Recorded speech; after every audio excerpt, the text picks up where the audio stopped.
Hello, this is a guy who likes fanfiction and is too lazy to read, so here is Inquisition of the Dragon in audio form. Check the description for the links to the author. Chapter 11, Haven Falls. She glanced at Blackwell as they moved through the burning village. He nodded, then lifted his hunting horn to his lips. Salas lifted his staff, and the gem set in the top began to glow brightly. She smiled, and did the same thing. Varric sent a crossbow bolt into an oncoming Templar, and shouted something about Bianca. Once we get the trebuchet aimed, I want the rest of you to run for the chantry. Harold. Don't argue with me, Blackwell. She gripped her staff. I really don't want to have to make you. He nodded reluctantly. She narrowed her eyes, then glanced at Salas. Hit him with your staff if you need to. You remember that barrier trick I showed you, yes? Salas asked as he sent a blast of green energy into an oncoming group of Templars, sending them flying. Don't worry about me. Heh. Fat chance of that, Varric said. They had to fight their way through multiple waves of Templars to get the trebuchet aimed.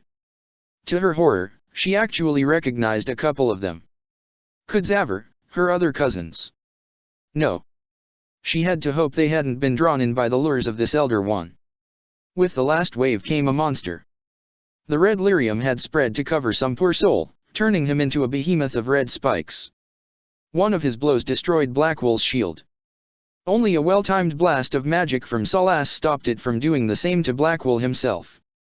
She and Salas caught it in a crossfire, feeding their spells into each other in a discordant harmony. The lyrium around the thing seemed to crack and shatter, and it fell to the ground. She moved in to aim the trebuchet, and gestured for her companions to run. Much as she expected, Blackwell hesitated. Salas started to reach for the man's arm, then his eyes widened. Harold. Her barrier sprang into place only a heartbeat before the dragon's breath struck. She went flying. The ground shook when it landed. She managed to get to her feet. Her staff lay nearby, snapped in half. The massive beast roared. Maker, it was big enough to swallow a horse in a single bite. It stood, but did not move to attack. Pretender. The massive emissary strode through the flames, ignoring them as if they were naught but smoke. You toy with forces beyond your ken. No more. She turned to face it. She was Ruya Trevelyan, of House Trevelyan. And if she was going to die today, it was going to be on her feet in fighting.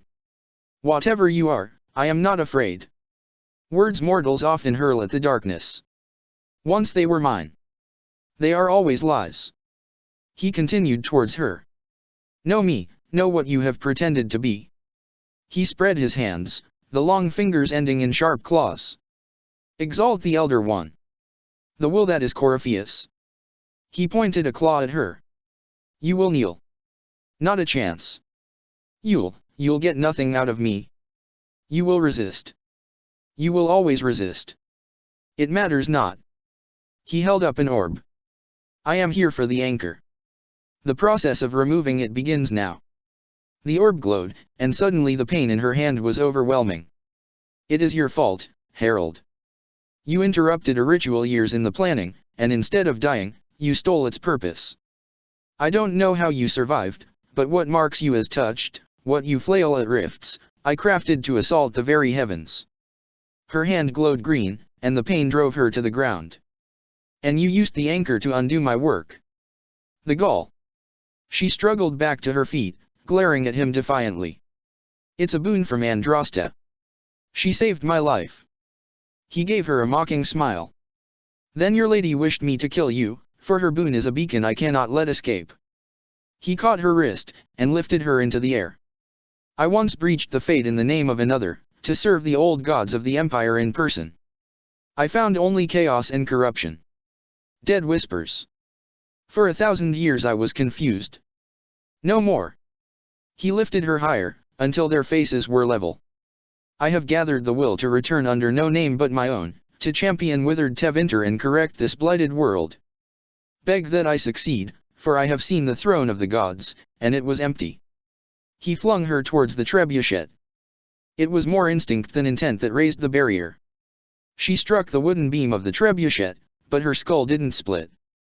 Her vision grayed slightly, but she didn't black out. She managed to get to her feet. Corypheus turned towards her. The anchor is permanent. You have spoiled it with your stumbling. He started walking towards her, the dragon at his heels. So be it. I will begin again, find another way to give this world the nation and God it requires. And you? I will not suffer even an unknowing rival. You must die. There. Above his head. Above the mountain. An arrow. The signal. They'd made it. Her shoulder was dislocated, but she grabbed the sword anyway, holding it in front of her defiantly. You expect us to surrender and kneel? We will not. The trebuchet was aimed and armed. You'll face us all. When we choose. She kicked the trigger, and the stone was flung into the air. He watched it fly through the air. She dropped the sword and ran like hell, bringing a barrier around her. She heard the stone, felt the ground tremble as the rock slide began. Her feet skidded out from under her, and she fell, tumbling through the few wooden boards someone had set to keep people from falling into the mine shaft. She bounced once, twice, and skidded to a halt on an icy surface. This time, she did black out. Her eyes opened, and she sat up with a gasp. Her shoulder felt like it was on fire, but it was the numbness in her fingers that had her worried. Slowly, she managed to get to her feet. It took her 3 tries to summon the mote of light into her hand. She stumbled her way through the tunnels. Twice her concentration broke, and the light went out. The last time, she let it be. She could make out a glow ahead, and went towards it. Demons. She couldn't call up a spell, and so just raised her hand. Something flowed out of the mark, a shifted energy, like a mirror of a rift. The demons were drawn into it as it collapsed, and she continued forward. It was snowing. She scanned the mountains. In the distance, she could just barely make out a glow.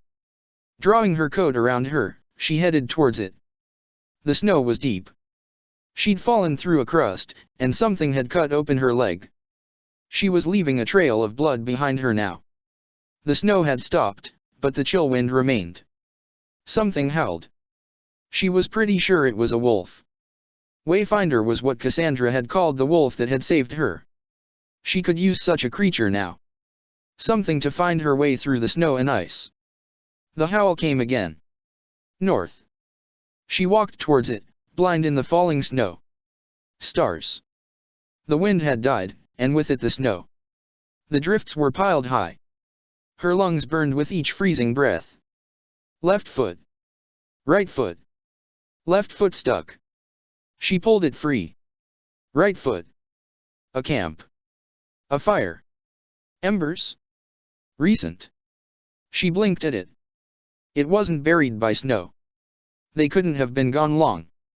She continued stumbling towards the small pass between 2 rocks. Someone shouted. Someone else thanked the maker. And then someone had picked her up and was carrying her. Fur tickled her nose, but the arms around her were warm. Safe. She let herself fall into the dark. Chapter 12, From the Ashes. What would you have me tell them? This isn't what we asked them to do. We cannot simply ignore this. We must find a way. And who put you in charge? We need a consensus, or we have nothing. Please, we must use reason. Without the infrastructure of the Inquisition, we're hobbled. That can't come from nowhere. She didn't say it could. Enough. This is getting us nowhere. Voices arguing, blending together. She watched the Inquisition's leadership fight among themselves. SHH, came a voice from near her elbow. You need rest. She turned to see Mother Giselle sitting next to her. They've been at it for hours. They have that luxury, thanks to you. Giselle handed her a teacup filled with steaming liquid. The enemy could not follow, and with time to doubt, we turn to blame. Infighting may threaten as much as this Corypheus. She sipped. Broth, not tea. She took a longer drink, and felt warmth spread through her. Do we know where Corypheus and his forces are? Giselle shook her head. We are not sure where we are. Which may be why, despite the numbers he still commands, there is no sign of him. Giselle took the cup from her and refilled it. That, or you are believed dead. Or without haven, we are thought helpless. Or he girds for another attack. She handed the cup back to Ruya. I cannot claim to know the mind of that creature, only his effect on us. She drank. If they're arguing about what to do next, I need to be there. Another heated voice won't help. Giselle glanced out of the tent. Even yours. Perhaps especially yours. Our leaders struggle because of what we survivors witnessed. We saw our defender stand. She glanced down at her hands, rubbing her palm. And fall. She turned back to look at Ruya. And now, we have seen her return. The more the enemy is beyond us, the more miraculous your actions appear. And the more our trials seem ordained. Giselle's eyes were calm and knowing. That is hard to accept, no? What we have been called to endure. What we, perhaps, must come to believe. I escaped the avalanche. Ruya set the cup down, and folded her hands in her lap. Barely, perhaps, but I didn't die. Or course, and the dead cannot return from across the veil. But the people know what they saw. Giselle smiled. Or, perhaps, what they needed to see. The Maker works in both the moment, and in how it is remembered. Can we truly know the heavens are not with us? Ruya smacked her hands on the cot in frustration. All of this happened because of fanatics, and arguments about the next world. She stood up. It's time we start believing in this one. She strode out of the tent. Shadows fall and hope has fled. Steel your heart, the dawn will come. Mother Giselle followed her out of the tent, hands clasped in front of her. Her eyes were half closed as she sang, voice low but pitched to carry through the camp. The night is long, and the path is dark. Look to the sky, for one day soon the dawn will come. Leliana raised her head, and joined her own voice to the song. High, sweet, and clear, forming a counter-harmony to Mother Giselle. The shepherd's lost, and his home is far. Keep to the stars, the dawn will come. Slowly, other voices began to join in, Cullen among them. The night is long, and the path is dark. Look to the sky, for one day soon the dawn will come. Around her, the survivors of Haven approached. One by one, they came to Ruya. Some knelt as they sang, and others simply bowed their heads. Bear your blade and raise it high. Stand your ground. The dawn will come. Some of the chargers joined their voices to the harmony. She saw Blackwell and Sierra. Even Vivian and Varric. The night is long, and the path is dark. Look to the sky, for one day soon the dawn will come. They were all looking at her. Eyes wide, hopeful. Believing. The dragon hadn't shaken her as much as all those eyes did. Mother Giselle placed a hand on her shoulder.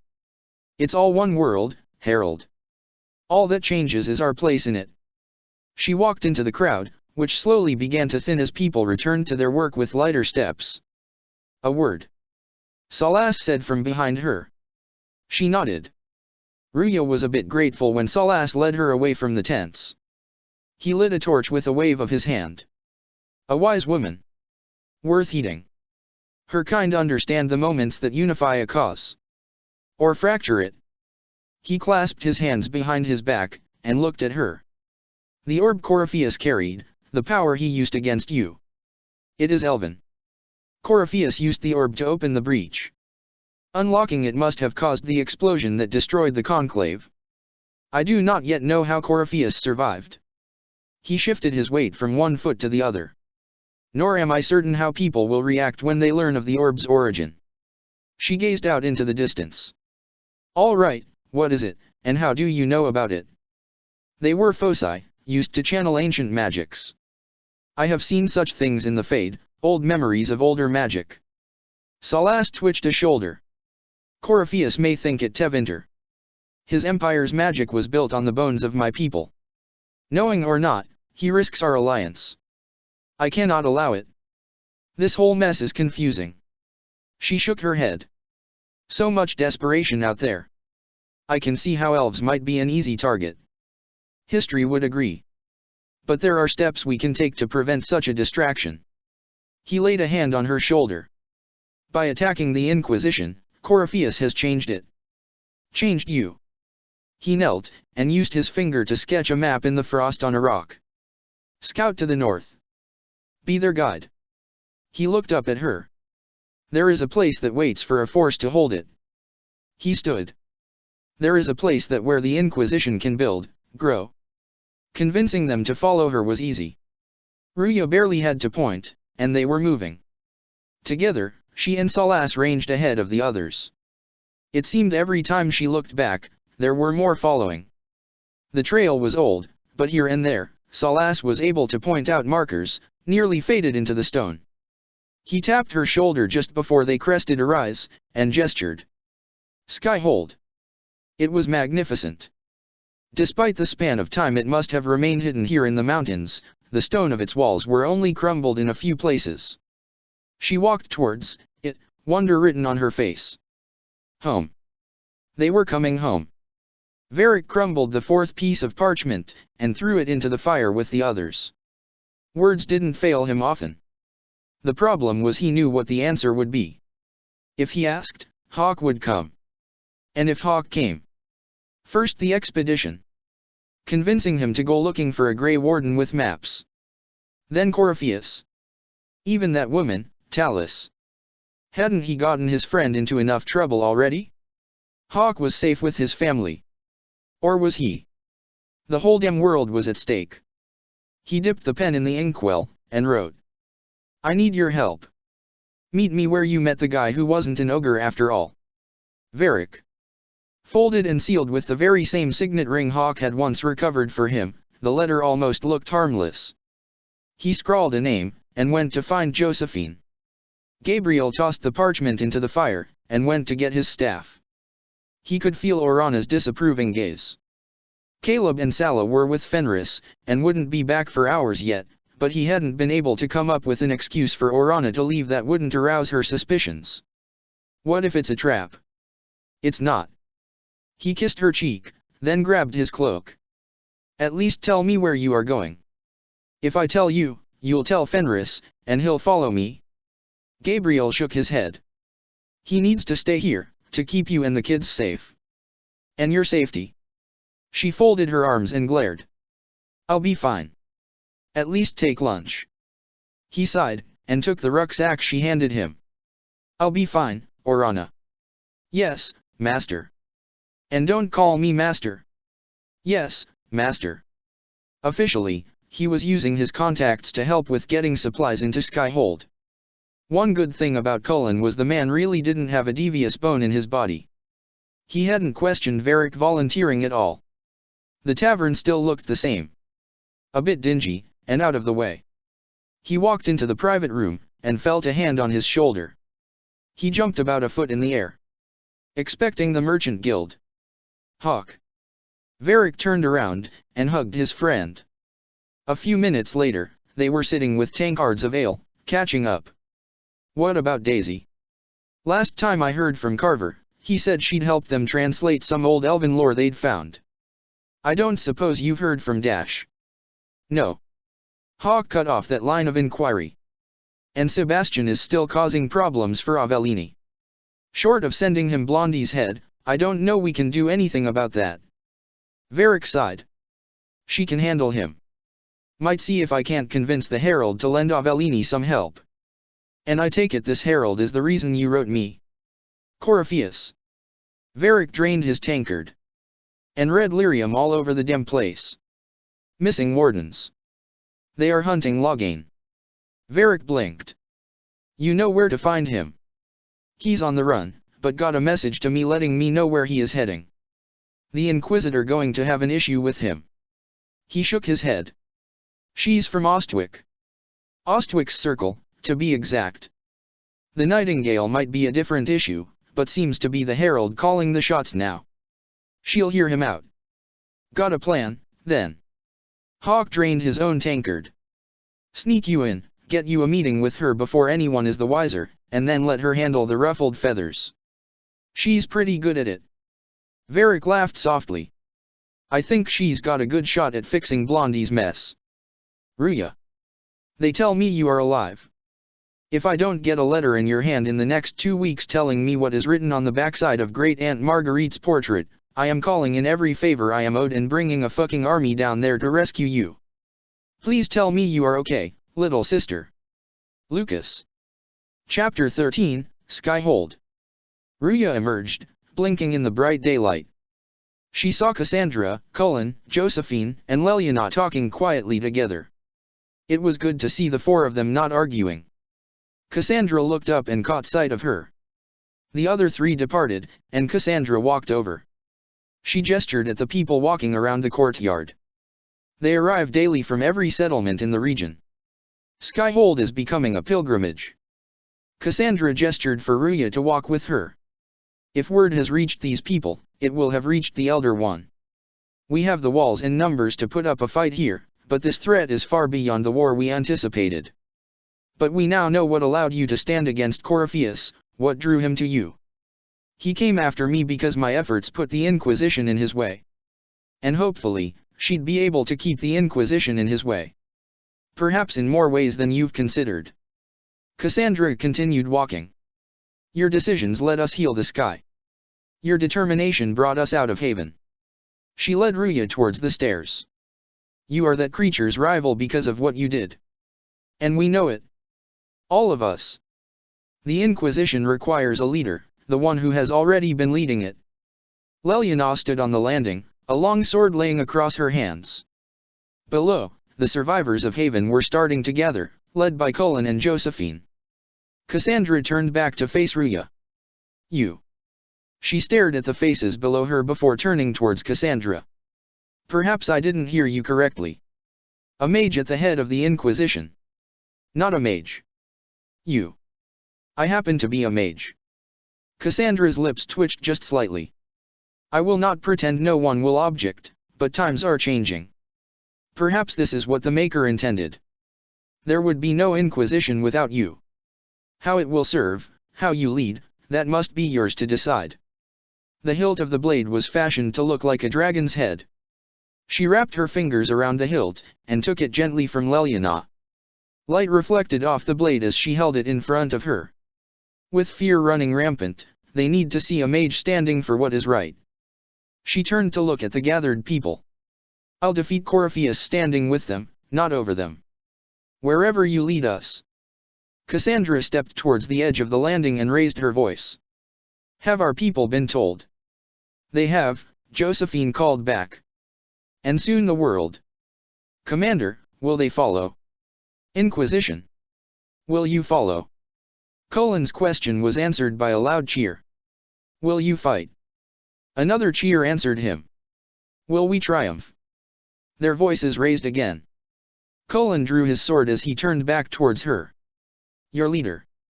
Your herald. He raised the blade, pointing it towards her. Your inquisitor. She raised the blade she held in response. They continued to cheer. Josephine joined in before catching herself, and Cullen gave the ambassador a bemused look. Cullen opened the door into the great hall, holding it for the rest of them to enter. So this is where it begins. It began in the courtyard. Leliana touched one of the walls. This is where we turn that promise into action. But what do we do? Josephine took her pen off her board, then replaced it. We know nothing about this Corypheus except that he wanted your mark. Ruya turned to look at them. Corypheus wants to restore Tevinter. Is this a prelude to war with the Imperium? I get the feeling we're dealing with extremists, not the vanguard of a true invasion, Cullen said. Josephine nodded agreement. Tevinter is not the Imperium of 1,000 years ago. What Corypheus yearns to restore no longer exists. She took up her pen again. Though they would shed no tears if the South fell to chaos, I'm certain. She considered a moment. Corypheus said he wanted to enter the Black City, that this would make him a god. He is willing to tear this world apart to reach the next. Leliana slashed a hand through the air. It won't matter if he's wrong. What if he's not wrong? Cullen gestured. If he finds some other way into the Fade. Leliana sighed. Then he gains the power he seeks or unleashes catastrophe on us all. For now, she'd leave that particular problem to Salas. He knew far more about the Fade and its possibilities than the rest of them. Could his dragon really be an archdemon? What would that mean? It would mean the beginning of another blight. Leliana actually paled slightly at the thought. Josephine shook her head. We've seen no darkspawn other than Corypheus himself. Perhaps it's not an archdemon at all, but something different. Whatever it is, it's dangerous. Colin touched his sword hilt.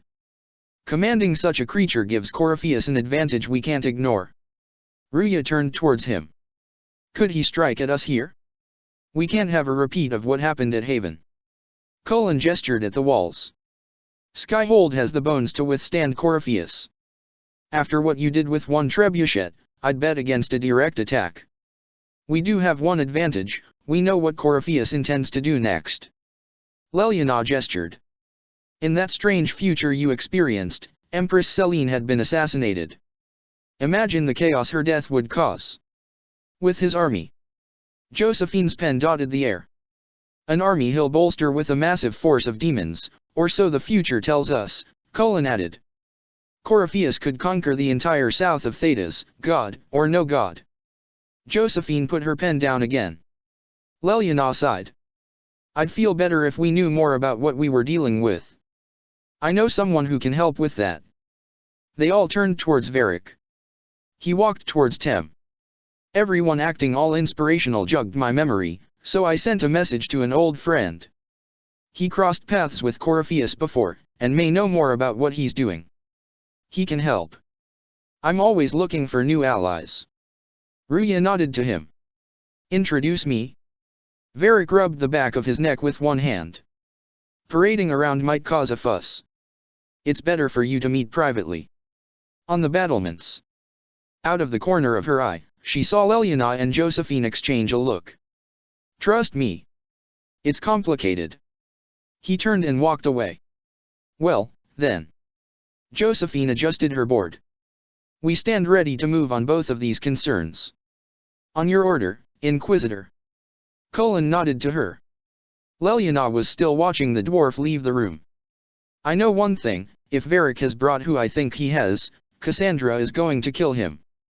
So, Inquisitor. Sierra was pacing under a makeshift tent in the courtyard. It's Inquisitor now, right? She threw up her hands. Remember that war we talked about stopping? Full of little baddies I can stick with little arrows? That's not a frigging archdemon, is it? She paced back and forth. Androsta, what did I step in? I've apparently been through a lot. Ruya sighed. But yes, Corypheus was a surprise. No, a surprise would be, oh, I stepped in dogshite. No one says, oh, a Magister god monster. I'm surprised. Impossible things aren't surprises. Sierra continued pacing the same 4 feet of tent. The ancient thing trying to kill us seems pretty real. Don't get me started. Sierra stopped, and blinked. Oh, wait, too late, right? A Magister who cracked the Black City. It's dream, right? I mean, if it's real, then the seed of the Maker? Real thing. She went back to pacing, gesticulating wildly. A seed needs a bud, so the Maker? Real thing. Fairy stories about the start and end of the world. Real things. It's too far, innit? I just want to plug the skyhole rubbish so I can go play. Ruya was getting dizzy just watching the woman. Keep calling it nonsense. That perspective will keep the Inquisition grounded. Sierra's face broke into a wide smile. Oh, I can do that. Sure could use a few more people shouting no we fight, the bad things go away, everyone calms down, and everything goes back to normal. She turned to face Ruya, and spread her hands. A nice, well-paid normal. You're starting to not sound completely crazy. I know. Scary, innit? She punched her palm. So bring em on. Her head tilted to one side. But first, food. I'm starving. She dashed off. Maker. You're a mess. Let me have a look at you. Vivian's eyes traced the still visible bruises on Ruya's face. She looked genuinely concerned. Are you all right, my dear? Are you still hurt? You look dreadful. I'll be fine, don't worry. She could mostly ignore the stiffness, as long as she kept moving. It was clear Vivian wasn't fooled. You bear it well. Good. The troops will take their cue from your composure. Now. Vivian stepped back and looked her over before giving a small nod of approval. Let's keep up appearances. You've handled this crisis competently, saving as many lives as you did. But the enemy struck a serious blow against you and the Inquisition. We must recognize that. You must. Her eyes went to where the soldiers had set up tents. There were faces missing. Some of them she could even name. For every person I saved, 2 more were cut down. I failed them. You haven't failed them, my dear. Vivian's eyes softened. The men and women who fight for you gave their lives for a great cause, and they fought to the end. She squared her shoulders, and her face became stern once more. The rest still fight, and you will fail them if you give up now. Our enemy advances, Inquisitor. We must not sit idly by. Act first, and teach them to fear us. Her head tilted to one side, and she smiled, just slightly. I think you know what needs to be done, my dear. So this is Skyhold. Blackwell was giving the fort an appraising look. Come. Let's walk the ramparts. I want to examine our fortifications. Ruya gave him an appraising look as she walked up the stairs. His arm had been in a sling yesterday, but it appeared he'd gotten rid of it at some point since. She just hoped he'd had the healer's approval to do so. He looked out over the view. We'll be able to see Corypheus coming from miles away. Corypheus thinks we're beaten. She could make out more camps below in the valley. A watchtower was being constructed near the river. By the time he finds us, we'll be legion. I know soldiers. I know our soldiers. Corypheus made 100 enemies when he kicked down our door. He punched a hand into his palm. Let him come. I swear I'll take the twisted bastard down, even if I have to die to do it. I'm grateful for your support. She'd always thought the stories of how just 7 wardens had ended a blight were exaggerations. Now that she actually knew a warden, she was starting to believe. It's my job, isn't it? He gestured. Killing Darkspawn. His face became serious again. Look, in spite of it all, there is hope. The people flock to your banner. They believe in you. He started to walk away, and then turned back. Tell me honestly, are you what they say you are? Andraste's chosen. A week ago, she'd have said no. Now. There is so little I remember. What if they're right? The thought frightened her more than a little. Don't you see what you are to them? Without you, they'd be consumed by despair. We all would. He pointed to the soldiers. They need you to be Andraste's messenger. It gives them hope. The truth doesn't matter. He gestured. Ah, listen to me talk. Your time is valuable, and I've wasted enough of it. This thing is not a stray puppy you can make into a pet. It has no business being here. Wouldn't you say the same of an apostate? Ruya walked towards where she could hear Vivian and Salas arguing. Cassandra was standing between the 2 mages. She nodded when she saw Ruya approach. Inquisitor, I wondered if Cole was perhaps a mage, given his unusual abilities. Salas nodded. He can cause people to forget him, or even fail entirely to notice him. He clasped his hands behind his back. These are not the abilities of a mage. It seems that Cole is a spirit. It is a demon. Vivian folded her arms and glared. He shrugged. If you prefer, although the truth is somewhat more complex. Ruya's eyes widened, and she glanced back over her shoulder at where Cole was sitting at the base of the stairs. A spirit, in the form of a person? Now that was something to consider. Cole warned us about Corypheus at Haven. He saved a lot of lives. Vivian's face was set with disapproving lines. And what will its help cost? How many lives will this demon later claim? In fact, his nature is not so easily defined. Cassandra shook her head. Speak plainly, Salas. What are we dealing with? Demons normally enter this world by possessing something. He gestured as he spoke. In their true form, they look bizarre, monstrous. But you claim Cole looks like a young man. Cassandra folded her arms. Is it possession? No. Salas gestured sharply. He has possessed nothing and no one, and yet he appears human in all respects. He turned to look at Ruya. Cole is unique, Inquisitor. More than that, he wishes to help. I suggest you allow him to do so. In my studies, demons either possessed something from this world or were summoned and bound. The idea that a spirit could enter the world doing neither was fascinating. Was it a difference between a spirit and a demon, or something unique to Cole himself? She drummed her fingers against her arm thoughtfully. They almost never look like something you'd mistake for a person. Normally, you would be correct. But Cole has willfully manifested in human form without possessing anyone. She'd wager Salas was as fascinated as she was. And wasn't it better for Cole to remain where they could keep an eye on him? The demons who came through the breach, or through the rifts, weren't possessing anything. She tilted her head curiously. He nodded. Those demons were drawn through against their will, driven mad by this world. But Cole predates the breach. From what we can tell, he has lived here for months, perhaps years. He looks like a young man. For all intents and purposes, he is a young man. It is remarkable. Ruya started to ask Salas another question, but caught the slightly frustrated look on Cassandra's face. They could discuss theories later, right now she needed to deal with Cole himself. I should hear what Cole has to say for himself. She turned towards where he had been sitting earlier, and saw nothing. Where is he now? Cassandra began looking around. If none of us remember him, he could be anywhere. Salas's gray eyes scanned the courtyard, and picked Cole out quickly. He nodded towards the makeshift infirmary, and Ruya caught sight of Cole's hat. She walked in that direction. Cole looked at her as she approached. Haven.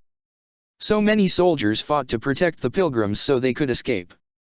He turned his gaze to one of the soldiers. Choking fear, can't think from the medicine but the cuts rack me with every heartbeat.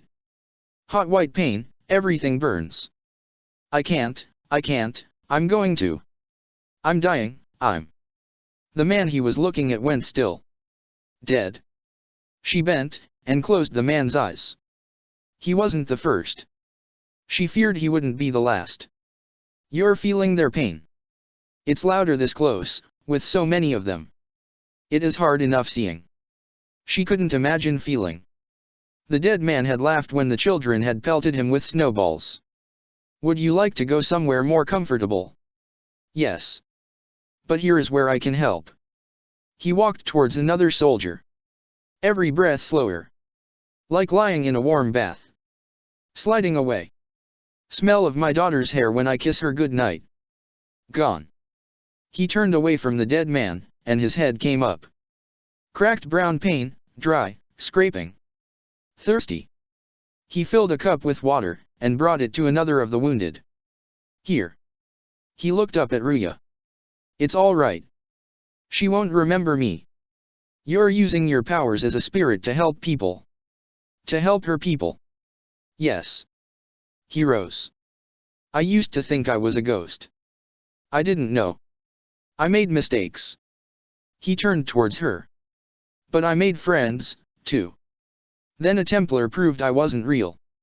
I lost my friends. I lost everything. I learned to be more like what I am. It made me different, but stronger. I can feel more. I can help. He looked so earnest. A lost boy. Maybe it was a trap, an insidious trick of a spirit, and yet. If you're willing, the Inquisition could use your help. His eyes became lighter. Yes, helping. I help the hurt, the helpless, there's someone. He went to another soldier. Hurts. It hurts, someone make it stop hurting, make her please. A knife appeared in his hand. The healers have done all they can. It will take him hours to die. Every moment will be agony. He wants mercy. Help. She went to the man's side. His delirious eyes looked back at her without a trace of recognition. Her hands glowed white as she did what little she could, regretting once more her lack of skill in healing magic. Surely among the mages there would be some. She'd seen Fiona earlier, surely the former Grand Enchanter would know. You say he won't die for hours yet, but you can't know that for certain. His body is failing. He could recover. Or the healers could find another way to help him. Where there was life, there had to be hope. How do you know? Cole's pale blue eyes met her darker blue. I don't. And neither do you. That's part of life. Cole brushed the man's hair from his face. Try. He stood, and looked back at her. I want to stay. Send men to scout the area. We need to know what's out there. Colin tapped the map that was spread out in front of him. Yes, sir. The young man tapped his fist to his heart before rushing off to obey. Another approached. Commander. Soldiers have been assigned temporary quarters. Very good. I'll need an update on the armory as well. Colin frowned as the young man continued to stand there. Now. The young man blinked and rushed off immediately, nearly tripping over himself in his haste. Colin gave a fond shake of his head before noticing Ruya standing there. He sighed. We set up as best we could at Haven, but could never prepare for an archdemon. He looked back at the map. Or whatever it was. With some warning, we might have. He rubbed the back of his neck. We were all shaken by what happened. Shaken was perhaps understating the matter. As much as it pained her to see the wounded men, she imagined he was feeling far worse. They'd been his men, after all. If Corypheus strikes again, we may not be able to withdraw. For a moment, anger showed in his eyes. And I wouldn't want to. We must be ready. He gestured at the maps and reports on the 2 crates he was using as a desk. Work on Skyhold is underway, guard rotations established. We should have everything on course within the week. His hand touched the hilt of his sword. We will not run from here, Inquisitor. No. No, they wouldn't. She could see that on the face of every soldier she passed. Her eyes went back to the makeshift infirmary. How many were lost? Most of our people made it to Skyhold. He followed her gaze. It could have been worse. He straightened. Morale was low, but has improved greatly since you accepted the role of Inquisitor. All those eyes. The faces of the soldiers when they saw her. Maker. Everyone has so much faith in my leadership. I hope I'm ready. You won't have to carry the Inquisition alone. Colin turned to face her. Although it must feel like it. His voice was gentle. We needed a leader, you have proven yourself. Her general believed in her. Thank you, Colin. She shifted her weight slightly. Our escape from Haven. He'd been the one to carry her off the mountain. It was close. I'm relieved that she caught herself. That so many made it out. As am I. He started to go back to the desk, then turned towards her again. The words came out of him in a rush. You stayed behind. You could have he swallowed. I will not allow the events at Haven to happen again. You have my word. It was silly how much better that made her feel. Have you met this friend of Varric's, Inquisitor? Cassandra folded her arms. Not yet, no. She was just waiting for Varric. It had better not be who I think it is. Cassandra's eyes narrowed. I will wring that little bastard's neck. Why? Who do you think it is? And then the penny dropped. Well. Shit. Someone Varric claimed he could not contact. Cassandra gestured furiously. Someone the Inquisition indeed, all of Theda's desperately needed. She gazed up at the battlements suspiciously. I'll reserve judgment until I know for certain. No need to have that rogue screaming persecution yet again. Maybe she should put Varric into one of those cells, just for his own safety. She literally bumped into Minov as she entered the main hold. Within a few minutes, they'd found a few other mages. Between the 2 of them, they got a list of 5 names. The first 2 were already out among the tents tending to who they could, and the third had gone with some of the soldiers to tend to wounded among the refugees. The 4th was barely out of his apprenticeship and nearly bit his tongue off upon finding himself talking to the Herald of Andraste. Ruya snagged Lyset and assigned the former Templar to the young healer as assistant and protector. The 5th was a much older woman, newly arrived with a Templar already in tow. Vivian herself had vouched for the woman's skills, and had actually spoken words of praise. Ruya immediately assigned the Templar to the healer and put both under Cullen's command to tend to the soldiers. She stood a moment, watching them walk towards the infirmary. It was good to see some of the Templars and mages had already formed strong partnerships. A few more such examples, and they'd be doing well. "Did you need anything else?" Mainav asked. "Just make sure the healers have access to whatever they need for poultices and potions."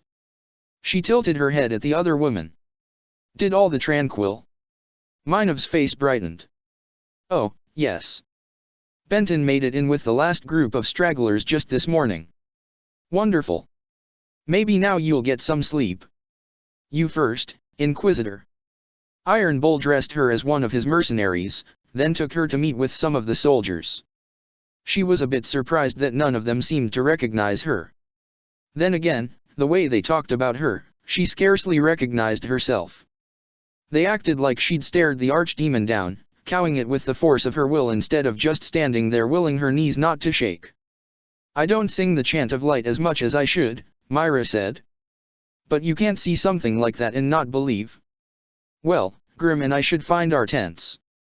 Iron Bull put one of his massive hands on her shoulder, reminding her that she was supposed to be Grim at the moment. "Thanks for the drink." When they were away from the others, he nodded to her. "I know every soldier under my command." "You don't have that option." He shrugged. "But a few faces might help." It was good to get their perspective. And a bit terrifying. How does one live up to their own legend? No wonder Cassandra hated to talk about how she'd become the champion of Orlais. "Yeah. Sounds like we could use an easy win for boys like Tanner. And vets like Myra have seen enough to be wary. You've got a good army coming along. Remember that, no matter what happens next." She found Salas in the round room. He looked surprised to see her. "Good afternoon," he said, tilting his head in greeting. "I'm interested in what you told me of yourself and your studies. If you have time, I'd like to hear more." She missed their walks around Haven. "You continue to surprise me." His expression was odd. "All right, let us talk, preferably somewhere more interesting than this." They walked around Haven, under the mulberry-decorated gates and back towards the chantry. "Why here?" she asked. The place looked odd with only the two of them present. "Haven is familiar." He indicated the small building that had served her and Mainav as living quarters. "It will always be important to you." "We talked about that already." Hadn't they? They stood in the room where she'd been held prisoner what seemed a lifetime ago. "I sat beside you while you slept, studying the anchor." His voice was contemplative. "I'm glad someone was watching over me." Odd how quickly she'd come to view this strange apostate elf as a friend and mentor. "You were a mystery." He turned to face her. "You still are." His gray eyes measured her. "I ran every test I could imagine, searched the Fade, yet found nothing." Cassandra suspected duplicity. She threatened to have me executed as an apostate if I didn't produce results. Perhaps it was even odder that she'd grown to like the Seeker, considering how they'd met. "Cassandra's like that with everyone." Salas laughed. "Yes. You were never going to wake up." They walked across the village square. "How could you, a mortal sent physically through the Fade?" He gestured. "I was frustrated, frightened. The spirits I might have consulted had been driven away by the breach. Although I wished to help, I had no faith in Cassandra." He stopped at where he'd often stood to look over the camp. "Or she and me. I was ready to flee. The breach threatened the whole world." "Where did you plan to go?" "Someplace far away where I might research a way to repair the breach before its effects reached me." He shrugged and gave her a slightly embarrassed look. "I never said it was a good plan." He turned his eyes to where the breach swirled up in the sky. "I told myself, one more attempt to seal the rifts." He held out his hand. "I tried and failed. No ordinary magic would affect them. I watched the rifts expand and grow, resigned myself to flee, and then..." He held her wrist as she closed the rift. "It seems you hold the key to our salvation." You had sealed it with a gesture. He turned again to face her. "And right then, I felt the whole world change." She looked down at her hand, where the mark glowed faintly. It was that impressive to see me awake. You had walked in the Fade. He stared at her. I have explored the Fade more than anyone alive, but even I can only visit in dreams. But you. A trace of a smile appeared on his face. You might have been able to visit me here while awake. What do you mean? Pieces began to slide together in her mind. Haven had been buried. The breach closed. He looked amused. Where did you think we were? This isn't real. She'd been to the Fade, but never had he shaped Skyhold and Haven, reshaping it to take them from place to place so smoothly she'd never even. That's a matter of debate. He spread his hands. Probably best discussed after you wake up. She bolted upright in the bed. Minev lay on the couch where she'd fallen asleep the previous evening, snoring softly. The sky behind the mountains was starting to brighten. Her feet touched the floor, and she rose. That had been. She'd managed to shape some small pieces before, and seen spirits manipulate the Fade into reflections of reality, but the illusion he'd created had been flawless. She was going to have to make a list of the questions, or she'd never remember them all. Dorian was moving books around on the shelf. Brilliant, isn't it? He frowned at one of the books, then casually tossed it onto a table before continuing to reorder the others.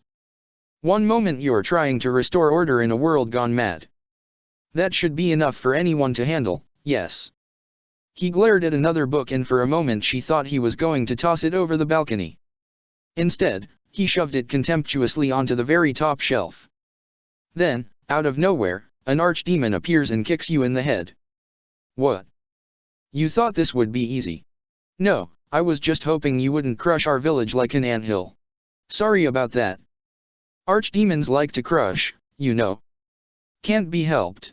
He turned, and apparently caught her expression. Am I speaking too quickly for you? You don't need to worry about me. I can keep up. She leaned on the railing and watched him continue to wage his war against the library. Yes, I noticed that. At least one of the tomes got a nod of approval from him. He moved it to a different bookshelf. Did you, now? On the other side of the library, she could see one of Cullen's young runners apparently unloading a crate and simply sticking books onto a shelf without even glancing at their titles. Certainly. If you were a slack-jawed yokel. Dorian paused to glare at the runner. You'd already be dead. He shook his head and turned away from the sight. I always assumed the elder one behind the Venatori was a Magister, but this is something else entirely. In Tevinter, they say the Chantry's tales of Magisters starting the Blight are just that, tales. But here we are. One of those very Magisters. A dark spawn. Who does the Imperium say started the Blight? You know how it is. Not us. They say Darkspawn were always there, Magisters and the Blight aren't even related. He tossed a book onto a growing stack on a chair. Is that a surprise? No one wants to admit they shit the bed. But if Corypheus is one of the Magisters who entered the Black City and he's Darkspawn. Dorian stopped what he was doing and turned to look at her. What other explanation is there? Why does that make you angry? Though she was certain the bookshelves were more than just convenient targets. Because the Imperium is my home. I knew what I was taught couldn't be the whole truth, but I assumed there had to be a kernel of it. Somewhere. He leaned his back against the bookshelf and folded his arms. But no. It was us all along. We destroyed the world. She shook her head at him. You didn't do anything. Those men did. 1,000 years ago. True, except that one of them is up and walking around right now. He turned back to the shelf and began moving books around again. Not to mention I have idiot countrymen who would happily follow him down that path again. No one will thank me, whatever happens. He tossed another book aside, then turned back to her again. No one will thank you, either. You know that, yes. That's not why I'm doing this. I knew there was something clever about you. His shoulders slumped slightly. All I know is this, Corypheus needs to be stopped. Men like him ruined my homeland. I won't stand by and let him ruin the world. He picked up the stack of books and began carrying them towards a different group of bookshelves. Oh, and congratulations on that whole leading the Inquisition thing, by the way. She smiled, and continued up the stairs. I'm sorry. Leliana took a scroll case from Cullen. So am I. Cullen nodded to Ruya as he passed her on the stairs. She watched him for a moment, then continued up to speak to Leliana. Leliana was staring at the scroll case. She glanced up at Ruya. The names of those we lost.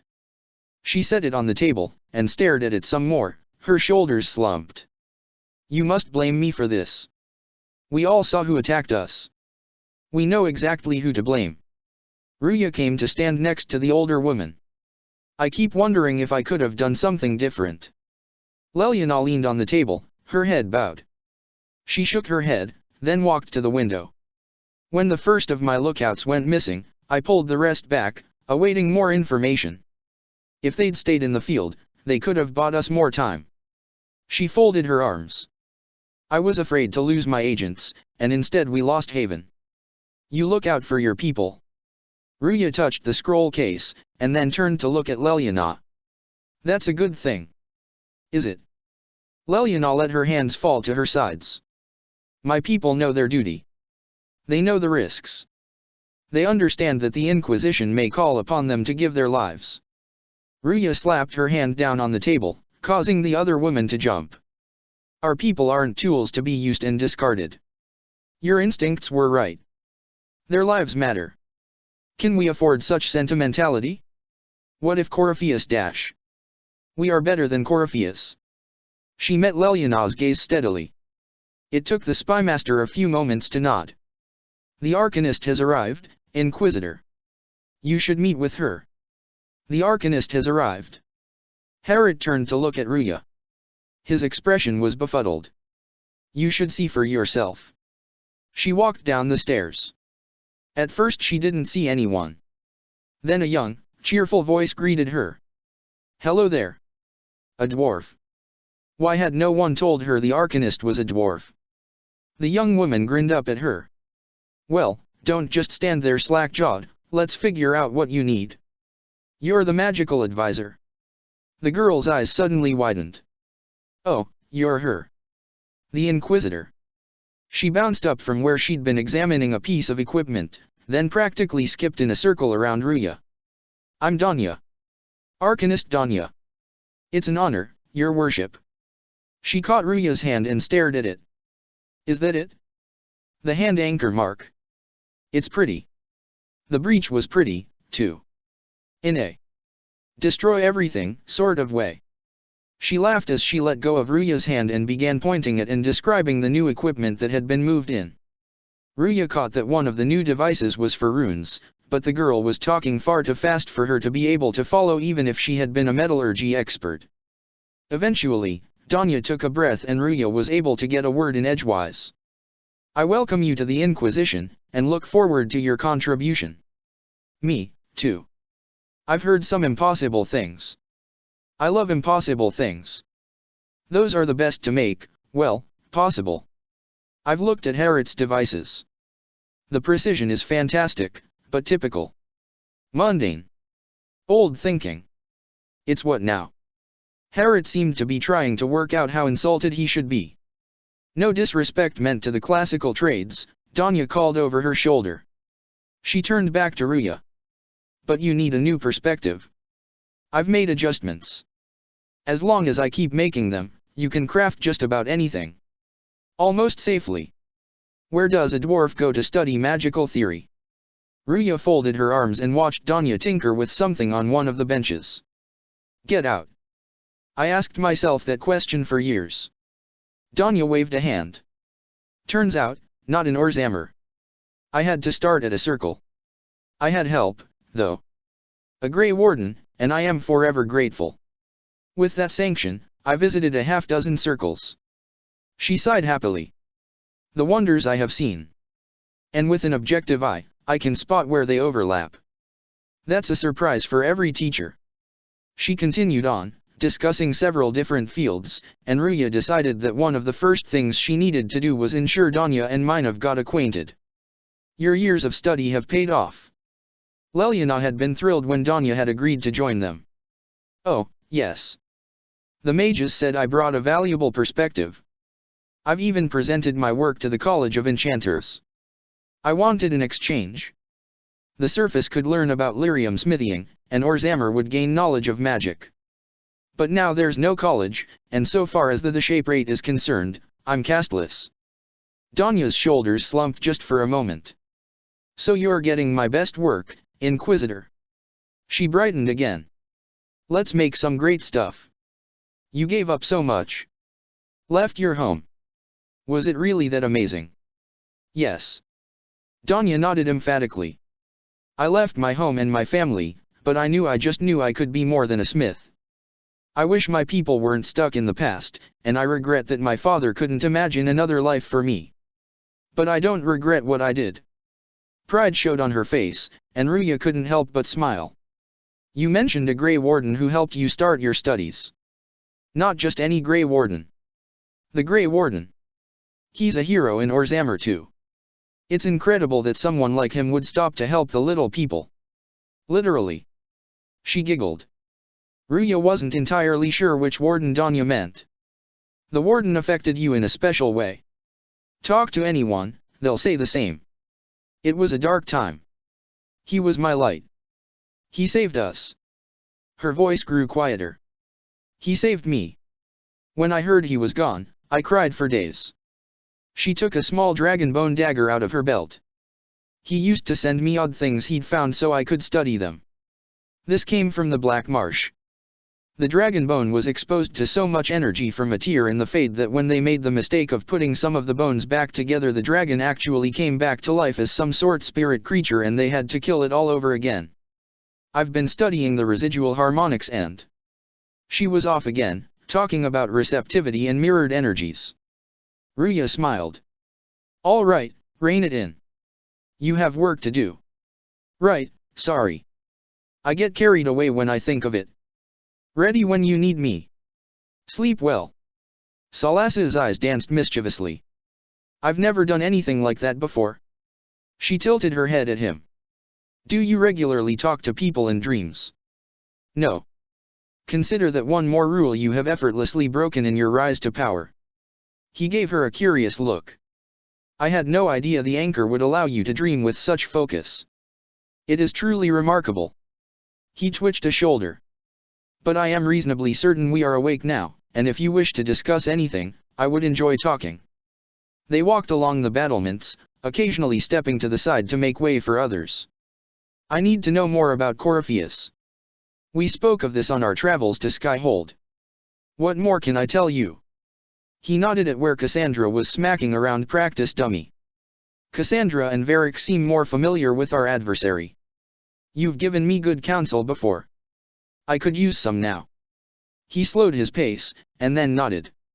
My apologies, Inquisitor. My poor manners shame me.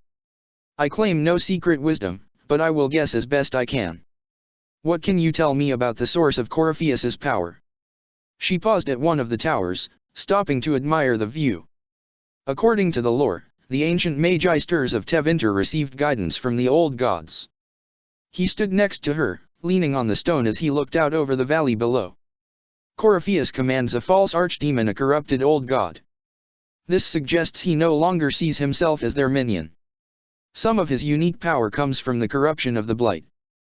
The rest may come from the orb he carries. She nodded. Blackwall may know how to kill Darkspawn, but he knew little about their origins or the underlying aspects of their power. Leliana had sent a letter with a list of questions to a warden mage in Antiva, but any response was likely still some days away. What do you think Corypheus will do next? You shamed him when you destroyed Haven. It spoiled his glorious victory. It would be worse to acknowledge that you had done so. He must continue on his course or show weakness. He will return to his plans to throw Orlais into chaos and then conquer it for Tevinter. It made sense, given what little they knew about Corypheus. You're sure that's what he'll do? As certain as is possible, assuming I can plausibly predict a man who seeks to rise to godhood. He turned towards her, leaning on the ramparts. The key is understanding this: no real god need prove himself. Anyone who tries is mad or lying. His deception will undo him, as it has done countless fools before. Like Gavarin had said once. Someone confident in their abilities and skill didn't feel the need to prove anything to anyone. They didn't need to be praised. Arrogance was a blindfold. I would like to know more about the orb he carries. As I said, that must be the means by which he created the breach. I suspect the blast that destroyed the conclave was more accident than anything. He looked back towards Haven. The result of unlocking power that had sought release for ages. What I cannot understand is how he managed to survive such an explosion. That was a very good question. Some ancient magic from the time in which elves were immortal? You said that you believed the orb is elven. I never would have believed a Tevinter mage could unlock such a powerful relic. It clearly enhances his abilities, giving him access to power he should never have known. The notion seemed to disturb Salas. Like the power to control the archdemon. Or whatever the thing was. Indirectly, one assumes. Nothing in any lore connects my people to the old god dragons who became archdemons. Every question begets two more. She ran a hand through her hair. There is Varric.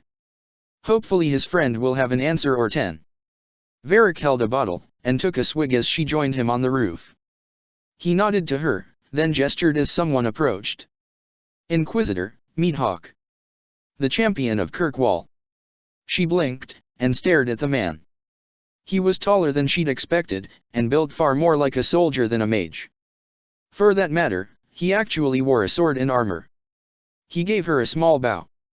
Though I don't use that title much anymore. Hawk, the Inquisitor. I figured you might have some friendly advice about Corypheus. Varric glanced from one to the other. You and I did fight him, after all. Varric walked a few feet away, swinging the bottle by the neck. Well now, that was news. Hawk tilted his head at her, returning her considering look. You've already dropped half a mountain on the bastard. I'm sure anything I can tell you pales in comparison. He walked to the edge of the roof and looked down. She had absolutely no idea what to say. Of all the people she'd expected Varric to smuggle right into the... She swallowed.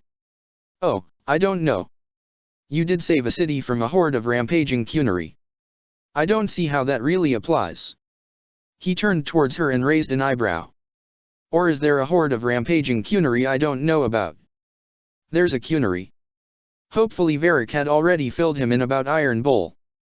Though might be best to also make sure Iron Bull knew about Hawk's presence. She wasn't entirely certain how an encounter between the two men would play out. He almost qualifies as a horde all by himself. Fortunately, he's on our side. She sighed. Corypheus has already killed the Divine, along with countless others, and he'll kill a lot more unless we stop him. You've already sealed the breach. That's damned impressive. For a moment, the man in front of her looked a lot older than a mere 30. I could barely get my friends to stop fighting. Still, if you think I can help. Varric said that you fought Corypheus before. Actually, if Varric's book bore any relationship to reality, the man in front of her had effectively been the entirety of Kirkwall's standing army. Fought and killed. The Grey Wardens were holding him, and he somehow used his connection to the Darkspawn to influence them. Varric nodded. Corypheus got into their heads. Messed with their minds. Turned them against each other. If the Wardens have disappeared, they could have fallen under his control again. Ruya stared at Hawk. If that's what happened to the Wardens, do you think we can free them? He shrugged. It's possible. But we need to know more first. He hesitated a moment, then continued. I've got a friend in the Wardens. He was investigating something unrelated for me. His name is Loghain. The last time we spoke, he was worried about corruption in the Warden ranks. Since then, nothing. Corypheus would certainly qualify as corruption in the ranks. Did your friend disappear with them? No. Hawk glanced at Varric before turning back to Ruya. He told me he'd be hiding in an old smuggler's cave near Crestwood. If you didn't know about Corypheus, what were you doing with the Wardens? And why this Loghain rather than his brother? The Templars in Kirkwall were using a strange form of lyrium. It was red. Hawk must have seen recognition in her eyes. He nodded, and continued. I'd hoped the Wardens could tell me more about it, Corypheus had Templars with him at Haven. They looked like they'd been exposed to the lyrium you describe. Hopefully my friend in the Wardens will know more. I appreciate the help. I'm doing this as much for myself as for you. Hawk caressed the hilt of the Cunary-style longsword. Corypheus is my responsibility. I thought I'd killed him before. This time, I'll make sure of it. Dear Lucas. We don't have a great Aunt Marguerite, and the only things written on the back of the portraits are dirty limericks. Bad ones. I'm alive. I'm safe. I don't need to be rescued. There was a dragon. Maybe an archdemon. And an ancient Tevinter Magister. One that claims to have been one of the original Magisters. Now he's calling himself the Elder One and leading a Tevinter cult bent on world destruction. And we are going to stop him. I do not need to be rescued, Lucas. I need you where you are, working with Josephine and Leliana to keep the free marches safe. They need a hero there. Can I count on you, big brother? Love, Ruya. Dear Ruya.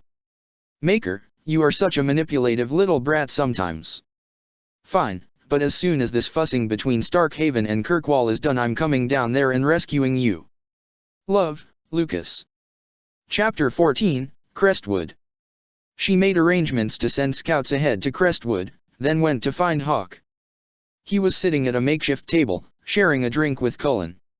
She approached slowly, listening to their conversation. A daughter. Hawk took a drink. Avellini says Hugh is quite the doting father. Agatha. With the Inquisition. She and Ruvina are at the camp the mages set up for the apprentices. I don't suppose you know anything about Selvig. Rescued him from an abomination and sent him to help the guard. Alon. Cullen sighed. He never reported back. He may have been among those who fled. Alon is here. He actually joined the Inquisition before I did. Ella is here as well. I saw Kells running around earlier. Inquisition armor, not Templar. Are the rest here as well? None of them were old enough to take their vows when Cassandra recruited me. I wasn't exactly going to leave them behind. Cullen actually smiled. Some insane mage extracted all kinds of promises from me to look after them. What about Karen?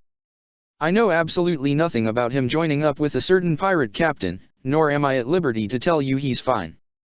Puxai. Last I heard he was on his way to Thurinful Redoubt. I can only hope he reconsidered before. Cullen caught sight of her. Inquisitor. I don't mean to interrupt, she said. She looked from one man to the other. I suppose I should have considered you two knew each other. Just catching up on mutual acquaintances, Hawk said. He finished his glass, then glanced at Cullen. I'll let Moira know you are no longer with the Templars. Cullen blinked. Moira was with the Templars you killed in Lowtown. Moira was my friend, and a damned good woman. She fought alongside the guard, then went to help Bodan. You. Cullen smiled. I'm relieved to hear it. If she wishes to join us here, I'd welcome her and gladly. Ruya sat, and glanced over at Hawk. I heard you had family and friends in Kirkwall. Where are they now? My brother's a Grey Warden. He was on his way back to the Free Marches last I spoke to him. I told Avellini to take him as far from Orlais as possible. He set the empty glass on the table and spun it a couple times. Fenris would have killed himself to protect me. I didn't want to give him that chance. I assume Varric's been feeding you information about the Inquisition. Only good things, I promise. Hawk refilled his glass, then filled another for her. I was a little surprised, actually. Varric isn't one for religion in general, but he thinks highly of the Inquisition. I think the exact phrase was. Hawk's voice became an excellent imitation of Varric's. Has a good shot at fixing Blondie's mess. I'd like to know more about Anders. What was he like? Hawk went quiet for a moment. I don't know if there ever was just an Anders. He was crazy. By the end, there was nothing left in him except this insane need to start a war no one could win. She decided to change the subject. Where did you go after the mages rebelled? The smile on his face made it fairly clear she wasn't going to get an entirely honest answer to that question. I heard the Chantry might be sending an exalted march to Kirkwall to put down the rebellion. I hoped that leaving would save lives and force the Divine to divide her forces to come after me. As it turned out, I needn't have bothered. All the circles started rising up, and the exalted march never came. And this one particular Templar who can't hold his liquor worth a damn managed to get Kirkwall back under control. Hawk grinned at Cullen. I hear you turned down the job of Knight Commander. Avellini's return got Kirkwall settled down, thank the Maker for small miracles. And Cassandra offered me the job of leading the Inquisition's forces. We are headed to Crestwood in the morning, Ruya said to Hawk. I'll go on ahead of you, Hawk replied. Need to send a few missives and don't need the Nightingale peering over my shoulder while I do it. She watched him go, then glanced at Cullen. Thoughts? Despite everything, it's actually good to see him again. He must have saved my life at least a half-dozen times over the years we were in Kirkwall. Cullen finished his own drink. Is that why you let him go? I know what the stories say, but I was there, Inquisitor. He saved more lives that day than he took. The first time we met. Cullen laughed softly. I'd foolishly confronted an abomination on my own. I was knocked unconscious. Or so I thought. It wasn't until I got back to my quarters and saw how much blood was on my tunic that I realized I must have been quite badly hurt. He was a penniless apostate then, and yet he not only saved my life that day, he aided my investigation and saved many recruits from a fate worse than death. Think he'll join us? He may. Cullen sighed. But part of me hopes he doesn't. He deserves whatever peace he's managed to find over the last few years, with his family. She found Blackwell at the stables, carving away on what looked to be a toy rocking griffin. He actually blushed a little when he saw her standing there. This is just... He set the tools down. It's something to keep the hands busy. I'm grateful you tracked me down when you did. As exciting as wandering the woodlands was, this is better. It's good to be part of something so important, something that could change things. His enthusiasm was contagious. I'm pleased that you feel that way. Makes me sound like a Chantry sister, doesn't it? Some giddy new initiate. He picked the tools back up and began carving again. But so be it. I suppose you've earned my loyalty. He blew some sawdust away. And girlish enthusiasm. You are who you choose to follow. Someone told me that once. Took me years to understand what he meant. There's wisdom in that. She followed him as he walked towards the fire. It was a chevalier who said those words to me. A powerful man, but never without honor. A true knight. We met as competitors in the grand tourney. He left me with that advice before we parted. Put aside his own ambitions to help me win the melee. I don't think I ever thanked him. She remembered watching the melee with her brothers, listening to them talk about how they'd win it all one day. How did he help you? There were 100 men on the field. Each one fighting for himself. The goal? Down as many opponents as possible. He always let me deliver the final blow. That was generous of him. When it was over, he offered to mentor me, to teach me to become a chevalier like him. Regret filled Blackwell's voice. And I, young and stupid, turned him down flat. I'd just won the melee at the grand tourney. I didn't need him. I should have gone with him. Perhaps things could have been different. You're here now. A Grey Warden. It worked out.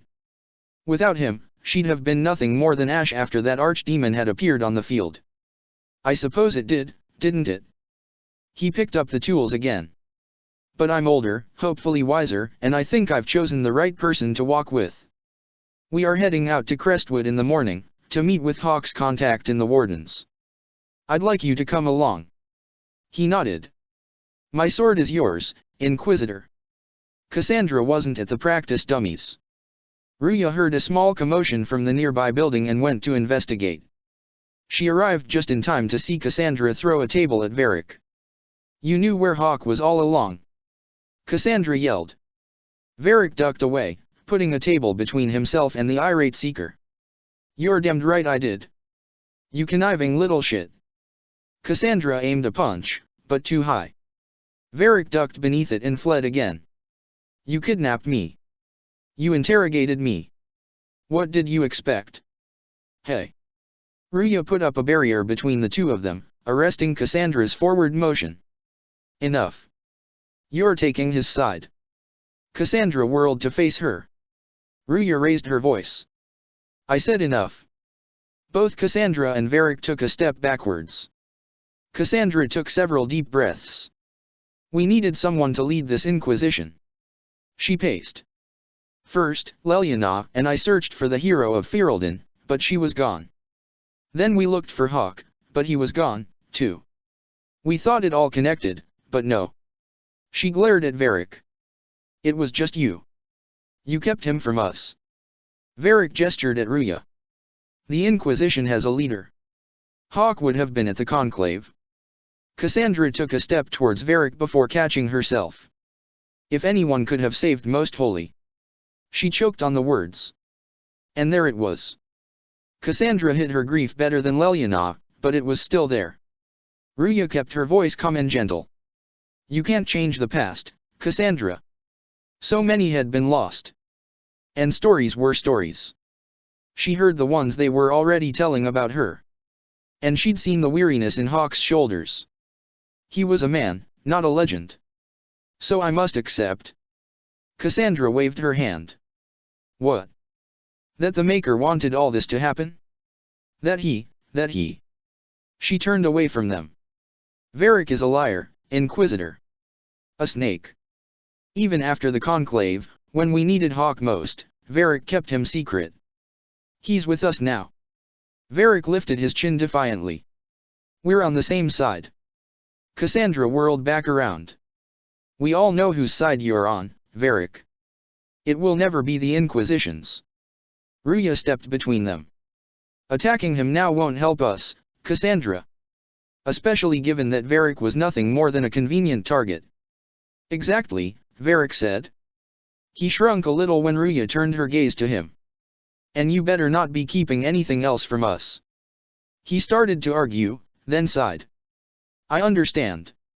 I must not think of what could have been. Cassandra leaned on the railing, facing away from Varric. We have so much at stake. Go, Varric. Just. Cassandra hung her head. Go. Varric started to walk away. He stopped at the top of the stairs. You know what I think? If Hawk had been at the temple, he'd be dead, too. You people have done enough to him. Ruya walked over to lean on the railing next to Cassandra. I. Cassandra sighed. Believed him. She gestured. He spun his story for me, and I swallowed it. If I'd just explained what was at stake. She ran a hand through her close-cropped hair. If I'd just made him understand. She slammed her fists into the top of the railing and started pacing the room. But I didn't, did I? I didn't explain why we needed Hawk. She sat down. I am such a fool. She sat down across from the Seeker. Have you looked at our Inquisition, Cassandra? We're all fools, here. One needed to be just a little bit foolish to keep their ideals in the face of what lay before them. Cassandra choked on a laugh. Is that supposed to make me feel better? More at home, maybe. She took a deep breath, then raised her eyes to Ruya's. I want you to know, I have no regrets.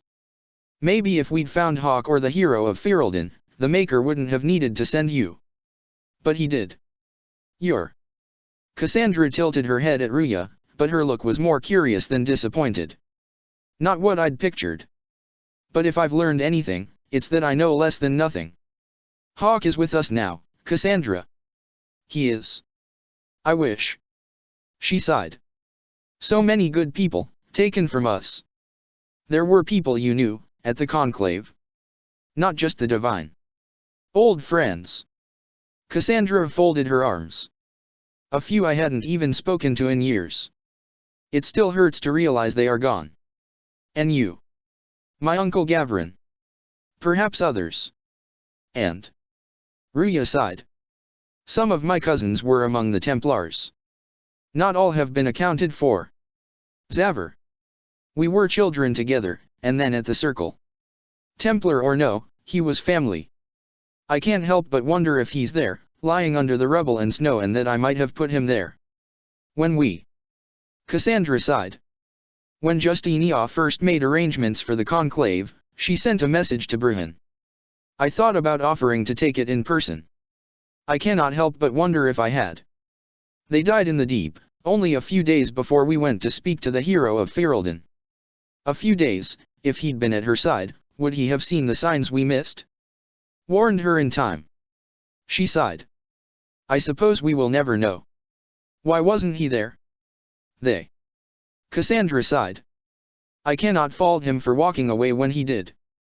But I also know that if he had received the letter, he would have come. And part of me wonders if sending the letter is what got him killed. Ruya blinked. What do you mean? We needed them, and an earthquake takes them. Just a few days before the wardens begin to vanish? It may not be connected, Inquisitor. But I cannot help but wonder. We are going to meet Hawk's contact. Perhaps he can tell you more. That got a little. Ruya gave Varric a concerned look when she found him. He was leaning against the table, staring into the fire.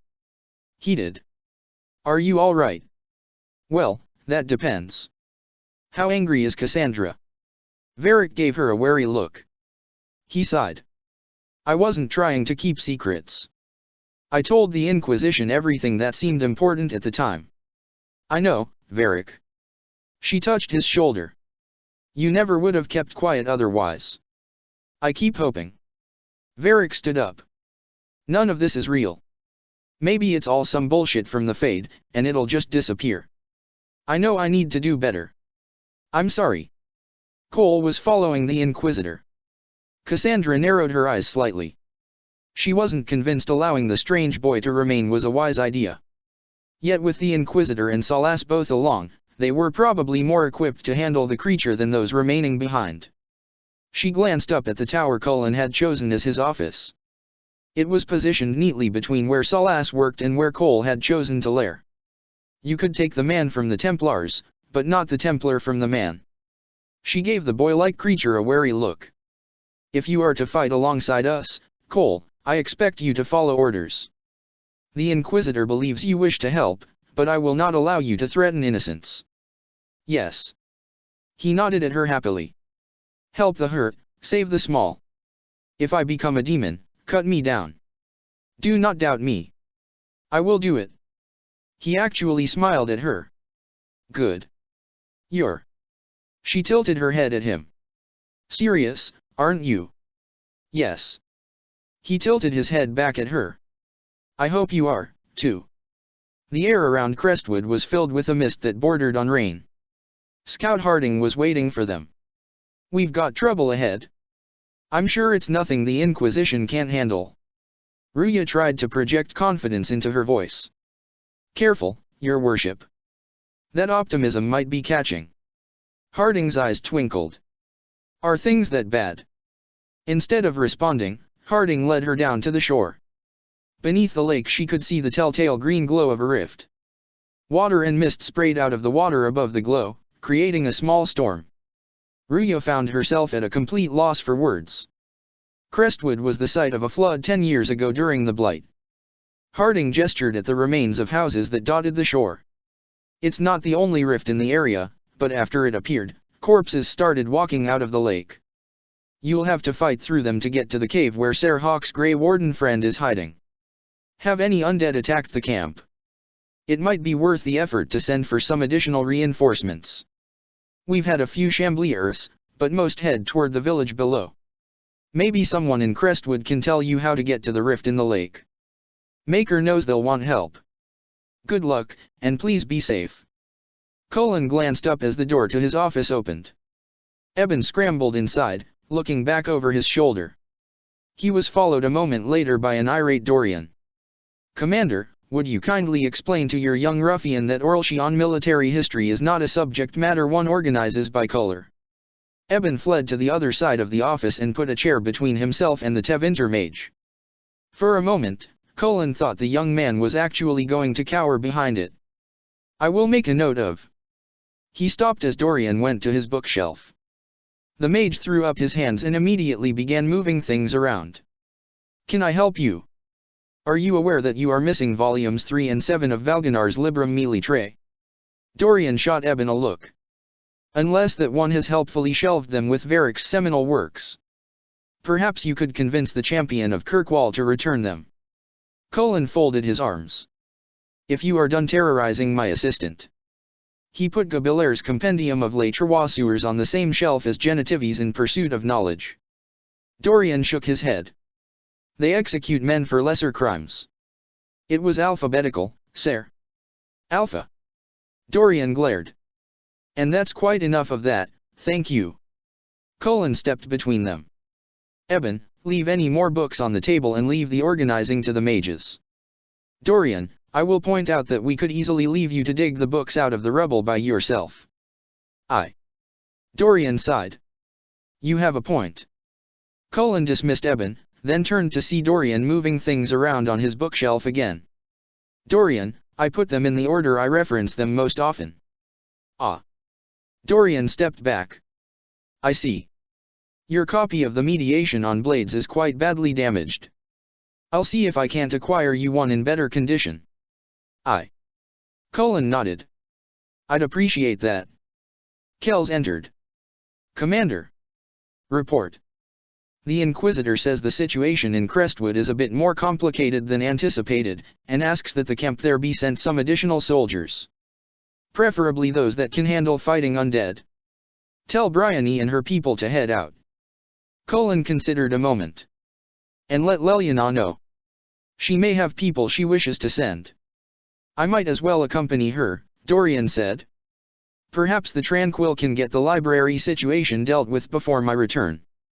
There must be a way to get to the rift in the lake." Ruya narrowed her eyes at the water. "Swimming?" Iron Bull suggested. "Maybe the locals will lend us a boat." Varric offered. "It sounds different." Cole gazed at the water curiously. "The water changes the song." They headed up the road just in time to see several corpses attack a young woman. Before Ruya could get her staff, there were 2 men leaping to her defense. She changed her plan of attack accordingly. A few steps closer revealed that both men wore warden armor. The taller of the 2 helped the young woman back to her feet. "I'd go back to the village, miss. These roads aren't safe." The other man bowed to her. "The Grey Wardens thank you for your aid, Inquisitor." She shot a quick look at Blackwell, who was staring at the 2 men. "What are you doing in Crestwood?" "Looking for another warden. Ser Loghain. He's wanted for questioning." The taller man's face showed distaste. "If you see him, I'd keep your distance." "Interesting. What have you been told about this rogue warden?" "Warden Commander Claral ordered his capture." "I can say no more than that." The warden shrugged. "Make her willing, Loghain will lay down his arms when we meet. I've no wish to fight the man." "Will you stay to fight the undead here?" "My orders forbid it." Crestwood was only a detour. The other man spoke up again. "If the Inquisition can help, I beg you to do what you can. The villagers have already lost too many. Farewell." She watched them go, then looked at Blackwell.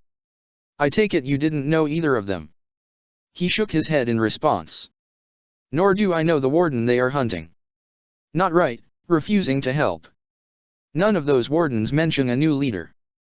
I don't think they're part of Corypheus's plot to seize the order. Or some of the best liars I've ever seen." Varric kept Bianca ready. "Nah, you're right. They're probably clueless. I hope Hawk's warden friend has answers for us." They had to fight their way through undead to reach the village. The people there were relieved to see them. She watched Cole out of the corner of her eye as they entered.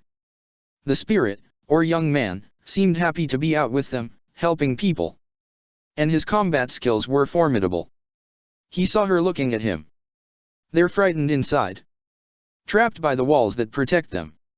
It took her a moment to parse his meaning. The people in Caer Bronac had little hope and were afraid, but if they left, they'd be at the mercy of the undead. "We'll help them, Cole." She was surprised that she actually had to convince the mayor to accept their help. He gave them a key that would unlock the dam control past the fort, after warning them that the fort was full of bandits that would need to be evicted first. Gate open, no patrols. The Iron Bull glanced at Ruya. Risky, but we could rush it. He waited a moment to see her response, and was pleasantly surprised when he saw her nod. He was still having some difficulty figuring out just what to make of the young woman. Salas and I will put up barriers for you, Cassandra, and Blackwool. Cole, Varric, keep the bandits off guard and prevent them from regrouping. Salas and I will hit them from range. She nodded at the large door, then raised an eyebrow at the Iron Bull. Care to knock? He unlimbered his axe and nodded. This was going to be fun. He hit the door with Cassandra on one side and Blackwool on the other. With the Inquisitor's spell around him, he didn't get so much as a splinter. Could get used to the magic thing. Lightning hit the archers on their vantage point before they could loose any arrows. He spun, taking a man's arm off with a blow from the axe. Blackwool focused more on defense, repeatedly putting himself between the bandits and the mages. Cassandra was faster than he'd expected, and had a hell of a swing. Keeping track of Cole on the battlefield quickly proved to be impossible. Within minutes, the keep was theirs. He laid his axe over his shoulders and smiled. It took Iron Bull and Blackwool both to get the dam controls moving. The entire dam shook slightly as the water came through. Ruya could hear the roar even before they were back outside. They returned to find Inquisition soldiers gathering at the fort. Sira tossed her a cheeky salute. Reinforcements are here, your gracious ladybits. You made good time. Ruya smiled, and then took a look at the newcomers. Dorian had apparently accompanied them as well. A few soldiers, and quite a few of Leliana's people. Including a couple mages. An elven woman named Charter was apparently in charge of the group, and was giving instructions on securing and utilizing the fort. Ruya was left to hope that Leliana had already cleared it with the king and queen of Ferelden. She left Iron Bull with the soldiers, assigning him Dorian and Sira and instructing him to take care of the remaining bandits in the hills. She thought about giving him Blackwool as well, but Blackwool and Dorian had developed a habit of antagonizing each other. With the Iron Bull, at least, the banter appeared to have the element of teasing rather than genuine mutual dislike. At times she actually wondered if it was some kind of flirting. It was going to take some time for the lake bed to dry enough for them to head down. In the meantime, they could find Hawk. The first rocky cliffside they encountered contained Red Templars and a family of wyverns. They limped back to the fort in surprisingly high spirits. The presence of a rather large viridium mine would get Crestwood back on its feet quickly now that the wyverns were cleared out. Iron Bull and Sira had apparently spotted a dragon back in the hills. Ruya found herself promising they'd go back and hunt it later. Cassandra did not look pleased at the prospect. Dorian moved closer to the fire. Why is it always so cold? How do you southerners stand it? What's the matter? Iron Bull poured himself a drink. Not enough slaves around to rub your footsies. My footsies are freezing, thank you. The moisture in the air should settle in the next couple days. It will get warmer then. Ruya shrugged. Hopefully. She glanced at Salas. How's the leg? I will be fine by morning. He shrugged. Had I realized there would be flying humans, I would have had a barrier up. Sorry about that, Blackwool said. I didn't realize how hard wyverns could kick. The look on your face right before he landed on you was pretty funny, Varric said. We might want to work on our coordination before tangling with the dragon. So Varric, are you and Cassandra? Dorian raised an eyebrow. Varric's eyes went wide. What? No. Why would you even ask that? Truly. Dorian gave him a disbelieving look. Bizarre. Cassandra was all but reaching for her sword as she glared at the mage. I'm right here. See. Dorian gestured at her. She's right there. What are you waiting for? Just because two people dislike each other doesn't mean they're about to kiss, Sparkler. Not according to your books. Don't mistake me for that hack who wrote hard in Hightown too. I can spell. Sira practically fell off the barrel she was using as a seat. She was laughing so hard. Morning brought ground safe to walk on. She left half of her group to guard the villagers from anything they stirred up, and headed into the caverns with Cole, Salas, and Cassandra. The clouds and mist kept it fairly dark. Spirits glowed with ambient light as they moved through the ruins. She asked Salas why there were so many spirits here instead of just demons, and he pointed out how thin the veil was in the area. They found a spirit ordering the remains of furniture to move. After watching it for a moment, Ruya approached it cautiously. It turned towards her. I order you to tell me why nothing here heeds my commands. Salas moved in behind her. A lost spirit. This should dash. Silence, the spirit barked. Let the other one talk. Ruya glanced over her shoulder, but Salas appeared more amused than affronted. She glanced over her other shoulder. Maybe you can give it some guidance, Cole. Cole stepped forward. Maybe. My name is Dash. Ugh. The spirit's glow flared dimly. Compassion. Did I ask your name? Sorry. Cole actually hung his head. Ruya found herself putting a comforting hand on the young man's, or whatever he was, shoulder. Spirits are your expertise, Salas. The spirit turned towards the elven mage. Then tell me why nothing here changes. This realm follows different rules from the Fades. Will alone cannot overcome what you see. Salas tapped his staff against the piece of furniture, then used the staff to push it in the direction the spirit had earlier ordered it to move. The spirit's glow brightened for a moment. Then what's the point of it? A solid form is both shackle and strength. It affects more than you can imagine. He drew the staff back towards him, letting it draw a line in the muck. Are you a spirit or demon? Ruya gazed at the spirit in fascination. It was nothing quite like anything she'd seen before. Alien, but not monstrous. Demons? Those dolts who would suck this world dry? I am called to higher things. She got the impression that the spirit was drawing itself up.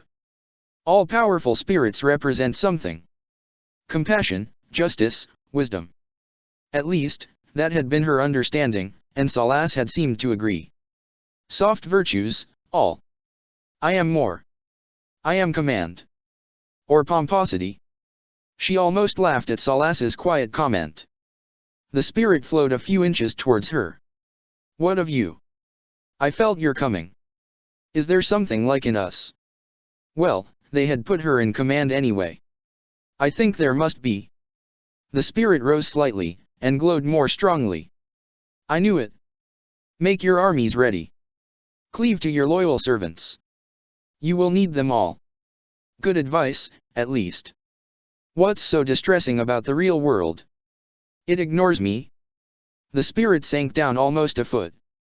I order the rocks to part, but they do not. I bid the sky draw close, and it stays still. I don't know how you mortals stand it. Why haven't you gone back to the Fade? It rose again, though not as high as it had earlier. I will not be denied. I refuse to leave until something obeys my orders. She considered a moment. Then I feel compelled to help you. I pledge myself to your service. This time the spirit glowed brightly enough to light the area.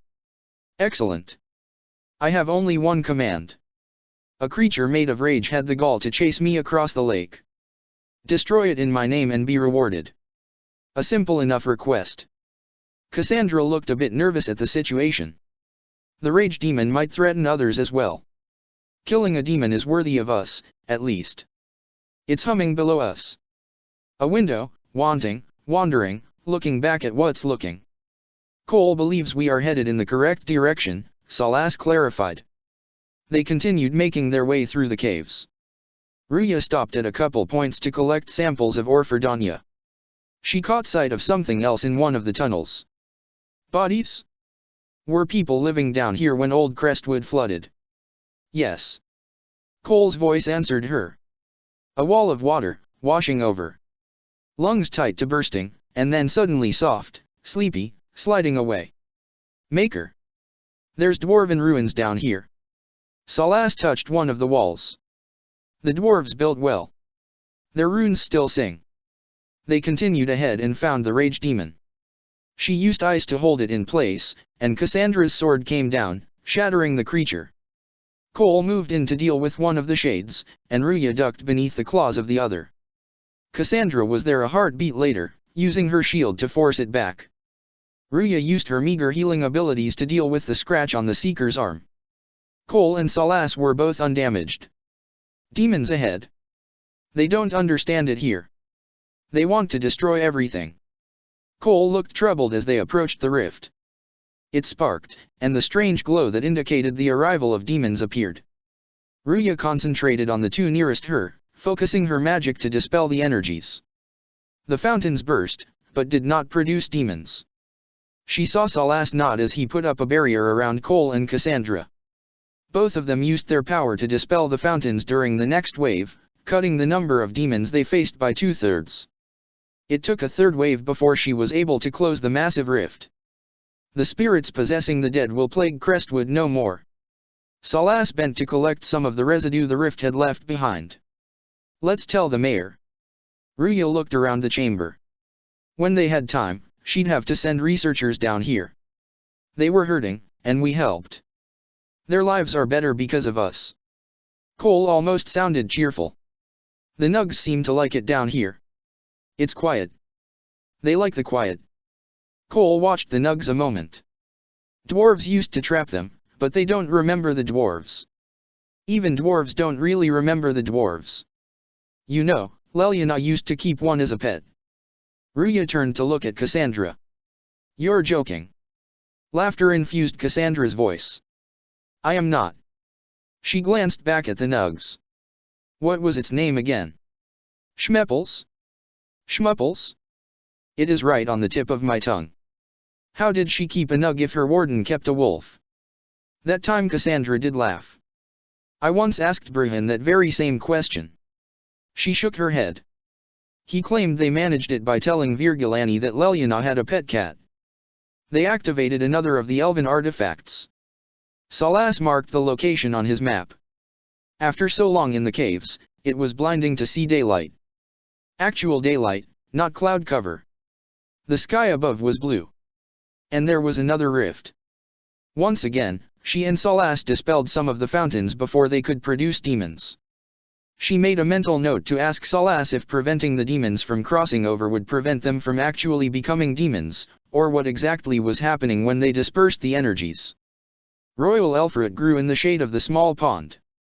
She collected a few of the seeds before heading back to the town. Returning to report to the mayor revealed that it had been the mayor who had flooded Crestwood in the first place. They would have to see to it he was brought to justice, whatever justice was in this situation. The young lady that the wardens had rescued was standing on the heights. She practically gushed about how heroic the wardens were, and said she was planning on seeking out the order and joining. Ruya couldn't help but feel a twinge of regret as she advised the girl to stay her hand. Now was not the time to be joining the wardens. She collected Blackwool before heading back out. Hawk was waiting for them just outside a cave. He gave her a nod of greeting. Glad you made it. I just got here myself. He jerked his head at the mouth of the cave. My contact with the wardens should be at the back of the cave. Whoever Hawk's contact was, cleaning out the smugglers that had been previously using the cave hadn't given him much difficulty. She entered cautiously, looking around. A small scraping sound caught her attention, and she turned to find a man in warden armor, sword in hand, and aimed at her. He was older than she'd expected, hair long since gone to a steel gray. Hawk stepped forward. It's just us. I brought the Inquisitor. The man lowered his sword, and sheathed it before nodding. Warden Loghain MacTier. I believe we have a common cause, Inquisitor. Now that was a name she'd heard before. There was a Loghain who joined the wardens after he lost Ferelden's throne. The traitor Tern. Yes. I've heard all the names. A trace of annoyance showed on his face. Then that's you. One of Ferelden's greatest heroes, become one of Ferelden's most notorious villains. But then, some would say the same of Hawk. Perhaps the two of them being acquainted wasn't that unlikely. But of all the people in the world she'd thought to meet. Oh, Maker. Leliana might just have an issue with this particular turn of events. I have been a warden for 10 years. They will never fully consider me theirs. Loghain gave a wry shake of his head. Something I've had cause to be grateful for recently. The stories all agreed on one thing. The man before her was formidable. She gave him a bow, and noted that he actually looked surprised by the gesture. I'll take all the help I can get. I know the wardens have troubles of their own. She looked at where Cassandra and Blackwell stood, trying to get a sense of their feelings on the matter. Blackwell looked somewhat confused, and Cassandra suspicious. Her eyes went to Hawk, who appeared to be watching her reaction. I wonder, though. Might those troubles have anything to do with Corypheus? I believe so. After Hawk killed Corypheus, Wise Hawk was content to forget the whole affair. He walked to a table spread with papers. If an archdemon can survive seemingly mortal wounds, why not Corypheus? I began to investigate. He tapped one of the papers and pushed it towards her. It contained references, written in a cramped but precise hand. I found evidence but no proof. And then, soon after, every warden in Orlais began to hear the calling. Hawk walked towards them, his eyes narrowing. I recall that being a bad thing, but I don't recall you telling me about all this. Loghain just shrugged. I didn't believe it concerned you. Ruya saw anger flash on Hawk's face, and decided to forestall any developing confrontation. Allies the two men might be, she was getting the sense that friend might have been overstating the matter. Is the calling some sort of Grey Warden ritual? The calling is a portent, like crows circling the battlefield before the fighting. It tells the warden that his time has come. First are the dreams. Then a voice whispers in the back of the warden's head, just at the edge of hearing. That is when the warden goes down to the deep roads. Loghain gestured. To die with honor. And every Grey Warden in Orlais is hearing that right now. Hawk's eyes widened, and she was reminded that his brother was a Grey Warden. They think they're dying. Yes, thanks to Corypheus, I believe. If the wardens fall, who will stop the next blight? That is what's panicked my brethren. And then they do something desperate. Hawk gestured angrily. Which is of course what Corypheus wants. Is the calling they're hearing real, or is Corypheus mimicking it somehow? Ruya began going through the notes. She noted that a few of them were in a different hand. I don't know. Even as a senior warden, I knew little about Corypheus. Loghain folded his arms and shrugged. The wardens believe it to be real, despite my warnings about Corypheus. That is all that matters at the moment. She frowned, and shook her head. How can Corypheus make all these wardens hear the calling? I don't know. It's likely part of his nature. Corypheus is, or was once, a mortal man. The blight owns him, but it did not create him. Wardens are tied to the blight through the dark spawn. That is how Corypheus influences warden minds. Somehow, he is using that power to mimic the calling. A disturbing thought came to her mind. You said all the wardens are hearing the calling. Does that include you? She turned to her stalwart companion. Or you, Blackwell? Loghain's voice was blunt, his gaze distant. Yes. It is like an itch at the back of my mind. At times, it's barely there at all. But then I find myself starting to hum it under my breath. It is vile. I can understand why so many wardens have gone mad from fear of it. Blackwell straightened, squaring his shoulders. I do not fear the calling, and worrying about it only gives it power. He gestured firmly. Anything Corypheus does will only strengthen my resolve. 2, at least, we're not slaves to Corypheus. A very small comfort. So the wardens are making some last, desperate attack on the dark spawn. Loghain paced. A blight nearly destroyed Ferelden. A blight without wardens to stop it might well destroy the world. Warden Commander Clarel proposed a ritual involving blood magic. A desperate measure to prevent further blights. When I protested the plan, called it madness, they tried to arrest me. He tapped a map. Grey Wardens are gathering here, in the western approach. It's an ancient Tevinter ritual tower. Meet me there, and we will find answers. Dear Ruya. Exactly when were you planning on telling me you are the one leading the Inquisition? Love, Lucas. Dear Lucas. Did I forget to mention that? Love, Ruya. Chapter 15, Into the Western Approach. She had expected the trip back to contain a lot of awkward silence. She was rather quickly disabused of the notion. While the combination of Varric, Hawk, and Sierra was often awkward, it was absolutely anything but silent. And then Charade realized her knife was still in the big guy and she was completely out of arrows, so she grabs a salmon. Because the building is on fire again and nobody can recall who had the key. Desch assures Cullen we had a good reason for being on the roof of the Templar Hall. He was doing so well right up until Cullen actually asked him what the reason was. And then crash, lizards everywhere. And Varric's jaw is hanging somewhere around his knees and he says, "You want to touch Bianca's cocking ring?" An hour to coax him down from the chandelier. Then Hawk says summoned a horror. Of course. Why wouldn't I do that? Entire box of spiders right on top of him. Actually paid Orana to embroider it on a tunic. Dozen cheese wheels rolling right down the middle of the street. Ruya slowed her pace to match Salas's. Loghain was towards the rear of the party, occasionally talking quietly with Cassandra but mostly keeping to himself. With the Grey Wardens compromised and Corypheus having a creature that resembles an archdemon, why do you suppose we haven't seen any great influx of darkspawn? I have been pondering the question myself. It is possible that Corypheus simply does not wish to think of himself as tied to the darkspawn. Even if he's not gathering them, with all this chaos we should be getting some reports, yes. Perhaps we are, but the attacks are assumed to be demons or undead. Good point. Might be worth having Loghain and Blackwell talk to the scouts about darkspawn sign. Ruya expected to see Leliana's eyes narrow at the sight of the warden behind her. She was a little surprised to see Cullen's do the same. But then, he was Ferelden. Loghain. Leliana. She glanced from warden to spymaster, then handed Leliana the collection of notes and maps.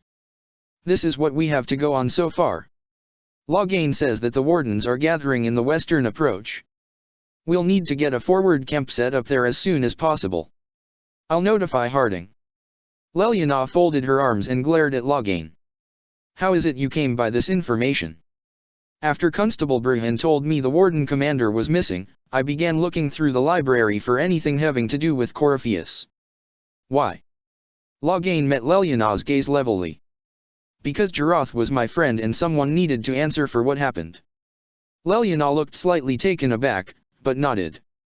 And how did you become acquainted with the champion? Through his brother. I trained Carver during his time at the Vigil. Then you know where to find him. Leliana's eyes narrowed again. And Nathaniel how? They have contacted me from time to time over the years, but no. I do not know where either is at the moment.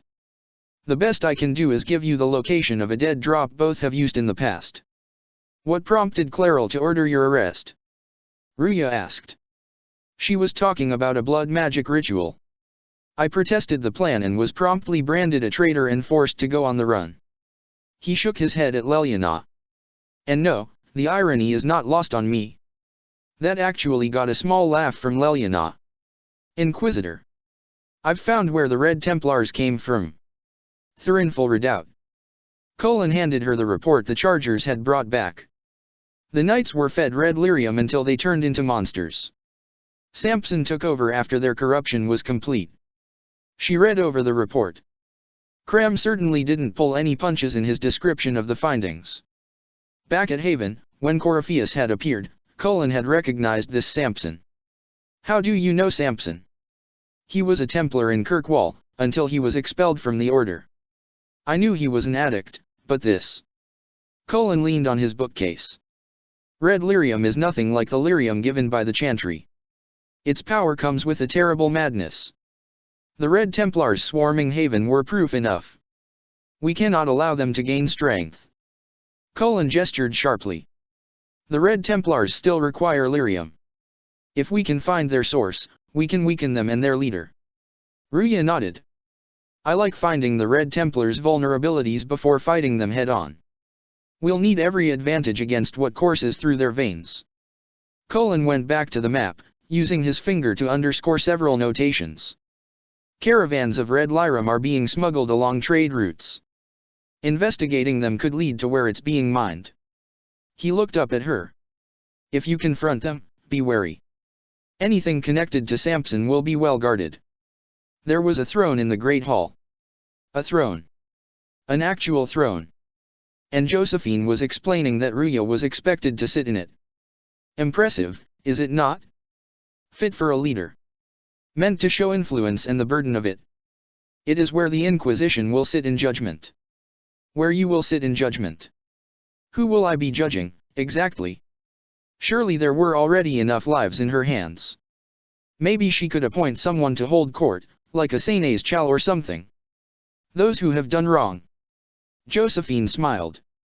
You will know of them, at the very least. All this presumes they have survived their initial encounter with you, of course. Still more lives in my hands. It was a chance though, to see actual justice done. With so many eyes on her, she could at least point to a better path. You are a beacon of law, Inquisitor, as others retreat from responsibility. But this needn't be bloody. Josephine gestured. The Inquisition's sovereignty is derived from the allies who validate it. You are both empowered and bound. Justice has many tools. If their application is clever, execution may even seem merciful by comparison. They brought Alexius before her. Josephine stood at her right. You recall Gary and Alexius of Tevinter. Ferelden has given him to us in acknowledgement of your aid. The formal charges are apostasy, attempted enslavement, and attempted assassination on your own life, no less. Tevinter has disowned and stripped him of his rank. You may judge the former Magister as you see fit. She could see Dorian watching from the balcony. I remember what would have happened to Thedas if his treachery had succeeded. I couldn't save my son. Do you think my fate matters to me? Alexius barely raised his head as he spoke. Will you offer nothing more in your defense? Felix had gone back to Tevinter, despite her offer for him to remain with the Inquisition. He'd promised to aid the Inquisition as he could. You've won nothing. The people you saved, the acclaim you've gathered, you'll lose it all in the storm to come. There was more bitterness than anger in the words. Render your judgment, Inquisitor. The charge of apostasy was meaningless. It was the attempted enslavement of the mages that deserved her attention, just as it had the day she'd gone to Red Cliff. And for the sake of Felix, and for that matter, Dorian. Your magic was theoretically impossible, Alexius. I could use people like you. Your sentence is to serve, under guard, as a researcher on all things magical for the Inquisition. Fiona will oversee your efforts. No execution. The man actually gave a disappointed sigh. Very well. She caught a glimpse of a pleased look on Dorian's face before the man disappeared back into the library. She found Cole sitting on a ledge, looking over the infirmary. Eyes rough, jangling armor hurts my ears, back aching, fingers too clumsy for knots. His eyes were on one of the healers. Wind cool like in Eloise's pond. Lips scalded as I sip, warmth blossoms, first kiss in the barn, what was his name? The woman below looked tired, dragging. Tin jangle as the blood spills. Pierre's wrapped body on the wagon to the chantry. 5 more minutes. My fault. Can you listen to anyone's mind like you did hers? Ruya moved to stand next to him.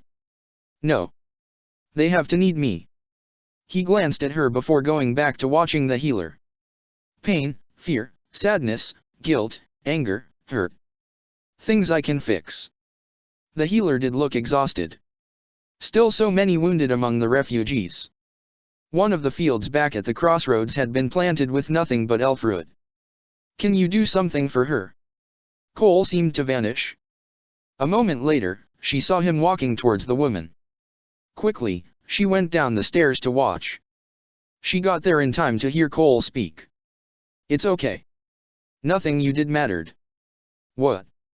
The healer looked startled. Who are you? They lie there, and sometimes they die, just like Pierre. You can't save them. I don't. She looked a bit scared now.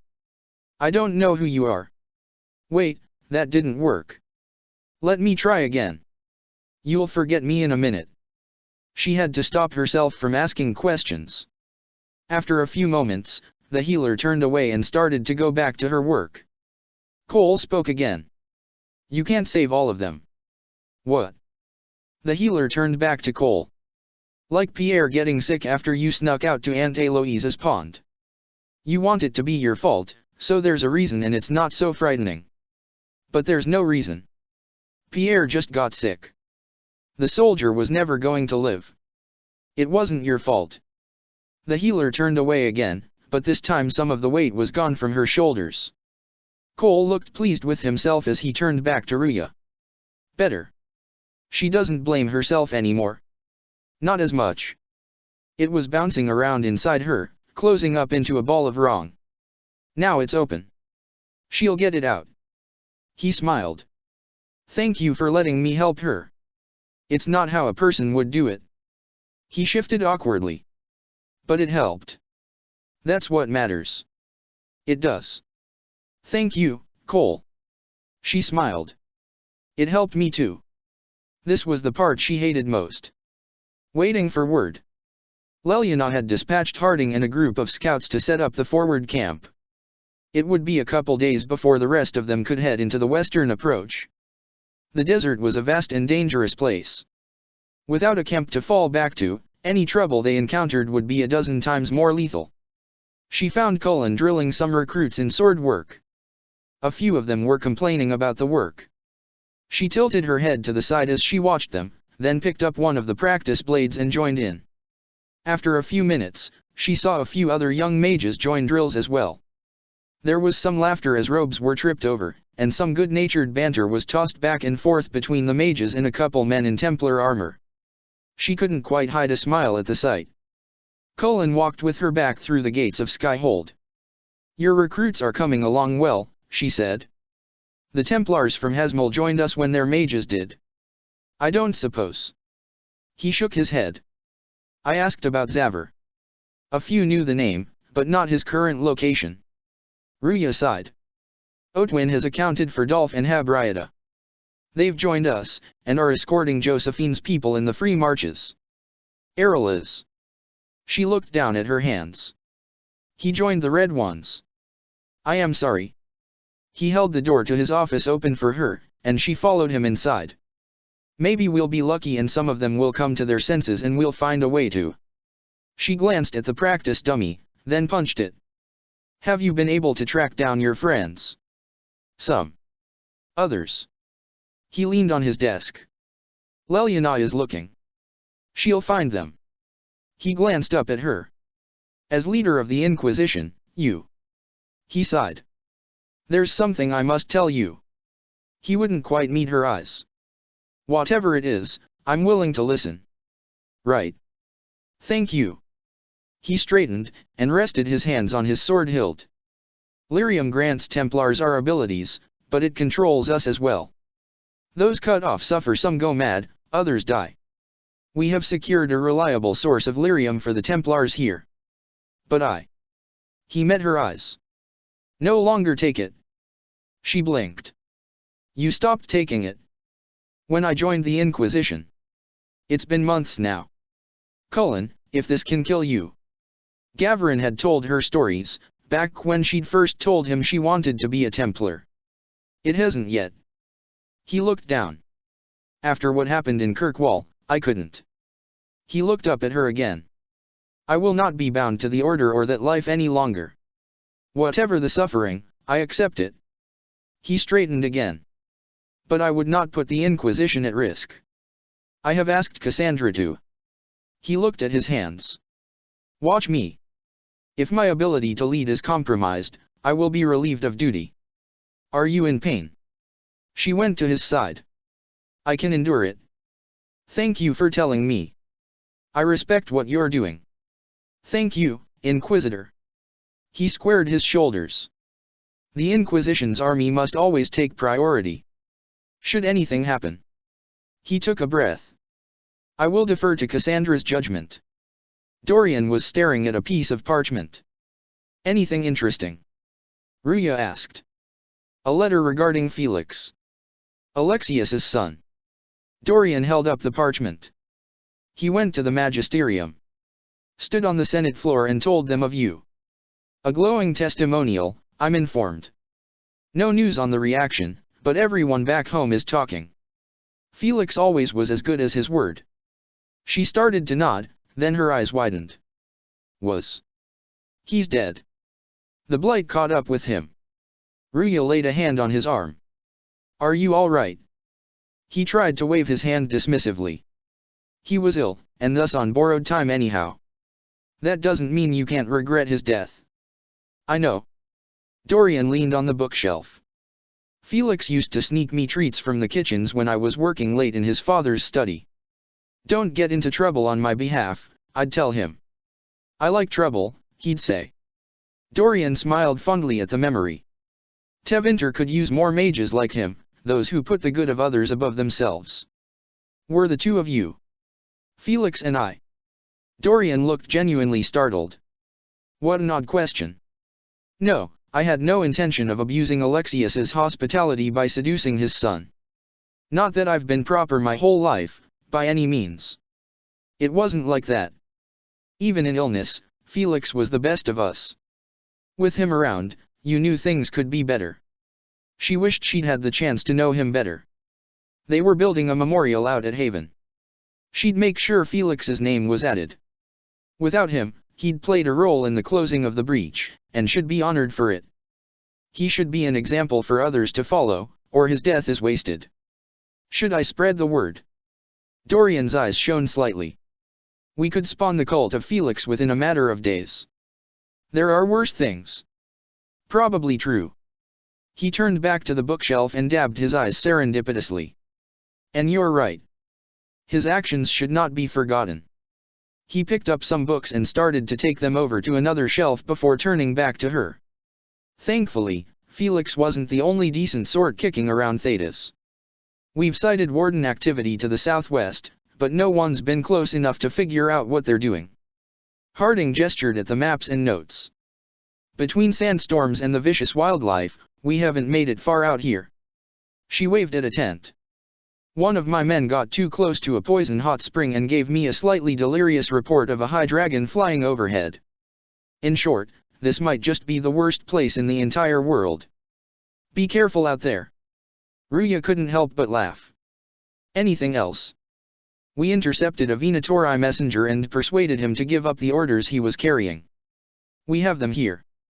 This entire place. Harding shook her head. It just feels like something's not right.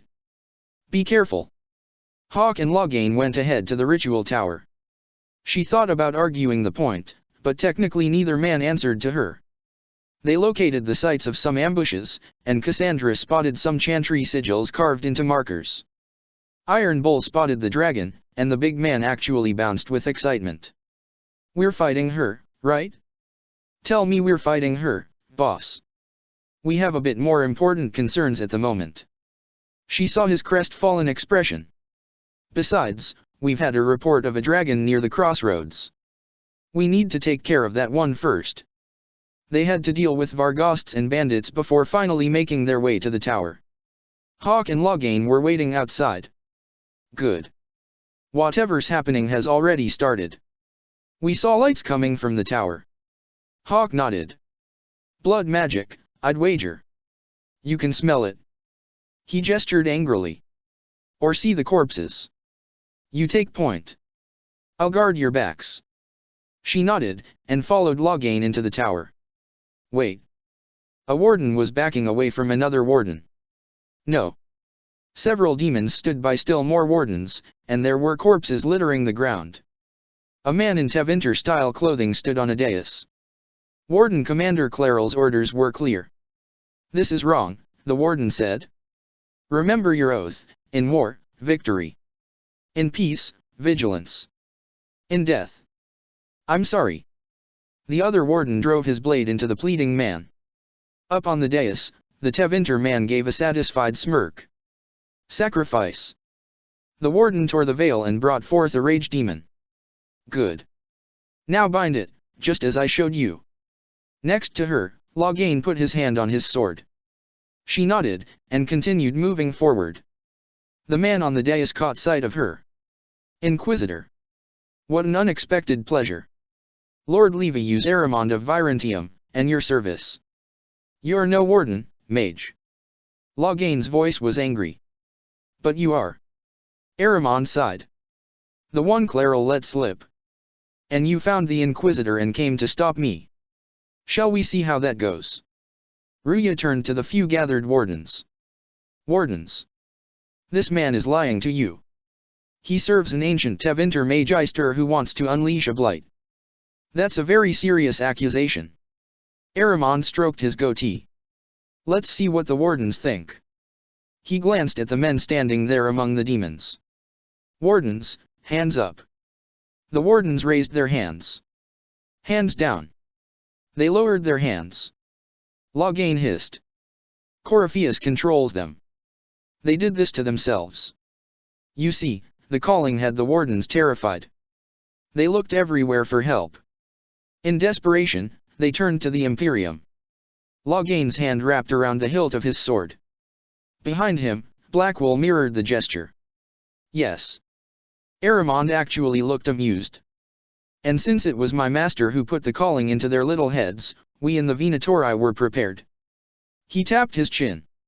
I went to Claral full of sympathy, and together, we came up with a plan. He smirked again. Raise a demon army, march into the deep roads, and kill the old gods before they wake. Ah. Ruya narrowed her eyes. I was wondering when the demon army would show up. Aramon started. You know about it, did you? Well, then, here you are. He leaned on his staff.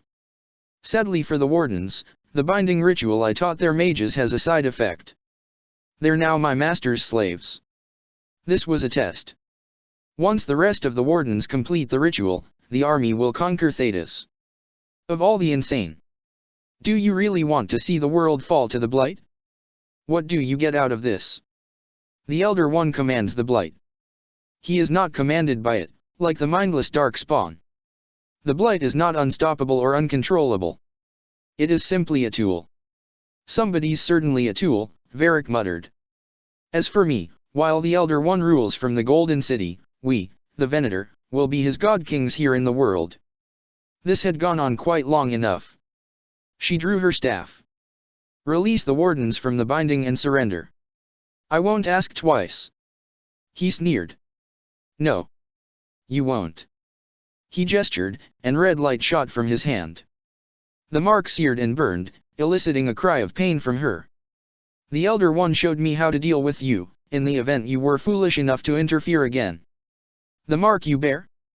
The anchor that lets you pass safely through the veil? You stole that from my master.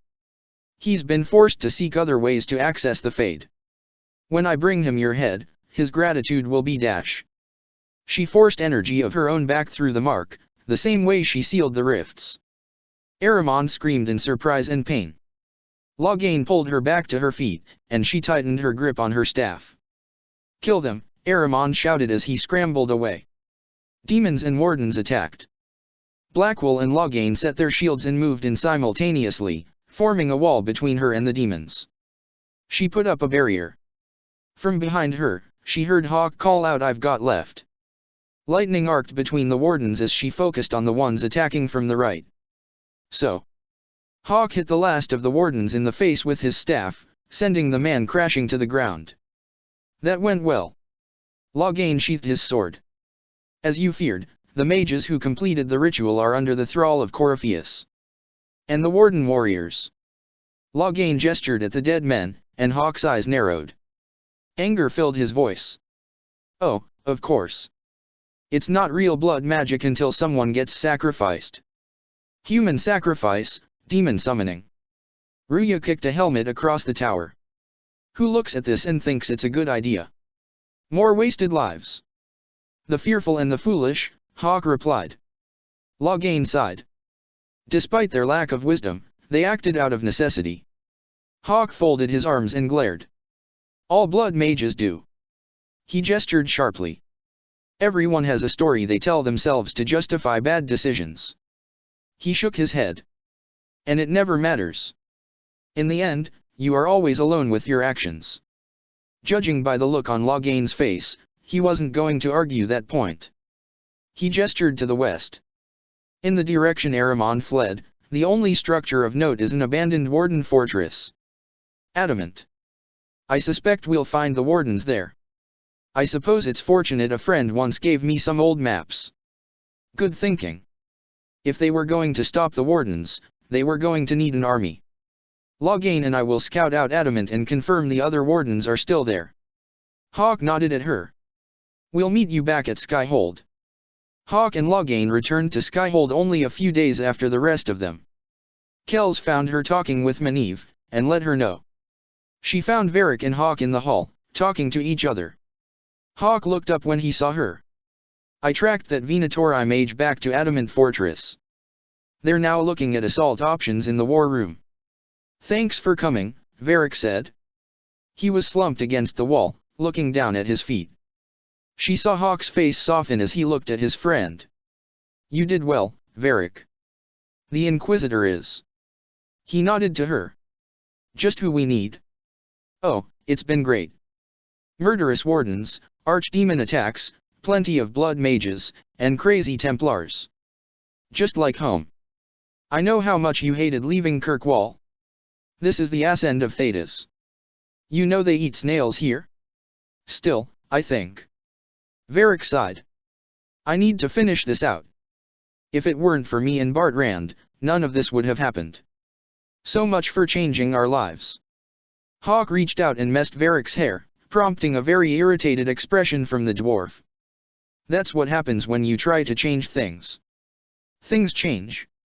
You can't always control how. Adamant Fortress has stood against the Darkspawn since the time of the Second Blight. Fortunately, for us, that means it was built before the age of modern siege equipment. Cullen was actually smiling. A good trebuchet will do major damage to those ancient walls. And thanks to Our Lady Ambassador. He turned towards Josephine. Lady Cyril of Jader was pleased to lend the Inquisition her sappers. They've already delivered the trebuchets. That is the good news. Leliana was staring at the map. None of that accounts for the Wardens summoning a giant demon army. That is the bad news. Leliana looked up at her. Cullen nodded. The Inquisition forces can breach the gate, but if the Wardens already have their demons. Leliana gestured at the war table. I found records of Adamant's construction. There are choke points we can use to limit the field of battle. That's good. Cullen examined the documents. We may not be able to defeat them outright. He looked up at Ruya. But if we cut off reinforcements, we can carve you a path to Warden Commander Clairol. She took a deep breath. Taking this fortress is going to get a lot of good soldiers killed. And not taking it would get even more killed. Our soldiers know the risks, Inquisitor. Josephine's voice was gentle. And they know what they're fighting for. It'll be hard fought, no way around it. Cullen rested his hands on his sword hilt. But we'll get that gate open. Josephine's face became hopeful. It's also possible that some Wardens may be sympathetic to our cause. Leliana's face, however, was more bleak. The warriors may be willing to listen to reason, though I doubt that they will turn against Clairol directly. The mages, however, are slaves to Corypheus. They will fight to the death.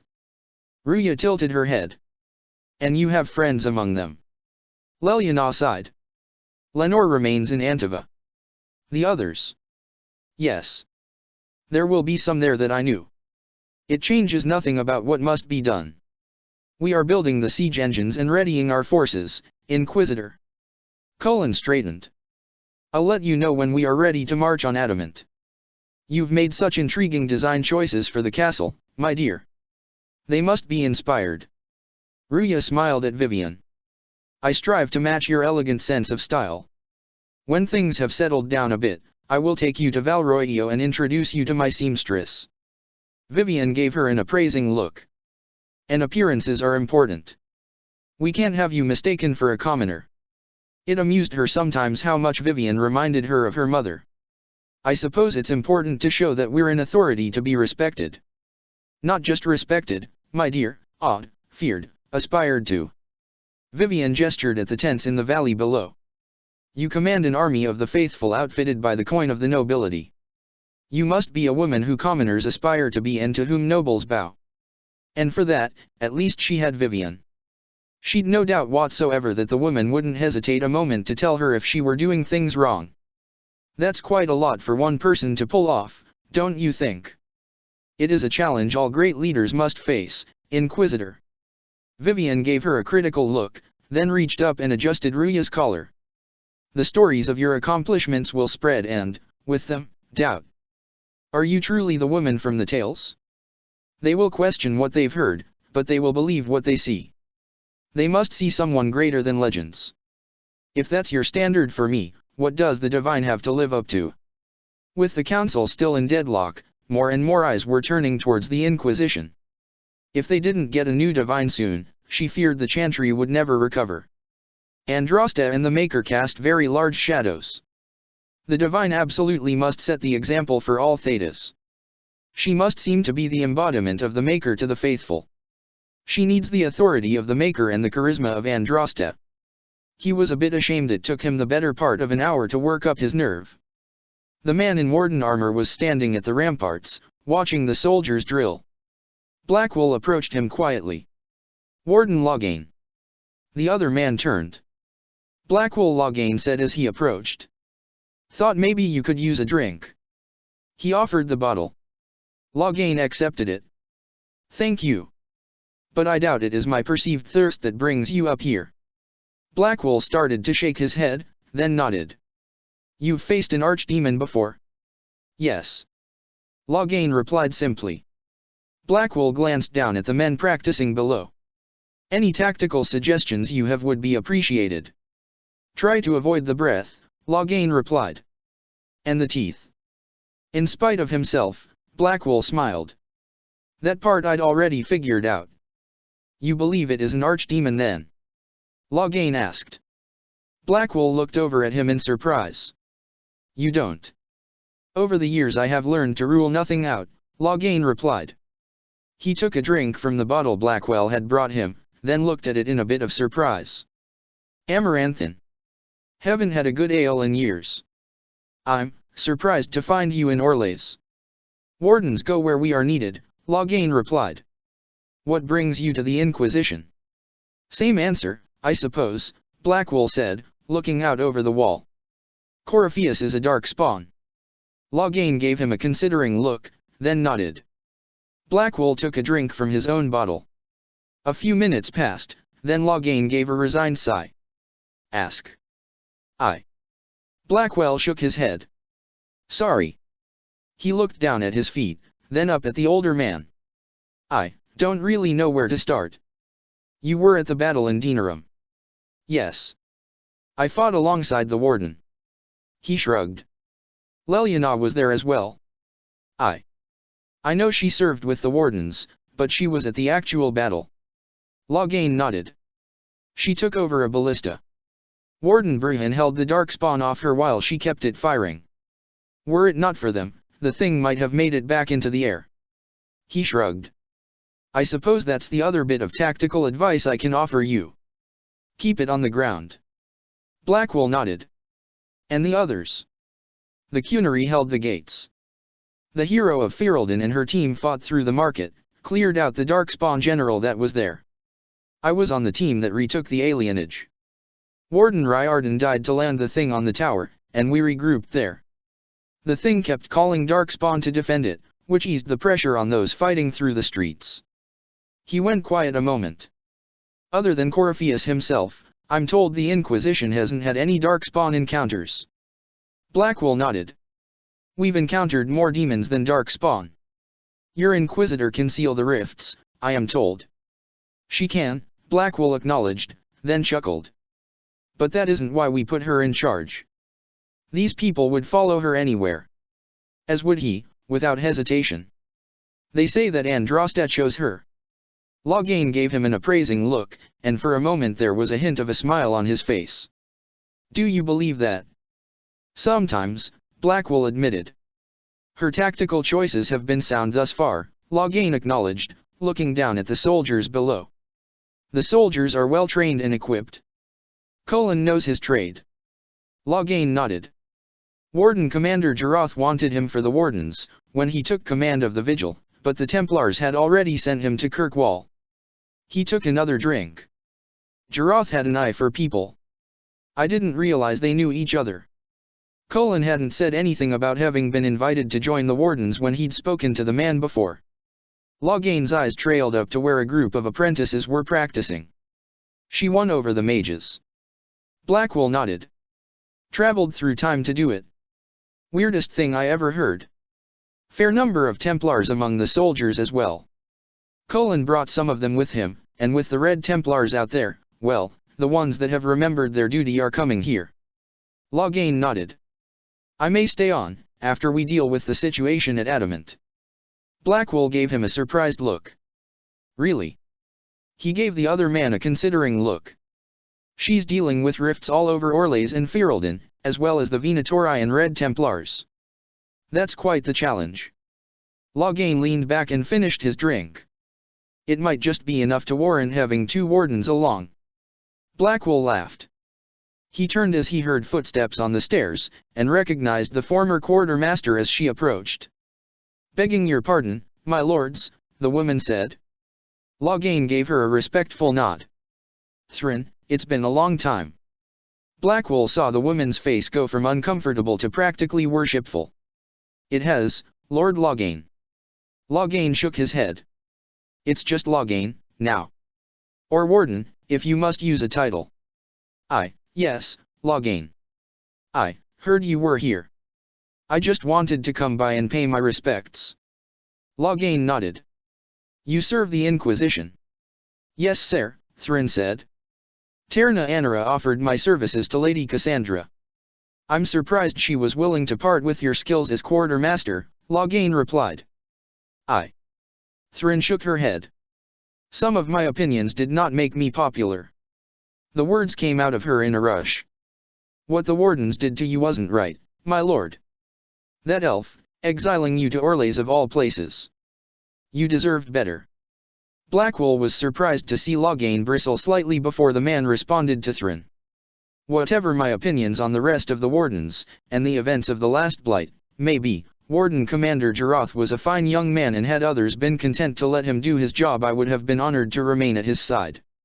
Loghain folded his arms. He added after a moment, and we most likely wouldn't be in this current mess. Blackwell raised an eyebrow at the other man. I'm somewhat surprised to hear you say that. The last thing he expected to hear from Loghain was praise for the man who'd exiled him. Loghain shook his head. Warden Commander Jaroth possessed the traits of being willing to listen to advice and being able to learn from the mistakes of others, both very rare qualities among the young. He had the potential to be a remarkable general. The pride in Loghain's voice was evident. I admit to becoming fond of the lad. He deserved better. Thrin nodded. I didn't realize, sir. Loghain inclined his head towards her. I was rather surprised by it myself, he replied. The Inquisition is lucky to have your skills, Thrin. Thank you, sir. She walked among the soldiers again, nodding and greeting and exchanging pleasantries with the ones she knew. Her blood went a little cold every time she considered what she was about to ask them to do. Some of them were going to die. For their part, though, they seemed proud. One of the ones she'd rescued at Haven showed her the trebuchets they were putting together, pointing out the differences between these and the ones they'd had at Haven. Across the field, she saw Colin talking to Loghain. 2 of the best generals in the world were planning this battle. Colin found her shortly after he parted ways with Loghain. We've nearly 3 dozen mages training regularly with the soldiers. Having their barriers alone may make a huge difference on the field. I'm pleased. She smiled up at him, and he returned the smile. It took her a moment to remember why she'd been walking towards the field. I was looking for some practice dummies. Something I wanted to try. He walked with her, and started to hand her one of the practice swords. She shook her head, then concentrated, holding her hand as if already gripping a sword.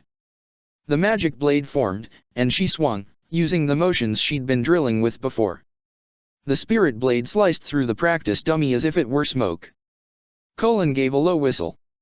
Impressive. I guess I am taking the sword back up.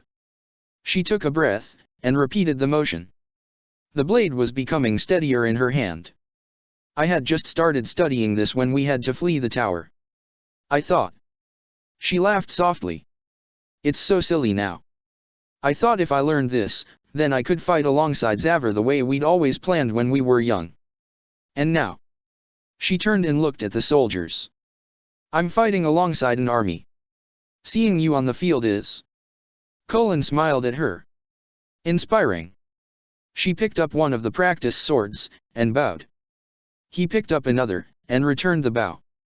A moment later, she heard Hawk's voice announcing he was now taking bets, followed by a cackle from Sira. Leliana entered the stables. Blackwell nearly dropped his wood-carving tools when he looked up and saw her. She nodded to him. I noticed you talking to Loghain earlier. I was wondering if he said anything you found interesting. She wasn't sure how freely Loghain would have spoken to Blackwell, but it was likely to be more freely than he'd speak to her. Not really sure what to make of the man, personally. Blackwell set the tools down. He said he was considering sticking around after we've dealt with the situation at Adamant. No surprise there. She doubted bringing an army down on them would endear him further to the Orlshian Wardens. Understandable on his part. Blackwell nodded, then frowned in consideration. He was last in command of troops in Ferelden 10 years ago. He gestured. He recognized Thryn. Knew her name. Knew her skills. Soldiers will go through hell for a commanding officer they know sees them of value. Even after everything that happened, a lot of Ferelden soldiers remained loyal to Loghain. Jarath cited it as one of his reasons for conscripting the man. And it had been a valid point.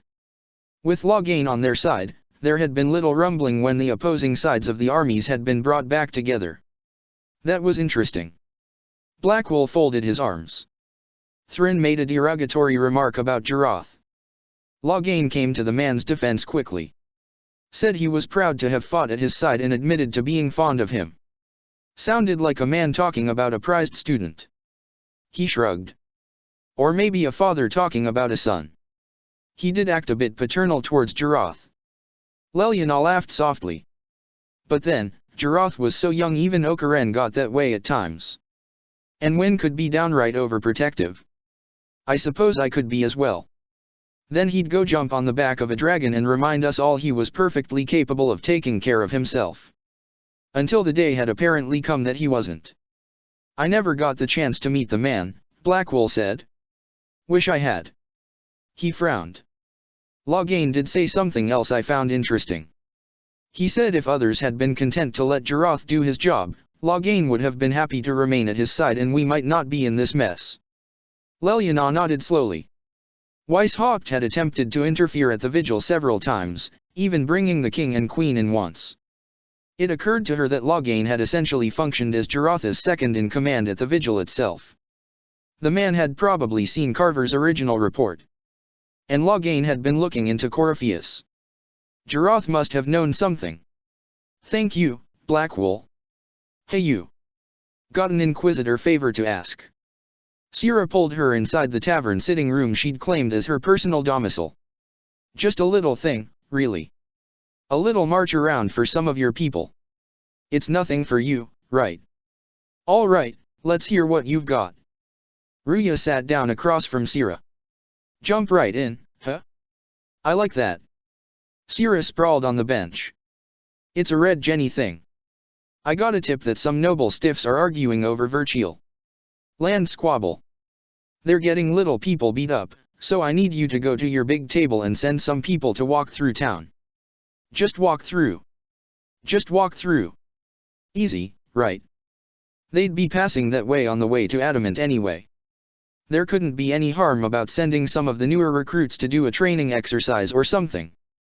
She'd let Cullen know. All right, Sira. I'll have someone look into it. Sira rocked forward to sit up. It's fun, right? Being important without doing a thing. Well, not much of a thing. She folded her legs up under her. Not everything has to be torn skies and ancient arseholes. Every little thing makes a difference somewhere. They chatted for several minutes. Sira told her a story about letting a dozen raccoons loose into some lord or another's vault. Dear Lucas. All right, hopefully this missive will beat the rumors. The champion of Kirkwall is here, helping us. As is Loghain MacTier, helping us with this Grey Warden issue that we have no idea what is yet. No, I don't have a Magister in my inner circle. Dorian is from Tevinter, but he isn't a Magister. I don't need to be rescued. Frankly, Blackwell is almost as overprotective as you are most days, and he's a grand melee winner too. Cassandra kills dragons as a hobby. Between them and Commander Cullen I am as safe as I am going to get, and safer than I would be if you did drag me home and lock me in the cupboard. You do realize I haven't had pigtails in 15 years, yes? Love, Ruya. Dear Ruya. The guy who kicked off the Mage Rebellion, the traitor Tern, and a Tevinter mage. You landed on your head when you fell out of the Fade, didn't you? You realize there are actually people talking about adding you to the Chant of Light? I had some suggestions for that, actually, but Otwin vetoed all of them. Don't recall a Blackwell on the lists. How long ago are we talking? Please tell me your bodyguard doesn't have gray hair and a cane? Screw it, I'm coming to rescue you. Love, Lucas. Chapter 16, The Fallow Mire. Cullen nodded to Kells, then looked past him at where the Inquisitor had entered. Some of our people have been captured in the Fallow Mire. The Avar are holding them hostage, demanding to meet you if we want our people alive again. I'll gather some people and head out at once. He blinked. She hadn't hesitated a moment. Harding will meet you there. Thank you, Inquisitor. She inclined her head, then walked back out. He watched her go, then turned just in time to see Kells give a knowing smirk. He folded his arms and glared, and the lad promptly made himself scarce. Her small force found Harding's camp easily. The dwarven scout waved Ruya over. Thank you for coming. Maybe you can solve this mess. Worry was written on Harding's face. Our missing patrols are being held hostage by Avar. Barbarians from the mountains.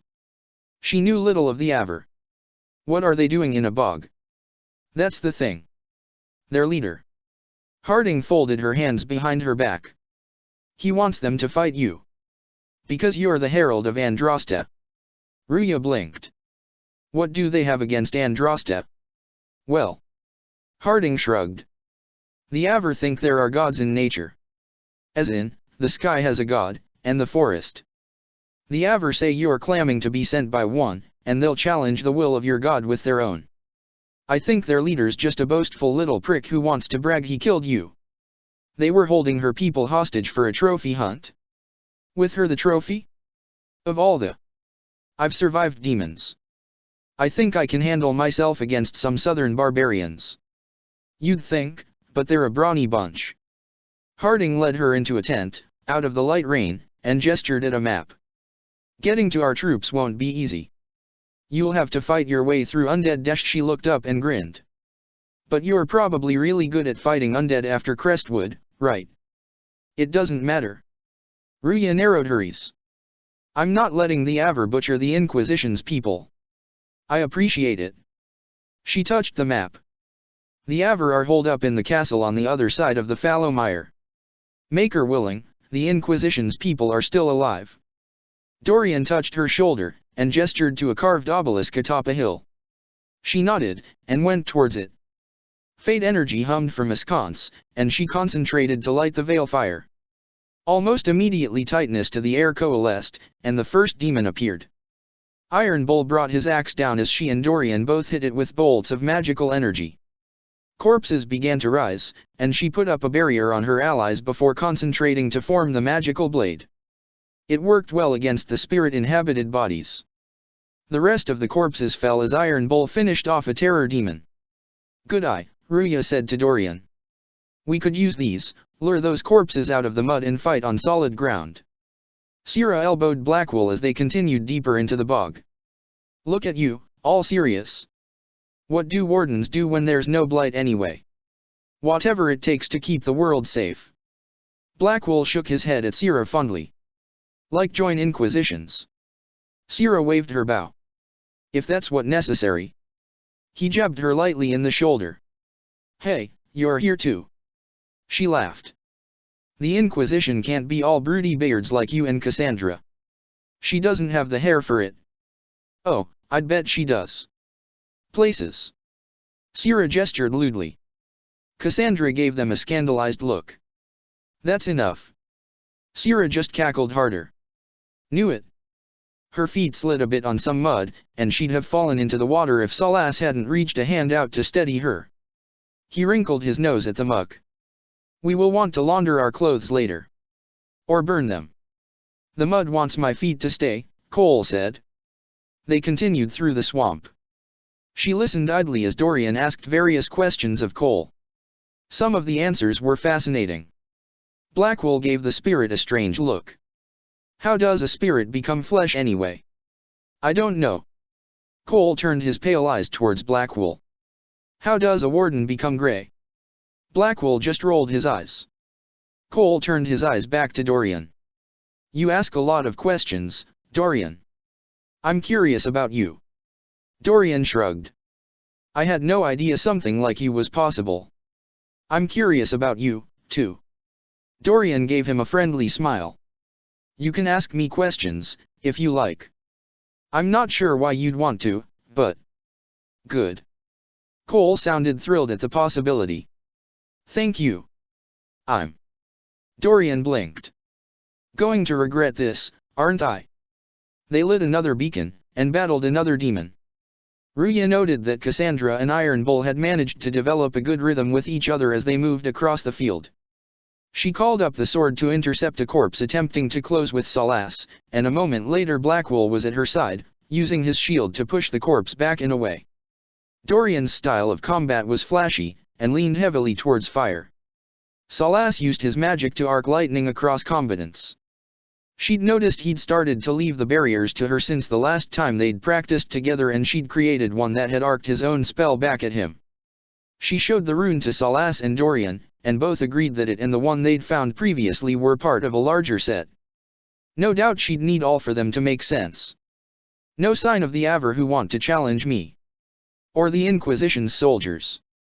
She'd brought along some healing potions, just in case. Another beacon could be made out ahead. They started towards it. Blackwell moved to walk next to Salas. Do you have any advice for fighting demons, Salas? Survive the first 30 heartbeats, and you'll have already won. Blackwell gave an exasperated head shake. So I should try not to die? Helpful. Salas sighed. I mean that demons are rarely intelligent enough to change their tactics. If you focus on defending yourself, you will see the full range of their abilities within the first 30 heartbeats. By then, you should be able to find a weakness and exploit it. That is helpful. Blackwell nodded thoughtfully. I will try to remember that. Also, try not to die. Salas's lips twitched upwards slightly as he spoke, and she hid a smile of her own. The man in front of the rift was easily the largest human she'd ever seen. She wouldn't be surprised if under the paint he was actually a hornless Cunary. His hammer probably weighed more than Sierra did. She put up a barrier, but he did not move to attack. My kin want you dead, Lowlander, but it's not my job. No fears from me. Ruya nodded slowly. Why aren't you with the other Aver? He turned back towards the rift hanging in the air. Trying to figure out this hole in the world. Never seen anything like it's like. He laid his hammer over his shoulder, hooking his arms over it as he tilted his head at the rift. They spit out angry spirits. Endless. What the sky's trying to tell us, I don't know. They're caused by the breach in the sky. It was some kind of magic gone wrong. The look he gave her was impatient and irritated. I know that, Lowlander. I'm talking about the Lady of the Skies. He gave her an appraising look. Do you not know her? Can't you see the warnings she writes through the bird flocks in the air? You use the patterns of flocking birds as an augury, then? Dorian asked. We don't use them. He directed the look at Dorian. They're sent. You see it, or you don't. In the air, the rift began to shimmer and open again. Her comrades took their positions as the demons began to come forth. Once again, she and Salas used their magic to disrupt several of the fountains before they could produce demons. Lady of the Skies. The Aver was staring at her. You can mend the gaps in the air. Pretty great, huh? Iron Bull laid his axe over one shoulder. Maybe you do have a god's favor. The Aver nodded to her. I thought the Avar wanted to fight me. He rolled his eyes dismissively. Our chieftain's son wants to fight you. I'm called in when the dead pile up. Rites to the gods, mending for the bleeding, a dagger for the dying. That's what I do. He gave a disgusted shake of his head. I don't pick up a blade for a whelp's trophy hunt. A priest then. The other Avar kidnapped an Inquisition patrol. Are they all right? A few were injured in the skirmish, but they were alive. Last I saw them. He leaned on his hammer. Someone's trained them well. They killed more of us than I thought they would. The next beacon sent forth even more demons. Cassandra was knocked to the ground by a terror demon coming up from beneath her, but Blackwall moved in to shield her before it could capitalize on the advantage. A small cluster of corpses started to aim arrows at Dorian, and a rock seemed to emerge from the fade itself, slamming into them before vanishing again. She glanced over her shoulder and saw him nod at her. Iron Bull managed to cut one of the corpses in half. That was impressive enough, but the fact that he'd done it vertically almost disrupted her concentration as she swept the spirit blade through an oncoming demon. Sierra caught an arrow in the back, but the barrier deflected most of the damage. The archer whirled and sent a red lighter arrow directly into the eye of her assailant. Blackwall gave Sierra a worried look as Ruya used her magic to heal the scratch. You should learn to watch your back. Well, you need to. Sierra twisted around to look at him. Your arse. She considered a moment. No, your mom's arse. He sighed. Great. I'm glad we understand each other. By the fourth beacon, they were working as an effective team. Ruya crafted a barrier, and began moving forward with Blackwall, spirit blade in one hand and staff in the other. Dorian focused his fire on the more dangerous of opponents, while Salas used lightning and giant rocks wherever enemies were foolish enough to stand too close together. Cassandra and Iron Bull moved through the field back to back as though they'd been fighting side by side for years rather than a matter of days. Cole and Sierra picked off enemy archers, Sierra with her own bow, Cole with his strange ability to move across the field unnoticed. Iron Bull kicked a severed head into the swamp. Hey Blackwall. What's the most limbs you've ever cut off something in one swing? For the Wardens, battle is a sacred duty, a vigil kept to guard the world against destruction. It's not a game. Right. Same here. They'd only gone a few more steps before Blackwall glanced back at Iron Bull. Do heads count? Heads absolutely count. Then. Blackwall considered a moment. 3. Nice. Down on the collarbone and through, right? That's how I get the good ones. Cassandra rolled her eyes affectionately. That's a lot of corpses. Ruya narrowed her eyes. Push through. Don't engage, just get to the gate. We'll drop the portcullis, and find our people. Right, boss. Ruya took a deep breath and focused her energies into the barrier. Go. She followed Iron Bull up the stairs, letting the big man clear the path up to the gate control. Dorian put a wall of fire across the gateway as Blackwall and Cassandra stood with their shields on either side of him, making short work of anything that managed to get through the flames. The lever dropped the portcullis. Ruya regrouped with her companions. Dorian downed a lyrium potion, while both Iron Bull and Cassandra took healing drafts. Ready.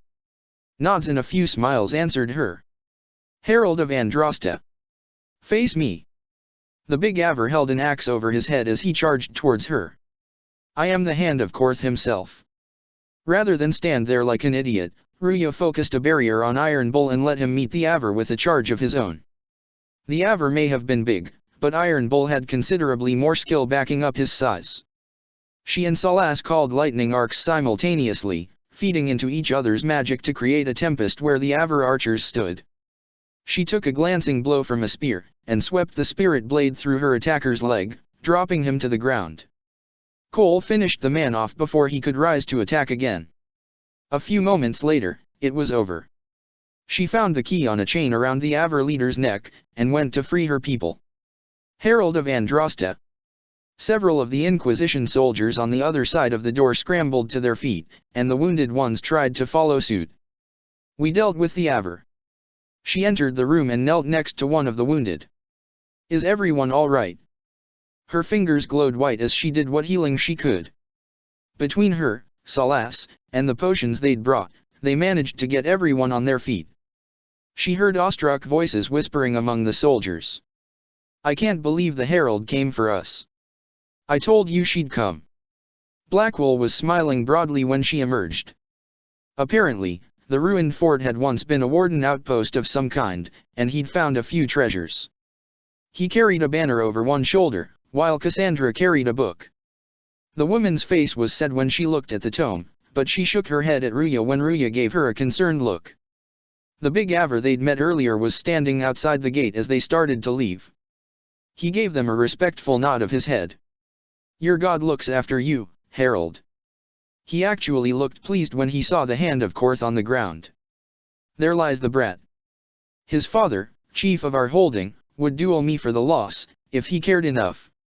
On impulse, she approached him. "The Inquisition has a purpose your chief lacks." He looked at her contemplatively. "Is this why the Lady of the Skies led me here? To help heal the wounds in her skin?" He nodded. I'll join you. Let me make peace with my kin, and I'll find where you set your flag." On the way back, she listened to Cole and Cassandra talking about Lord Seeker Lambert. Ruya was surprised to learn that it had, in fact, been Cole that had killed the man. From what she had heard, she wasn't sure he'd been wrong to do so. Not for the first time, she wondered what would have happened if it had been people like Cassandra and Cullen in charge when the trouble first came to a head. Though, if it had been people like Cassandra and Cullen in charge, it was likely the trouble would not have occurred. Iron Bull was examining a nick in the blade of his axe. He glanced over at Dorian. "Nice work with the magic back there, Dorian. You're pretty good at blowing guys up." Dorian gave a flamboyant bow. "It's significantly more impressive than hitting them with a sharp piece of metal." "Hey, whoa." Iron Bull held up a hand. "Let's not get crazy." Dorian grinned, then glanced over at Salas. "Salas, that little flare you sometimes do with your staff." He tilted his head. "You're redirecting ambient energy to your personal aura." "Yes. The effect clears magical energy and creates a minor randomized barrier to impair incoming magic." "Fascinating. It's a Tevinter technique. I've never seen anyone in this part of the world do it." "The technique is not Tevinter. It is Elven." "Oh. That means we." Dorian's steps faltered slightly. "Never mind, then. But do go on about the wonders of Tevinter magic." Salas shrugged, then turned his eyes to Ruya. "We can show you, if you'd like." "I was just about to ask." She smiled. They arrived back at Skyhold to a report that the army would be ready to move in the morning. "Dear Lucas, I'm going to have Leliana send you a raven every day reminding you I don't need to be rescued. Actually, it looks like I'm the one going to be doing the rescuing. Things are complicated regarding the Grey Wardens. Fortunately, I've got two of Theda's best generals working for me right now, so we should be able to handle the matter. Leliana said to thank you for arranging the rescue of her agent. The Free Marches would be in a lot more trouble if you weren't there. Love, Ruya." "Dear Ruya. Don't you even try sweet-talking me out of rescuing you." "Love, Lucas." Chapter 17, Here Lies the Abyss. Someone had sewn a tabard for her horse. The pretty little mare looked majestic in the silver-studded saddle and bridle. Cullen offered her his hand as Ruya climbed up, then vaulted into the saddle of his own horse. She'd offered a horse to Hawk, and the man had merely laughed in response. He and Varric sat atop a wagon with Sira and a rotating group of soldiers, playing cards. Cullen filled her in on the plan they'd developed. He'd taken her suggestion regarding the deployment of the mages, and had paired the mages at the front lines with Templar bodyguards. He'd done the same for the healers in the back ranks. Good to see the willingness to work together, on both sides. She waited until they were out of earshot of most of the soldiers. "You and the Red Templars leader seem to have a personal history. When I arrived in Kirkwall, Samson and I shared quarters. He seemed a decent man, at first." He shrugged. Knight Commander Meredith later expelled Samson for erratic behavior. He ended up begging on Kirkwall's streets. He committed further crimes, but managed to evade the order's justice. Now Samson serves Coryphaeus as his loyal general. She sighed. Why do you think Samson joined Coryphaeus? He had a chronic lyrium addiction. He spent every last coin buying it from local smugglers. Perhaps Coryphaeus appealed to his vanity, gave him purpose as well as lyrium. Perhaps that's all it took. It sounds like Samson had a miserable life. Anger entered Cullen's voice. The order expelled him, but he had choices. He could have found another path. He glanced over his shoulder at her. I don't understand how he became so powerful. Even with red lyrium, Samson's glory days are long behind him. They rode in silence for a while. Josephine and Leliana had remained in Skyhold, though Leliana had sent plenty of scouts with them. Blackwell rode next to the wagon that contained Syrah, and the woman seemed to be doing her part to keep his spirits up. Loghain kept to himself, and his face seemed permanently set into a scowl. Adamant was massive. She imagined there was a time when the sight of the thing would have been inspiring. Ruya started to head in, but Cullen pulled her back and told her to save her strength until the walls were down. She wanted to argue, but knew he was right. The trebuchets fired, taking down the men on the walls for the Inquisition soldiers on ladders. The ram was moving forward. The tower shields and barriers of the mages protected the men, and then Cullen touched her shoulder. They headed in together. Loghain, Cassandra, Salas, and Cole moved in with them. Blackwell led Iron Bull, Syrah, and Dorian in with another group. Vivian remained on the heights, helping coordinate the attacks of the Inquisition's mages. Varric was with Hawk, though she'd lost sight of them. With a shuddering crash, the ram breached the wall, and her soldiers flooded in. She put up a barrier as she moved in alongside them. Loghain and Cassandra went left, while she and Cullen went right. Cole stayed near Salas as the mage arced lightning through the warden archers. One of her soldiers took an arrow to the shoulder, and she poured more strength into the barrier. From above she heard a voice shout, "Pull back! They're through!" The wardens began retreating further into the fortress. A moment later, there was nothing standing in the small courtyard but Inquisition forces. Cullen turned to her. "All right, Inquisitor. You have your way in. Best make use of it." He gestured at his soldiers. "We'll keep the main host of demons occupied for as long as we can. I'll be fine. Just keep the men safe." She wanted to tell him to keep himself safe as well, but now wasn't the time. And she doubted he'd listen. "We'll do what we have to, Inquisitor." He narrowed his eyes, proving her right. "Warden Loghain will guard your back. Hawk is with our soldiers on the battlements. He's assisting them until you arrive." Both of them turned at the sound of a scream, and saw a demon throw an Inquisition soldier off the wall. Cullen shook his head. "There's too much resistance on the walls. Our men on the ladders can't get a foothold. If you can clear out the enemies on the battlements, we'll cover your advance." He strode away, barking orders at his men. She took a deep breath, and headed in. Cassandra started to brace for an incoming blow, but Loghain moved to intercept it. The magic blade formed in the Inquisitor's hand, and a demon fell before her. Based on the faint shimmer her allies had, either the Inquisitor or Salas were using their powers to increase their defenses. Another warden fell before her blade. She spared a quick glance. It was not a face she recognized. Based on Loghain's expression, he was not so lucky. More demons attacked, but the Inquisitor kept them all moving forward. "Brothers, can't you see this is madness? It's no use. They're enslaved." She looked down over the ramparts. A small group of wardens had their blades drawn on other wardens, and were being attacked by demons. In front of her, she saw the Inquisitor let the blade vanish. Ruya raised her staff, and arced lightning between the demons and their handlers. Salas did the same. Within moments, the attacking wardens had fallen. Cassandra glanced at the Inquisitor, and then at the defenders. The Inquisitor held up a hand. "The Inquisition is here to stop Clairol, not to kill wardens. If you fall back, you won't be harmed." The leader of the defenders glanced at his comrades, then nodded. "All right. My men will stay back. We want no part of this." He sighed. Deal with Claral as you must. They moved back, letting the Inquisition forces past. Well spoken. Loghain's voice was quiet. I did not look forward to killing more wardens. It felt like old times again, going into battle next to Hawk. The soldiers of the Inquisition fought bravely, reminding him for a moment of the times they'd gone in at the side of the Kirkwall Guard, or even the Templars. If only Avellini and Fenris were here, Varric might have felt unstoppable. Except for the nagging feeling that Hawk shouldn't be here either. He should be home, with the kids, with Fenris. If only they'd known for sure that Carver wasn't anywhere within these walls. Or Stroud, or Nathaniel, or any of the other wardens they'd met over the years. Blondie.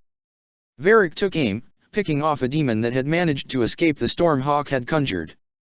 The Inquisitor was no slouch on the field, but the only one of his new friends who came anywhere close to the sheer chaos Hawk could bring to a field might have been Dorian. They came upstairs to find Inquisition forces battling demons. As narrow as the battlements were, she stood back to let Loghain and Cassandra charge forward, and focused instead on her magic. Ruya and Salas moved in unison, using their staffs to direct pointed fire rather than risk catching an Inquisition soldier with a stray bolt of lightning. As soon as the first siege point was clear, Cole gestured and led them to the second. A pride demon was tearing through some of her people, and they were standing anyway. She brought forth a barrier, then used the power of the mark to begin ripping away the creature's defenses. The soldiers cheered as their blades began to bite deep. She started towards another group of demons only to see them get blasted apart by a rain of fire. The demon that managed to avoid the flames caught a crossbow bolt. She blinked, then saw Hawk and Varric. Hawk tossed her a salute. Inquisitor. Always a pleasure. Good work. Impressive as hell, actually. Maybe Varric's book wasn't all that far-fetched. Stay with my forces and see that they survive this. With his sheer destructive capability behind them, her forces might actually have a shot at this. He nodded. I'll keep the demons off them as best I can. He punctuated his words by smashing a demon in the face with the blade of his staff, arcing lightning into it as he did so. Shades appeared before them. In the chaos, some of the demons were turning on the wardens. Ruya felt her gut wrench. It may well get worse before it got better. She used her defensive magic to aid where she could. More wardens withdrew. They emerged onto the lower battlements. Hawk and Varric had beaten them there and were fighting alongside the soldiers. Ruya blinked. And apparently they were keeping score. The last demon faltered, then fell to the mace of one of her soldiers. She clapped the woman on the back as she moved past, checking on the wounded. How many of them are there? Hawk asked. Fewer thanks to you, a soldier replied. He glanced at Ruya. Hawk saved a lot of lives on the battlements, Inquisitor. Some of the recruits listened to reason. Loghain glanced back at where a small group of wardens had withdrawn from the fight and lowered their blades. Perhaps Aramond doesn't have them all. A soldier saluted. Commander Cullen will hold a path open for us as long as possible, Inquisitor. Our forces are ready when you are. She nodded, and began walking towards the large wooden door into the heart of the fortress. Claral stood on the balcony. Wardens and their demons stood in a circle around a rift, with several mages using their power to hold the rift open. Claral gestured. Wardens, we are betrayed by the very world we have sworn to protect. Next to her, Aramond stood impatiently. The Inquisition is inside, Claral. We have no time to stand on ceremony. These men and women are giving their lives, Magister. That might mean little in Tevinter, but for the wardens, it is a sacred duty. She turned to the man standing behind her. He was old, and when he stepped forward, it was clear he'd seen many years of battle. Claral's voice saddened. It has been many long years, my friend. Too many, Claral. If my sword arm can no longer serve the wardens, then my blood will have to do. He closed a fist over his heart. It will. She stepped behind him, and with a smooth motion, opened his throat. Ruya felt her stomach twist at the sight. She continued down the stairs. Aramond saw her and gestured. Stop them. We must complete the ritual. Claral, if you complete that ritual, you're doing exactly what Aramond wants. Hopefully, the woman was not completely beyond reason. Aramond sneered. What, fighting the Blight? Keeping the world safe from dark spawn? Who wouldn't want that? He gestured dismissively. And yes, the ritual requires blood sacrifice. Hate me for that if you must, but do not hate the wardens for doing their duty. We make the sacrifice as no one else will. Claral stepped forward. Our warriors die proudly for a world that will never thank them. And then he takes your mages' minds for his real master, Corypheus. Loghain stepped to Ruya's shoulder. Claral actually took a step backwards. Corypheus? But he's dead. Aramond moved to her, laying a hand on her shoulder. These people will say anything to shake your confidence, Claral. For a moment, Ruya thought Claral was going to listen. To back down.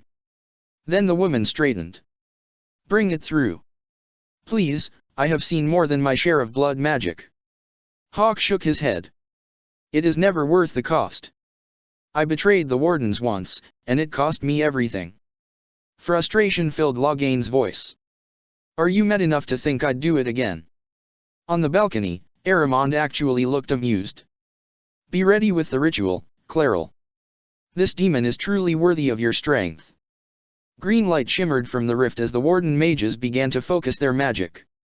Ruya took another step forward. Listen to me. I have no quarrel with the wardens. I have spared those I could. I don't want to kill you, but you're being used. She met the eyes of the men standing in front of her. And some of you know it, don't you?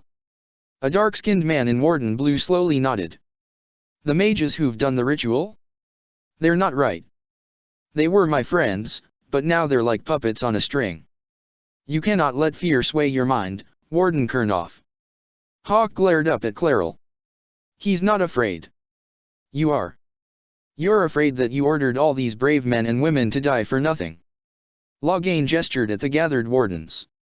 One day, you may be asked to give your lives to stop a blight. But not today. Aramond moved to stand between them and Claral. Claral, we have come so far. You're the only one who can do this. The warden commander hesitated. She shook her head, doubt evident on her face. Perhaps we could test the truth of these charges, to avoid more bloodshed. He backed away from her, drawing his staff as he did so. Or perhaps I should bring in a more reliable ally. He slammed the butt of his staff into the stone of the balcony as he turned to face Ruya and her comrades. My master thought you might come here, Inquisitor. He sent me this to welcome you. In the distance, a roar could be heard. She saw the look of shock and horror on the faces of the wardens as the dragon appeared in the sky. It landed atop a tower, and spread its tattered wings as it roared again. Aramond started to laugh, and Claral arced lightning into him, driving him to the ground. Almost as one, the wardens drew their blades and turned on the demons. They fought their way through the demons as Claral began to chase after the fleeing Aramond. Ruya threw herself to the side to avoid a blast of fire from the dragon. 2 wardens and an Inquisition soldier died to the flames. Cassandra pulled her back to her feet, then charged in, using her shield to clear a path for Cole and his blades. Ruya moved to stand at Solas's back, using her spirit blade to clear enemies from him so he and Hawk could focus their magic on a massive pride demon that was slaughtering warden and soldiers alike. It fell, and she gestured to her comrades. They moved up the stairs in the direction Claral had gone. With the thinness of the veil and the warden mages still compromised, demons were everywhere. The wardens fought alongside the Inquisition soldiers, pushing back where they could, but chaos reigned on the field. And the dragon, every time it dove, soldiers and wardens alike died. There had to be some way to remove it from the field. Claral had Aramond at her mercy. The Tevinter mage faltered beneath the furious woman's magic. You've destroyed the Grey Wardens. He laughed weakly as he tried and failed to push himself off the ground. You did that to yourself, you stupid bitch. All I did was dangle a little power before your eyes. And you couldn't wait to get your hands bloody. She sent another blast of energy at him and he slid across the ground. You could have served a new god. She raised her staff again. I will never serve the blight. The dragon landed, catching Claral in its massive jaws. It leaped atop a tower and shook its head violently from side to side. Ruya heard the Warden Commander scream, and then the dragon tossed her aside like a rag doll before it began to move towards them. Cassandra moved to stand in front of her, shield ready. Out of the corner of her eye, she saw Loghain do the same for Salas, and felt a slight bit of surprise when she saw Hawk move to protect Varric. She poured energy into the barrier, strengthening it as the dragon came towards them. On the stone, Clairol was still moving, though blood pooled around her. She dragged herself towards them. In war, victory. She rolled to her back as the dragon stepped over her. In peace, vigilance. Magic glowed around the woman's hand, and as the dragon stood above her, she unleashed the last of her magic into its belly. The creature roared in pain and flung itself sideways, smashing into the stone. The bridge they were on started to shake. Run. Hawk actually picked Varric up as he ran. Salas stumbled, and Loghain grabbed his arm, throwing the mage forward. A moment later, Loghain himself started to slide, and she caught his arm. For a heartbeat, she thought they'd make it. The dragon thrashed again, and the bridge began to collapse. Instinct guided her more than thought as they fell, and she willed energy into the mark as she saw the rift below. For a moment, she floated with the ground above her. Slowly, she stretched out a hand. Her finger was a hair from the surface when gravity seemed to reverse itself and she hit the ground with a grunt. Ruya heard groans from her companions, and looked around. Cassandra was picking herself up off the ground, while Salas was looking around in a daze. Cole's eyes were wild. Loghain had landed on a piece of floating debris in a sky that was entirely the wrong color, and was oriented to a different gravity. The sight made her feel a bit dizzy. She looked around for Hawk and Varric, and found them on yet another piece of floating rock. What happened? Loghain asked. We were falling. She looked around. At first glance, it was a canyon, with ankle-deep water forming pools. The stone glowed with silvery green veins of light and jutted out in all directions. Here and there were bits of construction, often oriented at different angles. A pale mist hung in the air, making it hard to focus on anything more than 100 feet or so from them. And more pieces of stone hung in the air, some still, some tumbling slowly as they floated. Hawk shook his head and ran a hand down his face. If this is the afterlife, the Chantry owes me an apology. This looks nothing like the Maker's bosom. No, this is the Fade. Salas's voice held a note of wonder as he looked around. The Inquisitor opened a rift. We came through. His face broke into a smile. And survived. I never thought I would ever find myself here physically. He pointed at what appeared to be a dark structure hanging in the air above them. Look. The Black City, almost close enough to touch. She had to shake her head to keep herself from staring in fascination. At least she was in the right company for such a thing. This must be very exciting for you, Salas. Any advice you have on what exactly's going on would be wonderful. Cole, how does it feel to be back home? Salas turned towards the spirit. Ruya's eyes widened. Cole looked panic-stricken. She immediately moved towards him as he twisted this way and that frantically. I can't be here. Not like this, not like me. Salas went to Cole's other side, and they both put hands on his shoulders. It's all right, Salas assured him. We'll make it right. This place is wrong. He looked back and forth at them. I made myself forget when I made myself real, but I know it wasn't like this. Above them, Hawk folded his arms. It's not how I remember the Fade, either. Perhaps it's because we're here physically, instead of just dreaming. He looked down at her. The stories say you walked out of the Faded Haven. Was it like this? She frowned, and took in the sights. It was familiar, somehow, but she couldn't draw the memories to her. I don't know. I still can't remember what happened the last time I did this. Hawk nodded. He glanced down at Varric, and then lowered his friend to where Cassandra stood before using his staff to push himself off the floating debris. He landed on his feet. Hawk straightened back up. Well, whatever happened at Haven, we can't assume we're safe now. Loghain jumped down as well, landing lighter than she would have expected from a man his age. That huge demon was on the other side of that rift Aramond was using, and there could be others. He glanced at her. In the real world, the rift producing the demons was nearby, in the main hall. Can we return to the world through that? It sounds like our best option. Ruya took a deep breath and looked around. Green shone to what she somewhat arbitrarily decided was north. There. Let's go. Ruya touched Cassandra's shoulder reassuringly. The seeker nodded in reply. Salas was still looking around like a child at a winter scent celebration. This is fascinating. It is not the area I would have chosen, of course. But to physically walk within the fade. He sighed happily. Cassandra gave him an irritated look. Concentrate on the task at hand, mage. There is nothing more dangerous than this place. Thank you for the warning. If her people weren't back in the real world, fighting and dying, she would have shared Salas's fascination. Salas, you're the expert on this place. Anything helpful? He considered the question for a moment. The fate is shaped by intent and emotion. Remain focused, and it will lead you where you wish to go. He tilted his head as he looked around.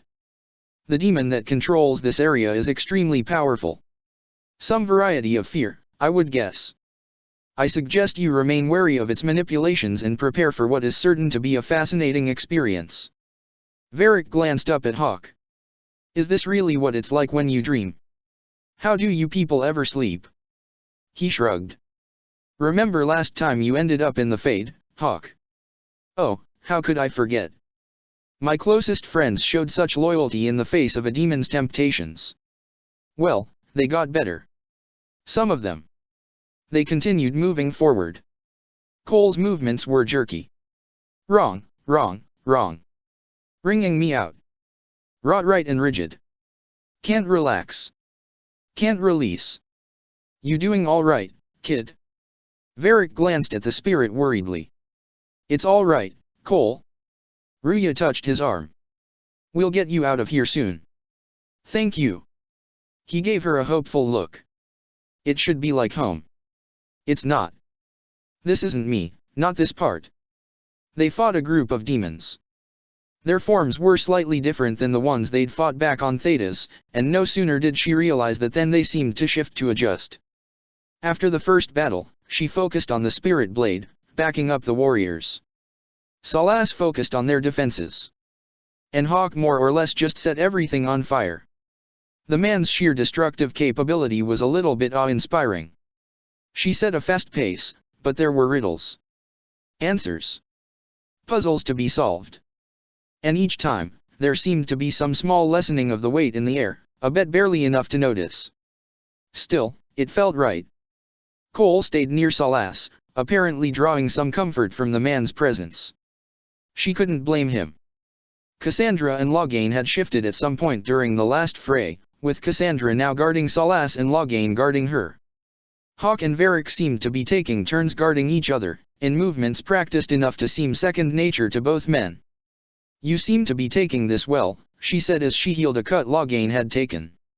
One does not fight at the side of the likes of Merrick and Jaroth without learning to accept a level of insanity. Despite herself, she laughed. She walked up a staircase of stone, and stopped dead in her tracks. Loghain nearly stumbled into her. Ruya could only stare. She knew the woman.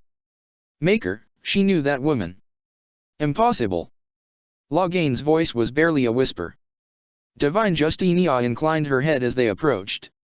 I greet you, Warden. And you, Champion. Cassandra took another few steps forward. Divine Justinia? Most holy. Cassandra. The Divine's face was warm and kind when she looked at the Seeker. It couldn't, could it? Cassandra, you knew the Divine. Is this really her? I. Cassandra's face showed how badly she wanted to say yes. I don't know. It is said the souls of the dead pass through the Fade and sometimes linger, but... Cassandra swallowed.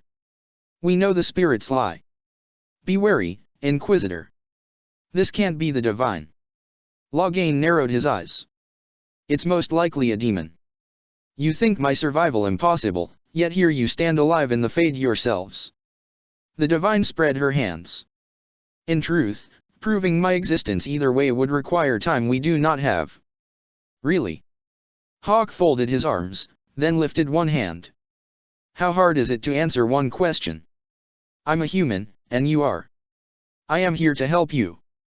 The divine turned to meet Ruya's eyes. You do not remember what happened at the Temple of Sacred Ashes, Inquisitor. A spirit, then. The divine would not have known her, and certainly not by her title. No, I don't.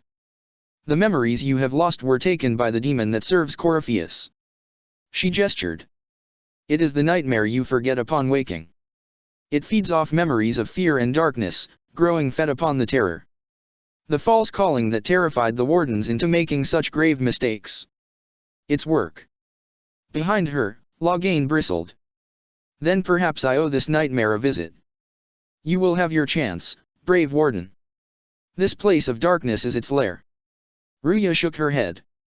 Corypheus seems to have a lot of demons at his disposal. How does he command so many? I know not how he commands his army of demons. His power may come from the blight itself. The divine's eyes were calm and clear. But the nightmare serves willingly, for Corypheus has brought much terror to this world. He was one of the Magisters who unleashed the first blight upon the world, was he not? Every child's cry as the archdemon circles, every dwarf's whimper in the deep roads. She gestured. The nightmare has fed well. All right. One step at a time. They knew now what they faced, now they just needed to get back, come up with a plan. Can you help us get out of the Fade? That is why I found you. When you entered the Fade at Haven, the demon took a part of you. Before you do anything else, you must recover it. She pointed at a mote of green light hanging in the air, then at another. These are your memories, Inquisitor. The divine hung in the air, held aloft by magic. Held aloft by the magic of a half-dozen grey wardens. Corypheus strode forward, holding the orb in his hand. Now is the hour of our victory. Why are you doing this? Justinia stared at the wardens. You of all people. Keep the sacrifice still. Corypheus held out the orb, and it began to glow faintly. The energy surrounding Justinia seemed to pulse and change.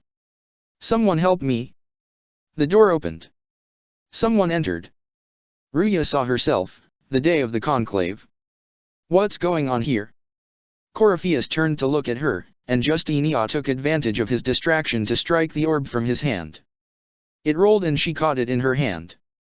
The marked hand.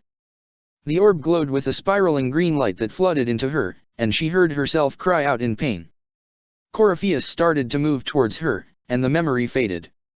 So Andraste didn't bestow her mark upon you. Loghain's voice sounded curious. It came from the orb Corypheus used in his ritual. The divine nodded. Corypheus intended to rip open the veil, use the anchor to enter the Fade, and throw open the doors of the Black City. She raised her chin slightly as she met their eyes. Not for the old gods but for himself. She turned to Ruya. When you disrupted his plan, the orb bestowed the anchor upon you instead. Ruya's eyes went to the mark on her hand. The power to rip open the world. And it. Oh, Maker. How? She forced herself to remain calm, and raised her eyes back to the divine. That's it. Yes. Words bubbled out of her in frustration. That tells me nothing. Not about Corypheus or a weakness for the demon. Or how to get rid of the mark. Or even a way out of here. All it tells me is that I should break his damned orb next time it starts glowing. Yet even that information may one day help you. The divine's face was sympathetic. You cannot escape the lair of the nightmare until you regain all that it took from you. You have recovered some of yourself, but now it knows you are here. You must make haste. I will prepare the way ahead. She vanished into a pass between rocking outcroppings. Ruya started to walk forward, and heard Loghain's voice behind her. Is there a problem, Hawk? She turned. Hawk was glaring at the warden. I wondered if you might be concerned about the Grey Wardens holding the divine in that vision. He gestured. Their actions led to her death. Corypheus had clearly taken the wardens' minds. You yourself have seen them do this. Loghain shook his head. In any case, We can deal with that after we escape. Oh, I intend to. Cassandra glanced at Salas. Could that truly have been the most holy? We have survived in the Fade physically. Perhaps she did as well. Salas used his staff as a walking stick as they came up an incline. Or, if it is a spirit that identifies so strongly with Justinia that it believes it is her, how can we say it is not? Whether she is a spirit or a demon, she wishes to help us, for the moment, at least. I'm less concerned with her than I am with the nightmare she mentioned. Cassandra started to ask another question of Salas, but Cole began shaking his head and shifting from foot to foot. It's nothing like me. I make people forget to help them. It eats their fears. I don't know if I could do that, but I don't. I don't want to. That's not me. The Inquisitor put a hand on Cole's shoulder as Salas spoke to him in a gentle voice. Peace, Cole. None of us mistake you for the nightmare. He turned towards the rest of them. It is a fear demon, as I suspected, likely drawing on terrors related to the blight. Fear is a very old, very strong feeling. It predates love, pride, compassion. He gestured. Every emotion save perhaps desire. Be wary. The nightmare will do anything in its power to weaken our resolve. Loghain clenched his fists. After its corruption of the wardens, I'll see it pay. She followed the Inquisitor, but spared a glance for the champion. He was certainly living up to his reputation. How then, had Corypheus survived his encounter with the man? Ah, we have a visitor. The voice seemed to come from all directions, reverberating from the very stones. Some silly little girl comes to steal the fear I kindly lifted from her shoulders. You should have left your fear where it lay, forgotten. You think that pain will make you stronger? What fool filled your mind with such drivel? The only one who grows stronger from your fears is me. Ruya kept moving forward. The spider-like things moved to attack, and she swept her spirit blade through the first to reach her.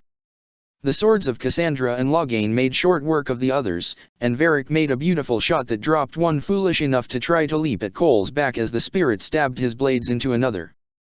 The voice kept talking through the battle. But you are a guest here in my home, so by all means, let me return what you have forgotten. They hadn't gone much further when the voice began to speak again. But perhaps I should be afraid, facing the most powerful members of the Inquisition. It laughed. Are you afraid, Cole? I can help you forget. Just like you help other people. We're so very much alike, you and I. No. Cole's voice was small. She smiled at him proudly, and saw him draw himself up slightly in response. More demons fell. The voice chose a new focus. Your Inquisitor is a fraud, Cassandra. Yet more evidence there is no maker, that all your faith has been for naught. Cassandra's blade felled the last of the attacking demons. Die in the void, demon. A dead end. They began to backtrack towards the fork in the path they'd passed earlier. Dirth Ma, Herelen. Ma Banal and Azalin. Mar Salas en a Mardin. Salas shook his head. Banal noddis. More spiders, skittering ahead. Ruya put up a barrier, and let the warriors sweep the narrow path. The voice echoed off the walls. Once again, Hawk is in danger because of you, Varric. You found the red lyrium. You brought Hawk here. Just keep talking, Smiley. Varric practically growled the words. Hawk reached out and affectionately messed the dwarf's hair, prompting Varric to bat his hand away and smile. They reached the new path, and began moving forward once more. Do you think you mattered, Hawk? Did you think anything you ever did mattered? You couldn't even save your city. How could you expect to strike down a god? Fenris is going to die, just like your family, and everyone you ever cared about. Hawk exaggeratedly mouthed the voice's words, then rolled his eyes. Well, that's going to grow tiresome quickly. The champion sent a blast of fire ahead that sent pieces of one of the spider things flying in all directions. Tern Loghain Mactir, the brilliant commander. Pity the one time you tried to rule, you failed so miserably. You had to be beaten, humiliated, lest you destroy your own country. You even doomed the wardens by bringing the Inquisitor down on them. You destroy everything you touch. Loghain just grunted. Is that all you've got? It's nothing I've not said to myself. Spiders. Always the maker-damned spiders. Several of the others commented, and it seemed not all of them were seeing the creatures as spiders. Salas gestured. Remember, we walk in the Fade. Demons of fear shape their appearance to unnerve each of us. She'd hated the things since she was young, and had accidentally found herself locked in a cabinet full of them. She'd nearly beaten her hands bloody on the door before Lucas had found her. The divine, or the spirit that looked like her, was waiting for them again. The nightmare is closer now. It knows you seek escape. With each moment, it grows stronger. Ruya nodded, then moved through the small valley. When the demons were dead, she used her marked hand to collect the memories once more. She saw herself, climbing a steep staircase carved from the Fade stone. The divine stood above her. This is the breach back in Haven. That's how we. She swallowed. How I escaped. The demons, the divine called as she reached for Ruya's hand. Ruya grabbed it and started to pull the divine with her as they moved towards a rift.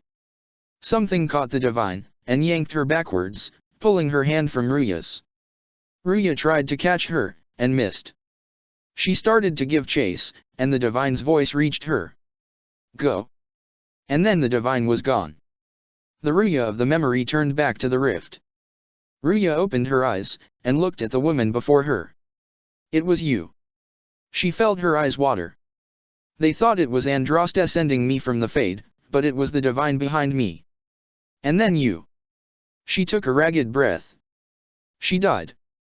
Yes. We've been following a demon, then. Hawk folded his arms. You don't say. The spirit turned her kind eyes towards the champion. I am sorry if I disappoint you. His face softened in response to her words.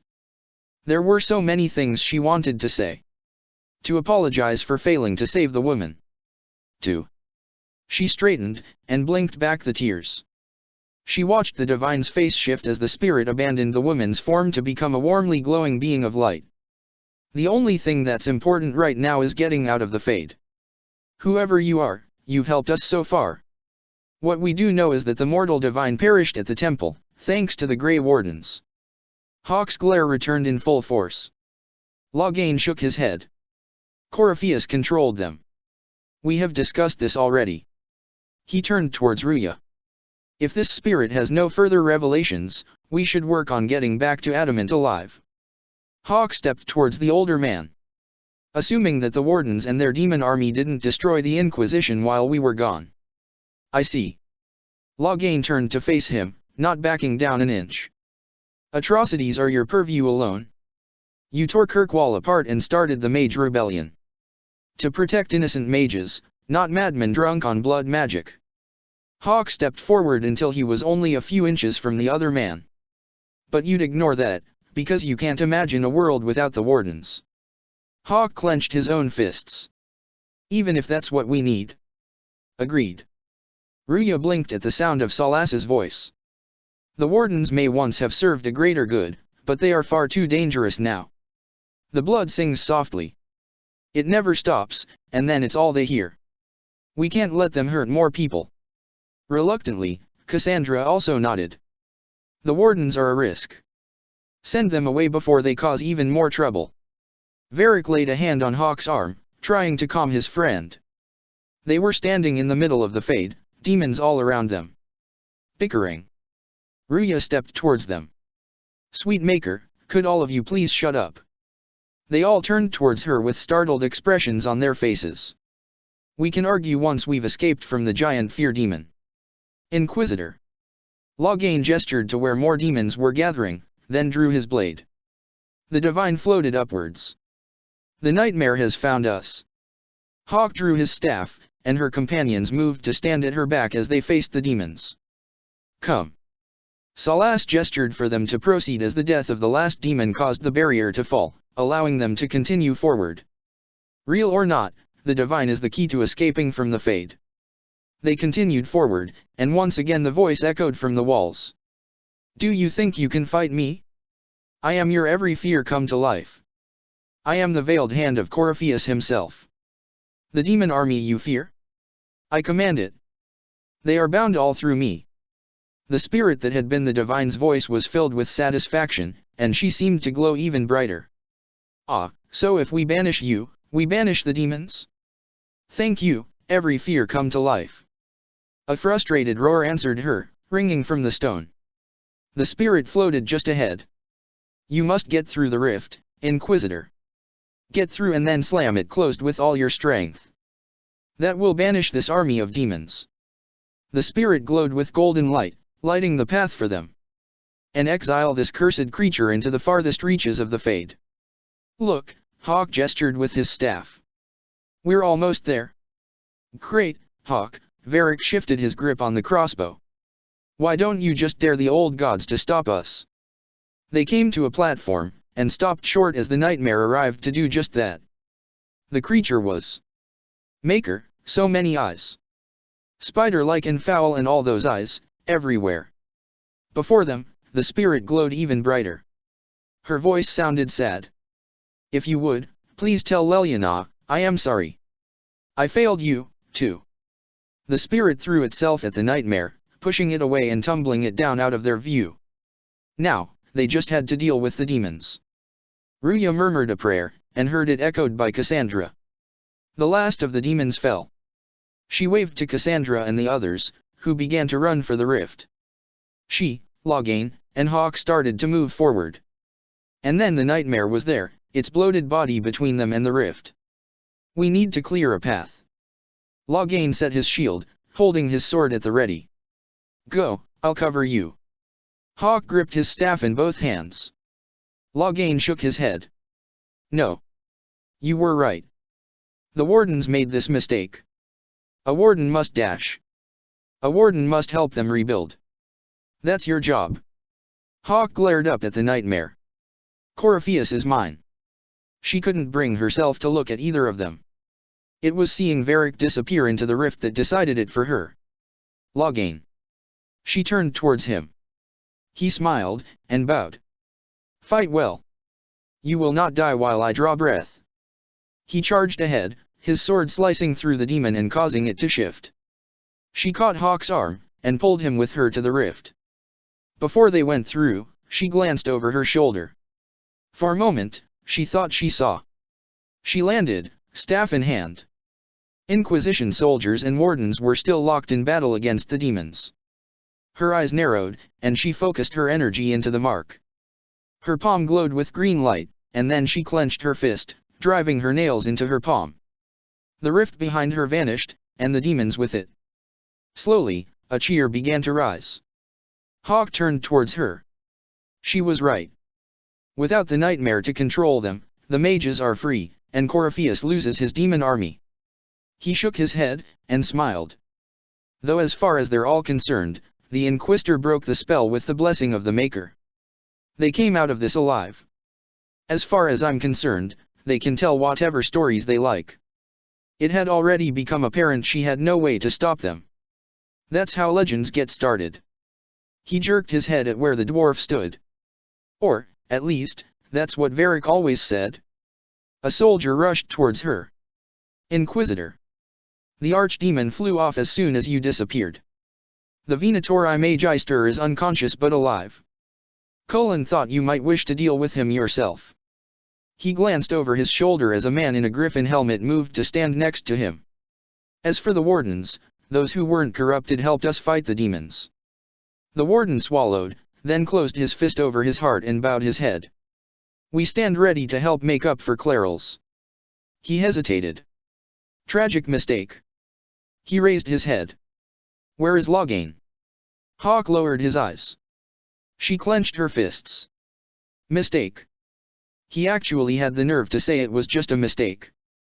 A brave man had just given his life because of their mistake. Warden Loghain is dead, thanks to all of you. He alone stood against Claril's madness. If not for him, you'd be dead or slaves to a servant of the Blight. And you repaid that by branding him a traitor. They wilted before her words. The one who had spoken earlier looked around, then back at her. Inquisitor, we have no one left of any significant rank. What do we do now? You leave. Her voice was blunt. The last thing they needed was wardens anywhere near the Venatori. There was one warden among you who spoke up for what was right, and he's dead now. By the authority of the Inquisition, you are banished from southern Thedas. She caught Hawk's eye, and his nod. Hawk will oversee your return to the Warden Fortress at Weishaupt. Yes, your worship. Blackwell stepped forward. Your worship, I would stay, if you allow it, and continue our fight. In the heat of the moment, she'd almost forgotten he was a warden. He hadn't been part of this. And, like Loghain, and worked tirelessly to stop it. Of course. I have never doubted your loyalty, Blackwell. Good luck with your Inquisition. Hawk bowed with a bit of a flourish. Try not to start an exalted march on anything. His face softened. And take care of Varric for me. She nodded. Dear Lucas. Loghain MacTier is dead. He died a hero, quite possibly saving us all. At the very least, he saved me and the Inquisition forces in the western approach. The news will reach you, so I wanted you to hear it from me first. I banished the Grey Wardens from Orlais. They were tricked, but that doesn't excuse what they did. Right now, they are a threat to themselves and to us, and that won't change until we defeat the Grey Wardens. Please don't be angry, I know how much respect you have for them. I went physically into the Fade again. Maybe someday I'll be able to talk about it, but right now I'm still processing. If you do feel like rescuing someone, some of Josephine's people could use an escort. Love, Ruya. Dear Ruya. I know you. You did what you had to do, what you thought was right.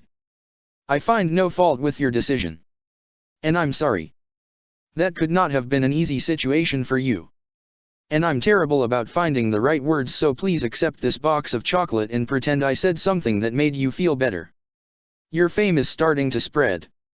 The pile of invitations Father has received for salons and other gatherings is now taller than Otwin. Mother is getting a gleam in her eye. If I get dragged to the opera, you damn well better rescue me. Love, Lucas. Chapter 18, A Victory. Leliana let one of the ravens peck seed out of her hand. Hawk sent me one final report. He is on his way to Weishaupt. The Grey Wardens are all gone as well. Adamant Fortress has been sealed. You dealt Corypheus a significant blow, Inquisitor. Ruya leaned on the railing. The Grey Wardens are active in other nations. If we put out a discreet warning about the danger they pose, then both the Wardens and others might be safe. We may improve our standing with nations already concerned about the Wardens. I will take the matter to Josephine. She folded her arms. We've got some time before the ball in Halam Shirel. Arrangements are being made. She nodded, and started to go towards the stairs. Leliana's voice called her back. What was she like? Ruya turned around. Leliana was watching her. Divine Justinia, or her soul, or the spirit that took her form. I read your report. I know it isn't clear, but she seemed. Ruya considered the spirit that had aided them. Calm. Serene, even. And she guided us the whole way through. The spymaster's eyes gleamed slightly with unshed tears. That does sound like her. She did ask me to tell you something, though. Ruya walked back to Leliana, and stood next to the other woman. She said, I'm sorry. I failed you, too. Oh. Leliana looked down at the papers she was holding. I should finish this before it slips my mind. Perhaps later we might discuss the matter further.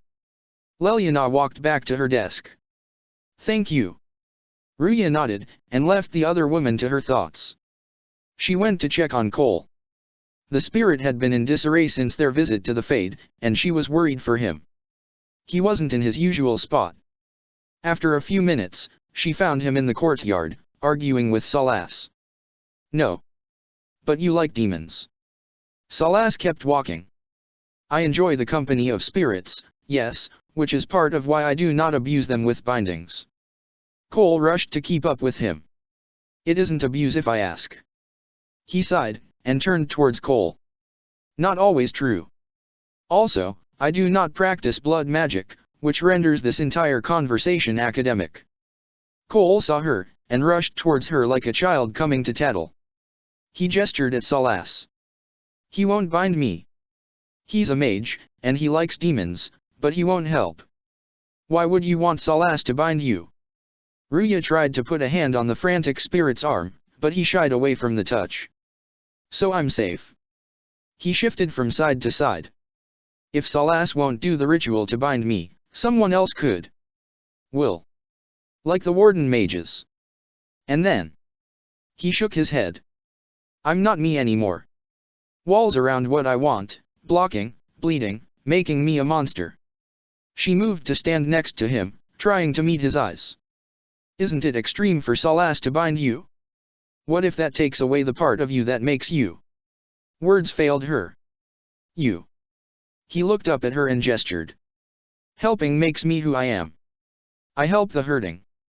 That is what I do, all I do, am, me. And if binding you erases your mind? Your consciousness. Salas moved to Cole's other side. Cole turned to him. You wouldn't make me hurt innocent people. I don't want to hurt innocent people again. Ruya looked across at Salas. There has to be some middle ground between do nothing and bind Cole with blood magic. He nodded. Indeed. I recall stories of amulets used by Riveni seers to protect spirits they summoned from rival mages. He gestured at Cole. A spirit wearing an amulet of the Unbound was immune to blood magic and binding. It should protect Cole as well. The resources of the Inquisition could be used to find such a talisman. Good. Cole starting to walk back to the tavern. They will not take me. She watched him go, then turned towards Salas. Give a description of this amulet to Leliana, and tell her it's a priority. He took his frustrations out on the woodpile. From time to time he imagined faces on the logs as he splintered them. Aramon's featured often. He looked up to see the Inquisitor watching him. He brought the axe down, imagining again that it was Aramon's skull. Someone I knew once described adamant to me.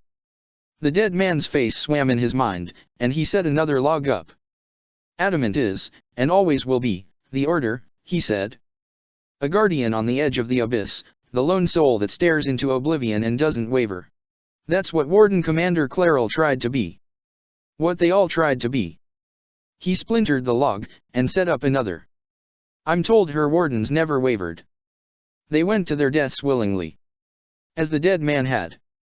They died for us, and Corypheus twisted their sacrifice to make it his own. The halves of the log flew in separate directions, and he set up another log. We stopped him. She came to stand nearby, but not so close as to interfere with his swing. We saved most of the wardens. He brought the axe down again, then tossed it aside. Part of him wanted to rant at her for sending them away. The rest of him knew she'd done it more to protect them than any other reason. The dead piled up in his memory. But not all of them, and they died thinking they were doing something good. There's no one to blame but Corypheus. Even Clairol's intentions were righteous. That's what he'd remember most.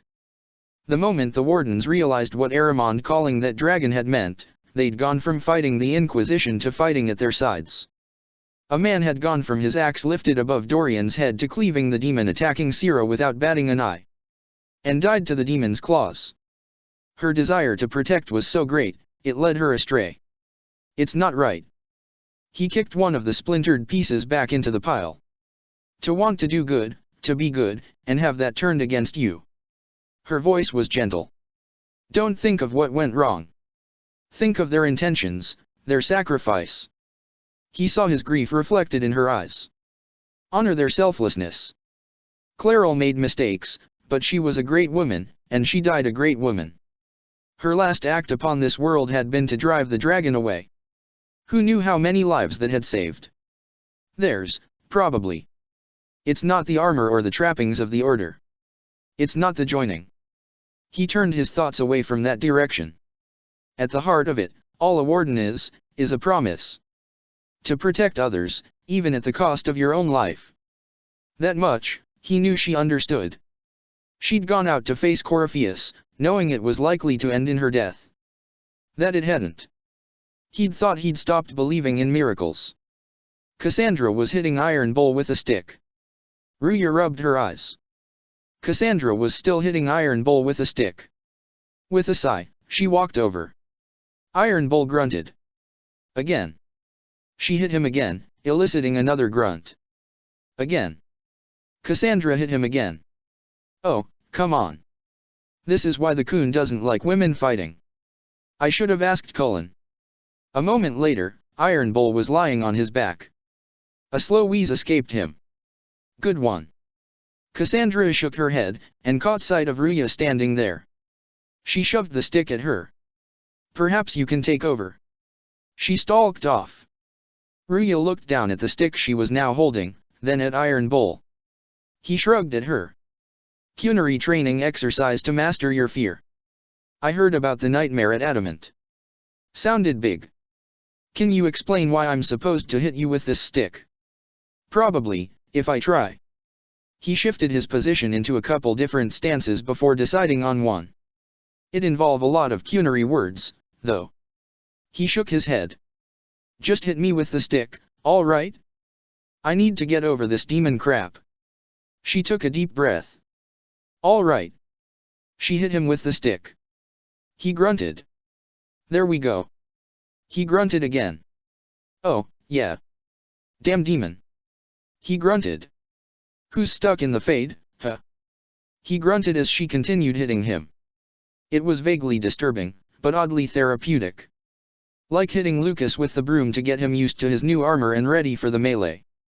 Come to think of it, her eldest brother and Iron Bull would probably get along splendidly. Or wreck the tavern brawling. Or both. You fought in that siege. Every demon at Adamant wanted to tear you in half. Iron Bull grunted again. I bet, yeah, demon assholes. He shifted his stance after she hit him again. And who killed you? His next grunt was more of a growl. That's right. Iron fucking Bull. She hit him one last time, and he smiled. Oh. He shook himself. I needed that. Thanks, boss. She handed the stick back to him. Anytime. Dorian ignored the glaring eyes of Minov as he shifted books around on the shelves. Out of the corner of his eye, he saw the Inquisitor come down from the rookery. You have remarkably little here on early Tevinter history. She'd gone into the Fade. All these gifts to the Inquisition, and the best they can do is the Malefica Imperio. Passed through the veil. Trite propaganda. Physically in the realm of demons. But if you want 20 volumes on whether Divine Galatea took a shit on Sunday, this is evidently the place to find it. Her smile was warm when she joined him in the alcove. If I knew what you were looking for, I could help you. Because you're a mage? Considering the education standards in the South, that's hardly a recommendation. She gave him a shocked look, and he hung his head and sighed. I apologize. That was unworthy. He turned back to the bookcase so as not to have to meet her eyes. Did I see something by Genitivi here? I could have sworn. Her hand rested lightly on his arm. What is this about, Dorian? When everyone returned, they told us about your tumble into the abyssal rift. He gestured. You went into the Fade. Physically went in. Are you? He sighed, and then realized there was no way around letting her know he'd worried. All right. Loghain. Sorrow filled her eyes. Is gone. And she blamed herself. Of course she did. He'd seen her after the fight. Cullen had all but had to drag her from the infirmary before she'd collapsed with exhaustion. The Fade is an ordeal under normal circumstances. To be the only real thing there. Words failed him. Beyond description. That you made it out at all is a miracle. He wanted to hug her, but thought better of it. You do realize this feat hasn't been performed in over 1,000 years? Corypheus and his contemporaries entered the Fade and began the Blights. In comparison. That's not exactly comforting, Dorian. She shuddered. Nor should it be. He put a hand on her shoulder. If you can walk in the Fade, others will try to follow. He could think of a half-dozen just off the top of his head. Who knows what secrets Corypheus has revealed?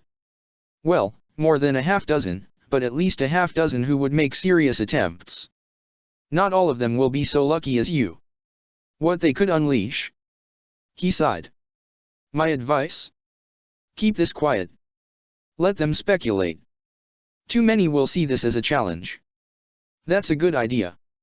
There are enough idiots in the world who think if they just use enough blood magic, their problems will vanish. It's exactly the sort of thing I want to stop back home. This. He shook his head. This I don't need. He turned back towards the bookshelf. What I do need is a copy of the Liber Alum. I'll wager I can find Corypheus's real name. If I can prove he was a grasping ankle-biter with no family to speak of, the luster would come right off.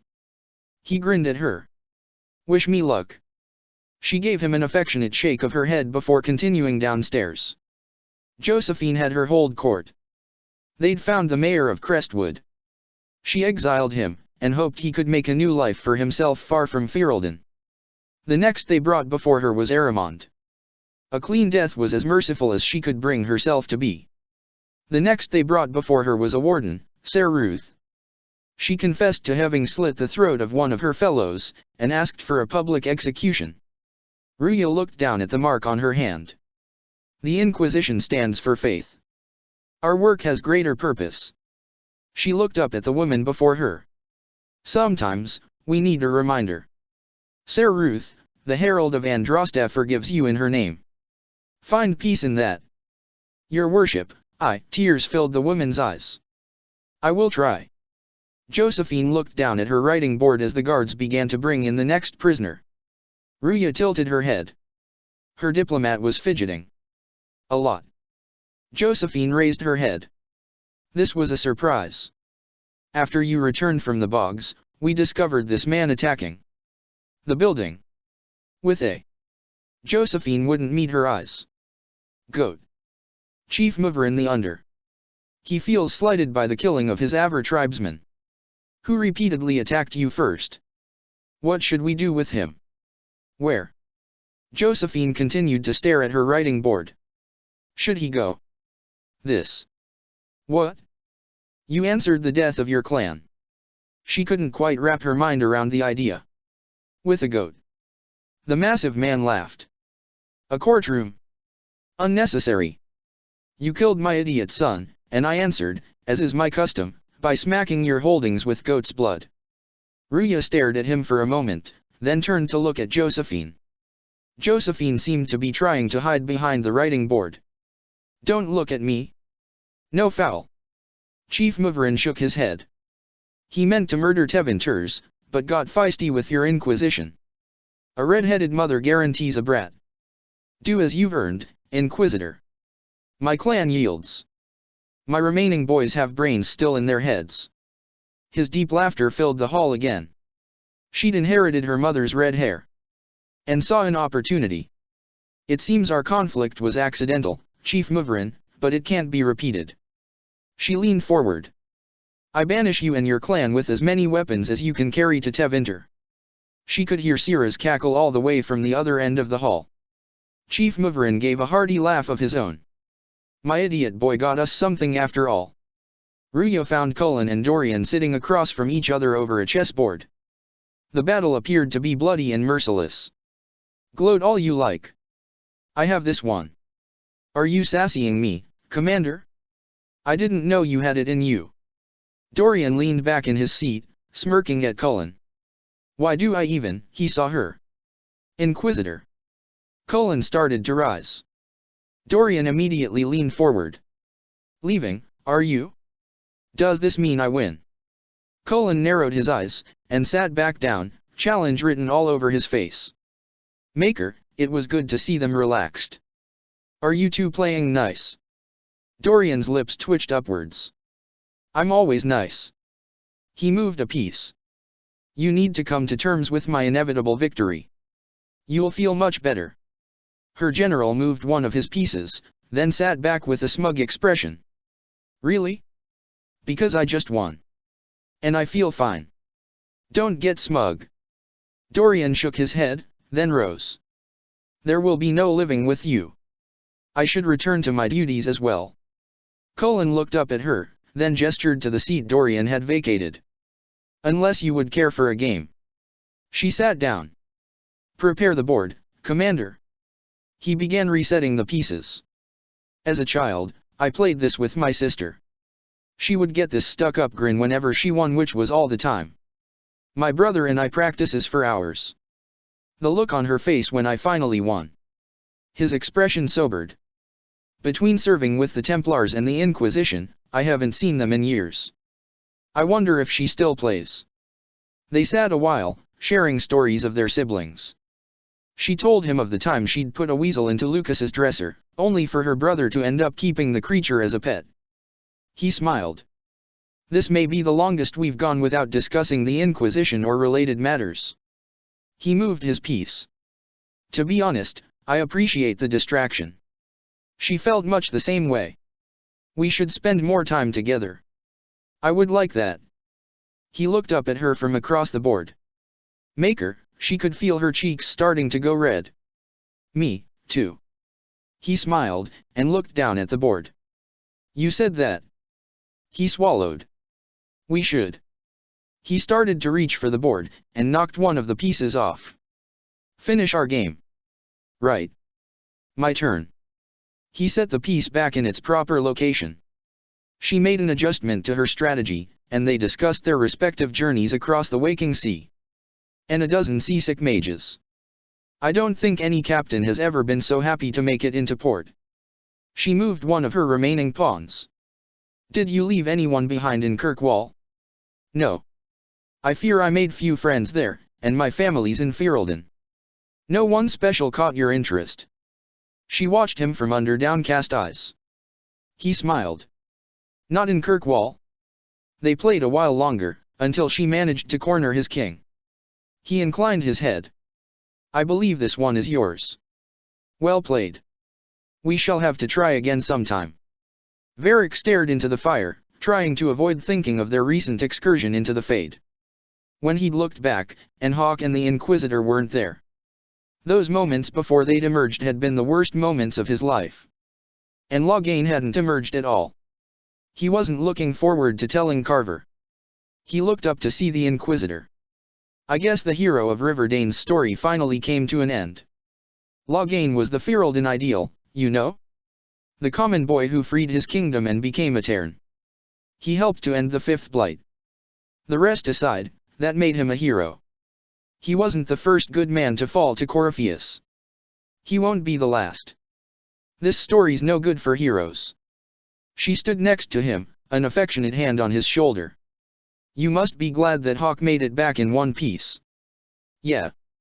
Once again, Hawke had emerged from danger by the skin of his teeth. Closest thing I've ever seen to a miracle, there. He sighed. Hawke asked me to tell everyone back in Kirkwall where he's going. Fenris needs to know. Fenris was going to be furious. Maker, I'm glad I won't be doing this in person. I'd better write some letters. Excuse me. Loghain has a daughter, doesn't he? He turned back to Ruya.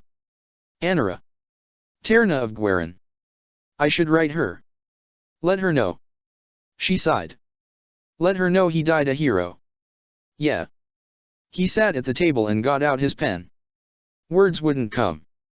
He missed his friends. Missed telling stories to Caleb. Missed watching Salah's excitement every time she managed to conjure up the slightest spark.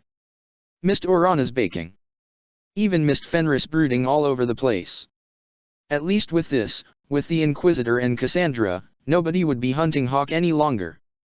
That, at least, Fenris needed to know. Cassandra was reading when Ruya approached her. Good book. The Seeker actually shouted in surprise and stumbled out of her seat, nearly falling. Cassandra swallowed, then hid the book behind her back.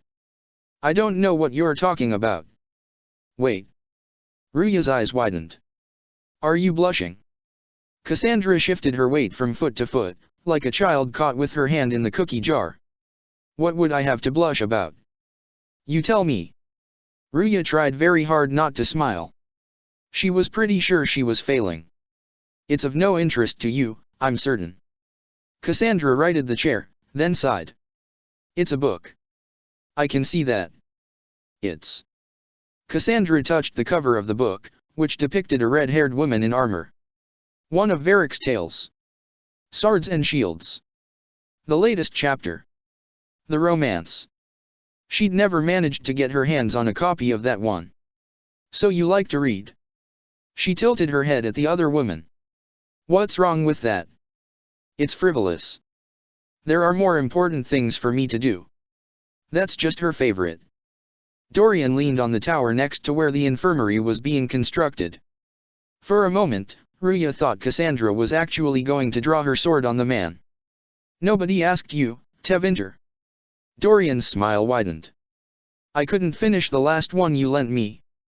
He straightened, then started to walk off, giving Cassandra a wide berth. I actually feel dumber for having tried. Ruya watched him go, then turned back to Cassandra, who blushed even more. It's literature. Smutty. The woman sounded like she was confessing to practicing blood magic. Literature. Suddenly Cassandra's head came up, and she held out her hand pleadingly. Whatever you do, don't tell Varric. Why not? She could feel her lips twitching as she fought the smile. I think Varric would be pleased to have another fan. Pleased. Yes, that's one word for it. Cassandra held the book to her, then sighed. They're terrible. And magnificent. Words began to boil from her almost as fast as they did from Danya. And this one ends in a cliffhanger. I know Varric is working on the next, he must be. You could ask him to finish it, command him to. She caught herself, and swallowed. Pretend you don't know this about me. She managed to hold out an entire hour before telling Varric. It was worth it to see the dwarf's face light up again. He just stared at her. I must have heard that wrong. It sounded like you said that Cassandra read my books. She's a pretty big fan, in fact. Are we talking about the same Cassandra? Tall, grumpy seeker? Likes stabbing things. He blinked. Wait, did you say the romance serial? She'll be waiting for a while, then. I haven't finished it and wasn't planning to. That book is easily the worst I've ever written. The last issue barely sold enough to pay for the ink. That was too bad. Cassandra spent entirely too much time worrying. Well, Cassandra seems to be hooked on it. And I honestly thought a hole in the sky was the weirdest thing that could happen. So. He looked up at her, and grinned, eyes twinkling. You want me to finish writing the latest issue of my worst serial? For Cassandra. He laughed softly. That's such a terrible idea, I have to do it. On one condition, I get to be there when you give her the book. She immediately held out her hand. You've got a deal? Varric shook, then headed for the desk. I'll get to work, then. You know, the fact that the book is terrible just makes it more worthwhile, somehow. Ruya laughed, and walked away trying to figure out if she'd just done something wonderful or created a monster. Josephine nodded to Leliana. You've heard back then.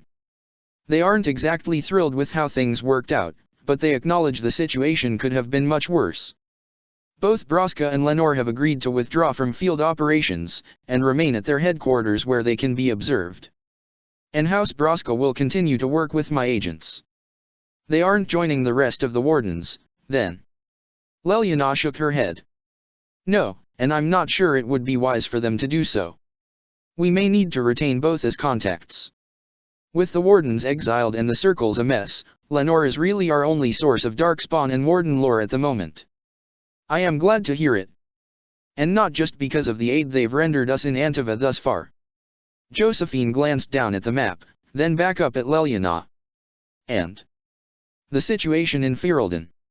Alistair is. Leliana sighed. Well, I imagine he's on the furious side. All the responses I've received have been from Cathiel. She acknowledges the Inquisitor's reasoning, and accepts the action, though she was quick to remind me that the Inquisitor's authority does not extend into Ferelden. Leliana's voice became bitter.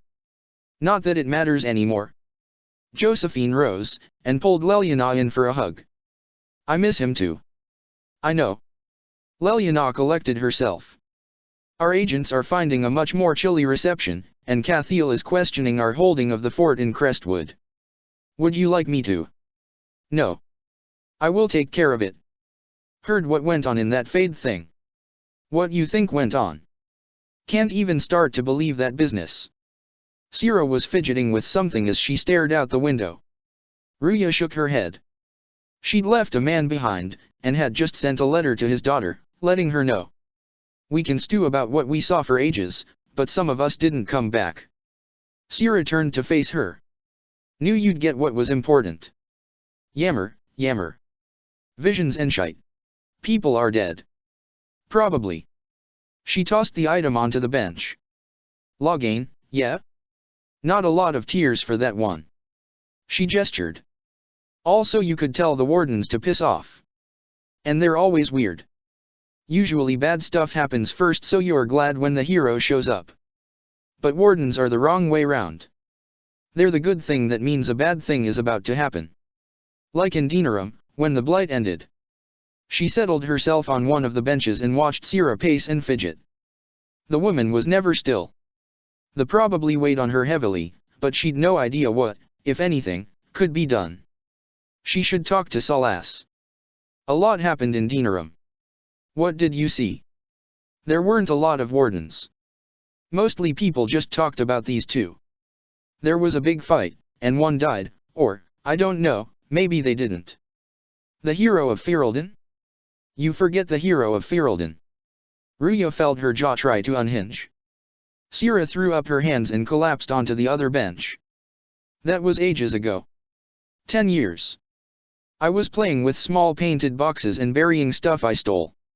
She wouldn't quite meet Ruya's eyes. I remember more people cringing about magic than blight. Wardens were an excuse for your stuff to go missing. She shrugged. Blackwell's nice, though. Different from the adamant ones. Need more like him. I spoke to him a while ago. He's taking it well, but could perhaps use a bit more cheering. What say we find him some pie? Oh, and beer. Pie and beer. Salas was less than thrilled about the wardens. It was somewhat odd, hearing anger in his normally calm voice, and fury in his eyes.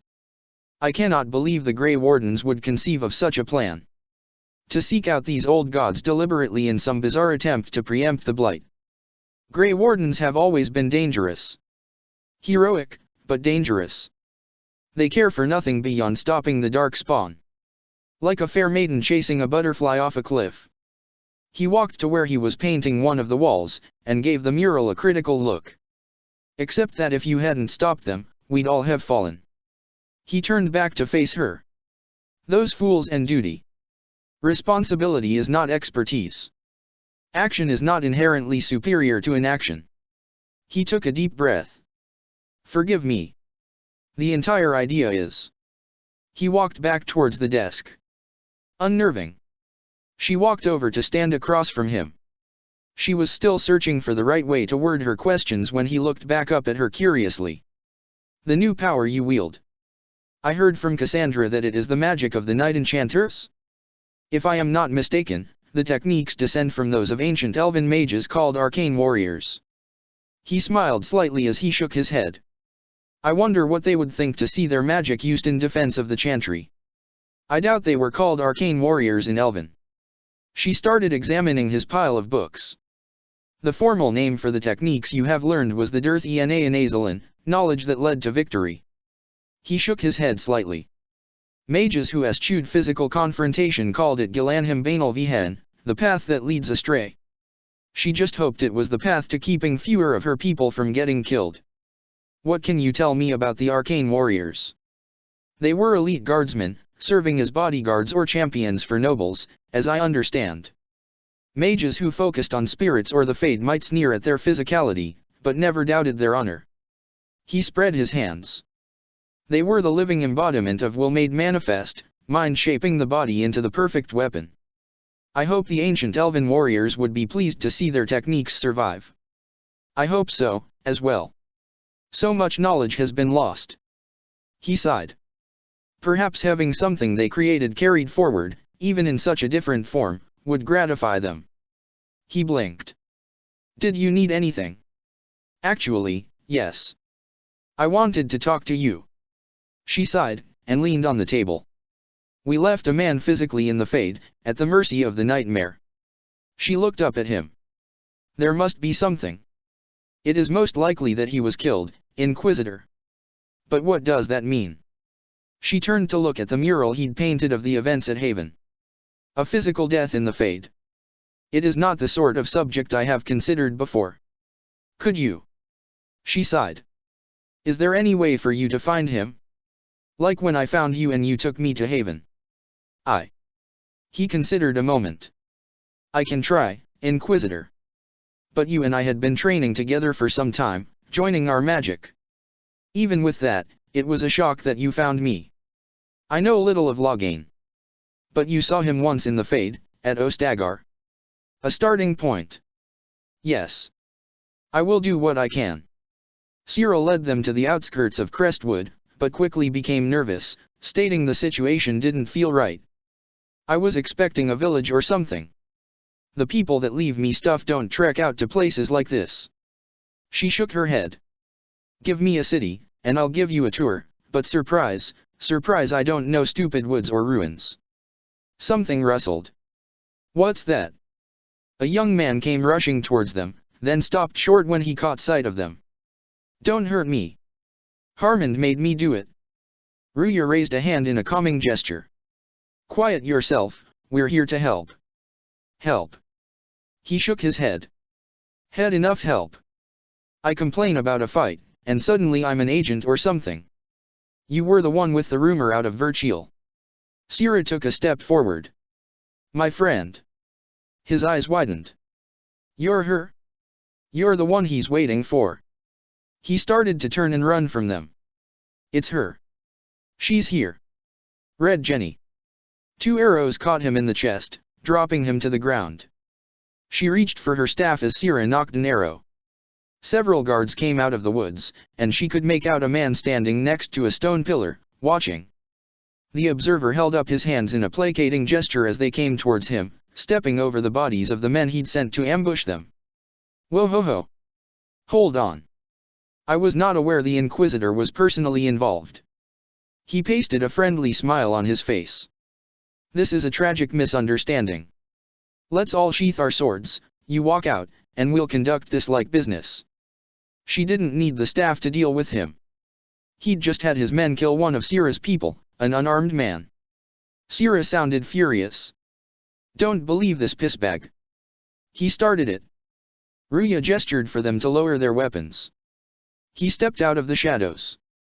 His clothing was finely tailored and embroidered. Nobility then. There. He sounded satisfied. That wasn't so hard, was it?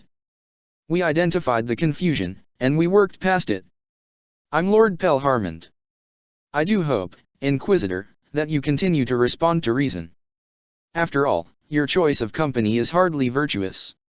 Arrogance practically dripped off every word. Frigging user, you are. Another noble prick who punches down. Sira shifted from foot to foot, clearly wanting to go for her weapons again. Harmond rolled his eyes at Sira before turning his attention back to Ruya. We're the same, you and I. His eyes went to her staff. Well, that is overstating it. You are nothing like me. But we both need people. You want to talk now, but Sira is my ally. Ruya narrowed her eyes. You attacked her friends. And based on the report the soldiers had given, he'd burned the homes of some peasants. Come now, you know how much her meddling cost me? Because apparently you were complicit. He folded his arms and tried to return her glare. Honestly, previous to this very moment, I thought you'd also been tricked by these red jennies. You're of noble birth, and as Inquisitor, you are more than a peer. I attacked them on behalf of us both. Arse biscuit. Sira shot the words at him. Quite. Inquisitor? Herald. I don't want to be your enemy. I am barely invested in being hers. He went back to smiling. If you are willing to recognize an opportunity, we could be exceptional partners. There was certainly an opportunity here. A partnership gets me your enemies. I need the territory. Sira blinked at her. What are you doing? He's half the mess in Virchiel. She smiled. And now his job is recruiting the other. She turned back to Harmond. Consider your lands and title requisitioned. She caressed her staff. You opened the bargaining. Think of your immediate options. He swallowed. Surprising, disappointing, but also welcome over the alternative. Next to her, Sira cackled. Won't be hearing from you again. Be sure to return the favor. He sneered at her. Sira stuck out her tongue and made a rude noise. They stopped in to see how the fort was shaping up. Charter let them know that her friend, a man named Butcher, hadn't arrived for a rendezvous. Ruya, Sira, Iron Bull, and Dorian went to see if they could find him. Venatori had ambushed and killed the man. They avenged him, then took his notes to Charter. The rest of the evening was spent sitting with Charter and a few others who knew Butcher, listening to stories of the man as those who had known him best toasted his memory. Paying for the drinks seemed the least she could do. Ruya stopped in to see Sira after they'd returned to Skyhold. Sira gave her a warm smile. There's you. How was that Harmond mess, huh? She flopped down onto the cushions. I should be angry you let him live, but his kind really hate a leash. I mean, he deserved worse for turning it all bad, but we made out just fine. Good one, you. She knew what it was like to get caught between warring factions. Risky, but keep it within the Inquisition, and I'll support you. Even though this puckered around us. Sira gave her a disbelieving look. Even so. Well. Good then. Sira shifted, then tucked her legs up under her. Right, what do you mean, because I'm really not used to that. She gestured. Acceptance thing you're doing right there. We'll have some differences, but I want to be one of your friends. The woman brought an entirely new perspective to her. Often a crazy one, but a new one. You're pretty big to be one of my contacts.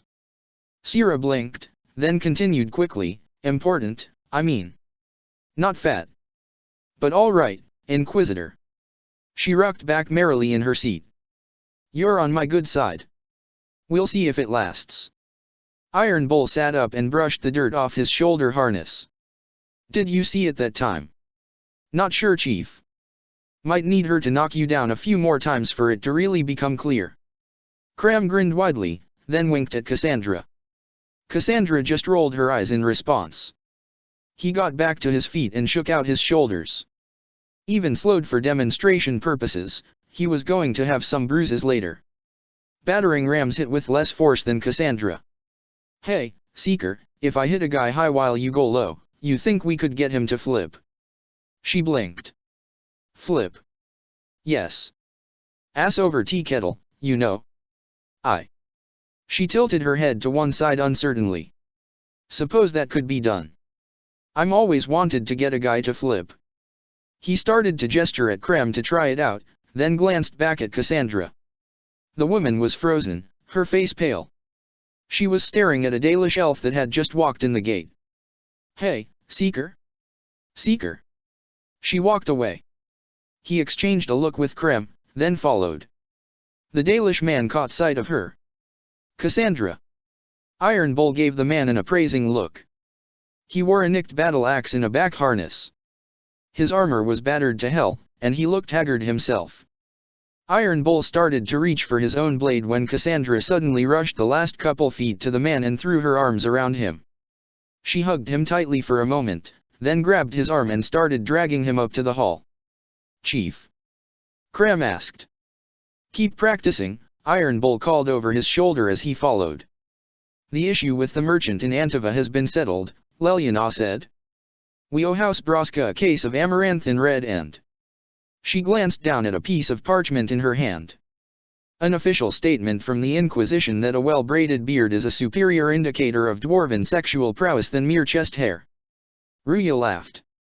One day she wanted to meet this Braska. Send the wine. And the report from Lides. Our soldiers intercepted an attack by bandits, Cullen said. Duchess Carolina sends her gratitude, and supplies for our nearby camps. Anything else? She looked at her advisors. I think that covers it, Inquisitor. Josephine looked over her writing board. Preparations are underway for the ball in Halam Shirel. Thank you. Leliana gathered up her reports. The door to the war room opened a moment later. Cassandra leaned in. Inquisitor, Leliana, there is a matter that requires your immediate attention. What's going on? Ruya asked. Cassandra opened the door all the way and entered, followed by a battered-looking Dalish man. Josephine gasped. Leliana went pale, and then dropped everything she'd just picked up to the floor. Her voice came out little more than a strangled cry. Vihanan. A heartbeat later, she nearly knocked Cullen over as she rushed to the Dalish man and threw her arms around him. He returned the embrace, pulling her in close and holding her tightly. You're alive. Oh, Maker, you're alive. Ruya raised an eyebrow. Cassandra. Cassandra's smile trembled. Inquisitor, this is Warden Constable Bruhan Mahariel. She blinked. I thought you said he was dead. We nearly were, Bruhan said from where he was holding Leliana. Zeph saw the charges, and died stopping the last of them. We were trapped, but not buried. You mean? Cassandra's eyes widened, and then she shook her head. Bruhan, this is Inquisitor Ruya Trevelyan, Herald of Androsta. I believe you know Commander Cullen and Josephine. Leliana pulled away slightly, but did not release her grip on Bruhan. The others. He closed his eyes for a moment. 7. 7 of us made it out. Sedida and Sigrun, as well as Bren, Lars, Jethro, and Wilma of the Silver Order. He sighed. We found daylight a couple days south. The rumors the first group of refugees we encountered had. He met Leliana's eyes. Justinia. She nodded, and he pulled her close to him once more. What rumors have you heard? Ruya asked him, her voice gentle. The sky torn open, demons everywhere, Darkspawn leading an army, relics from the First Blight, an archdemon on the loose, Tevinter invading, possessed Templars, wardens banished. He looked up at her. Androsta choosing a champion. I'm sorry to say that most of what you've heard is true. She sighed.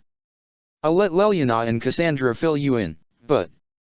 She glanced at Cassandra, then back to the man in front of her. Due to recent circumstances, until we can be sure, I'm afraid we must take you into custody. Where did you leave the others? Bruhan blinked at her, then turned his head to look at Cassandra. Cassandra nodded to him, and he returned the nod. They are on their way back to Vigil's Keep. He reached behind him, and handed the axe to Cullen. Cullen accepted it, and then began setting the daggers the man handed him onto the war table. The pile was rather impressive. Leliana led the man away. Ruya turned to Cassandra. Thoughts? Before Adamant, I would have proudly looked you in the eye and told you I trusted that man to the ends of the world and beyond, with everything I hold dear. She sighed. And I hate Corypheus all the more for putting these doubts in my head. We started the Inquisition with the assumption that he would be one of its leaders.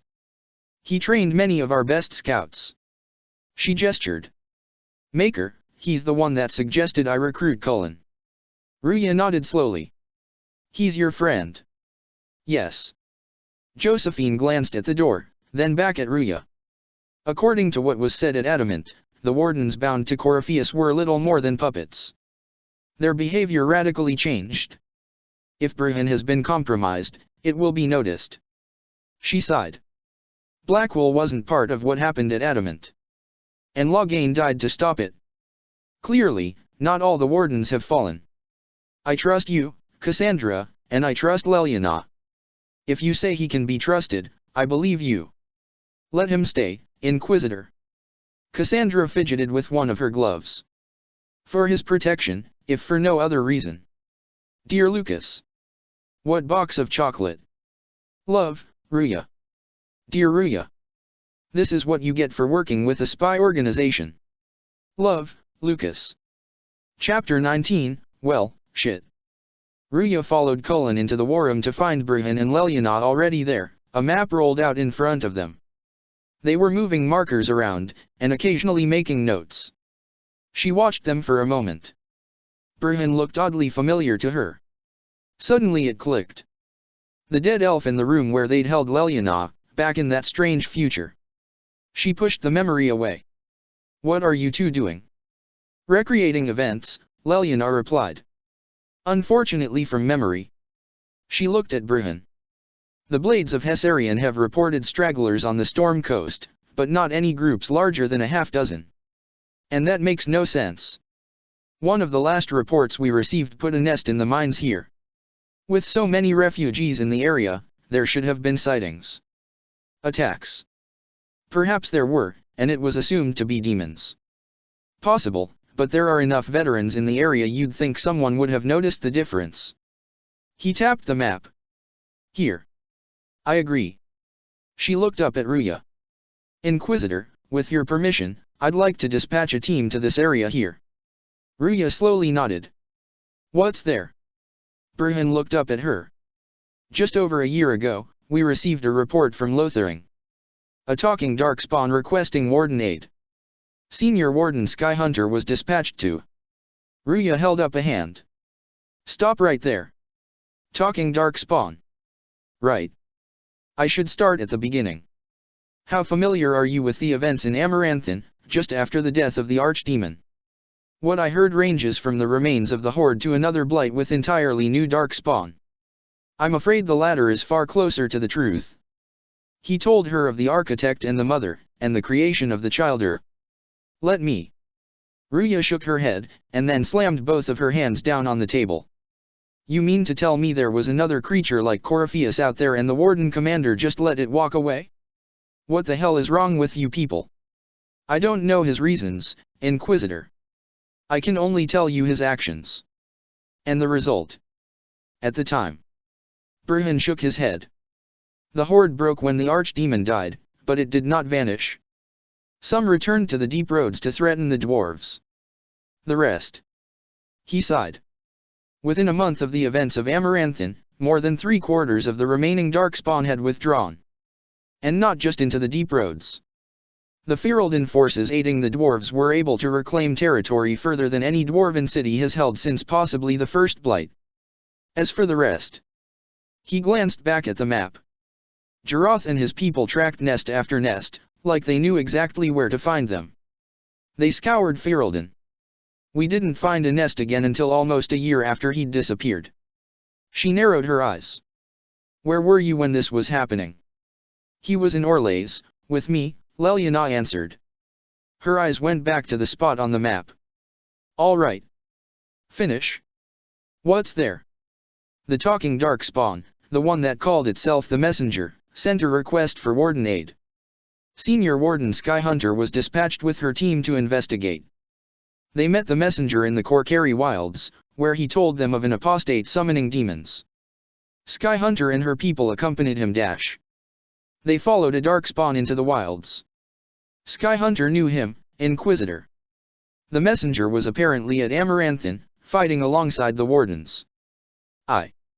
She shook her head. We'll go back to that later. Continue. Skyhunter and the messenger were the only survivors of what occurred. Skyhunter's report stated that the apostate, an elf, used an orb to amplify her magic. An orb? Leliana nodded. That got our attention as well. Burhan nodded. Senior Warden Keenan de Blanc gave his life to bury the apostate and whatever she'd been trying to summon in the ruins. It's possible that Corypheus recovered the orb from those ruins, but if not, then one is still there. Leliana, dispatch your team. And let Salas know. She turned back to Burhan. Skyhunter. Died in the deep. He shook his head. From werewolf to warden, Shirel Halam. Ruya nodded slowly. All right. I've got several hundred more questions. Inquisitor, there are oaths that bind me to. Warden secrets just got a lot of people killed. Many of them were wardens. I understand. And? He looked past her at where Cassandra stood. Leliana tells me that you, and the Divine, sent missives. You. Cassandra's eyes widened. You did not receive them.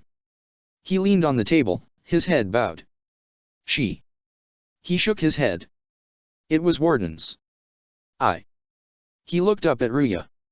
Leliana and Cassandra trust you, Inquisitor. My knowledge is yours.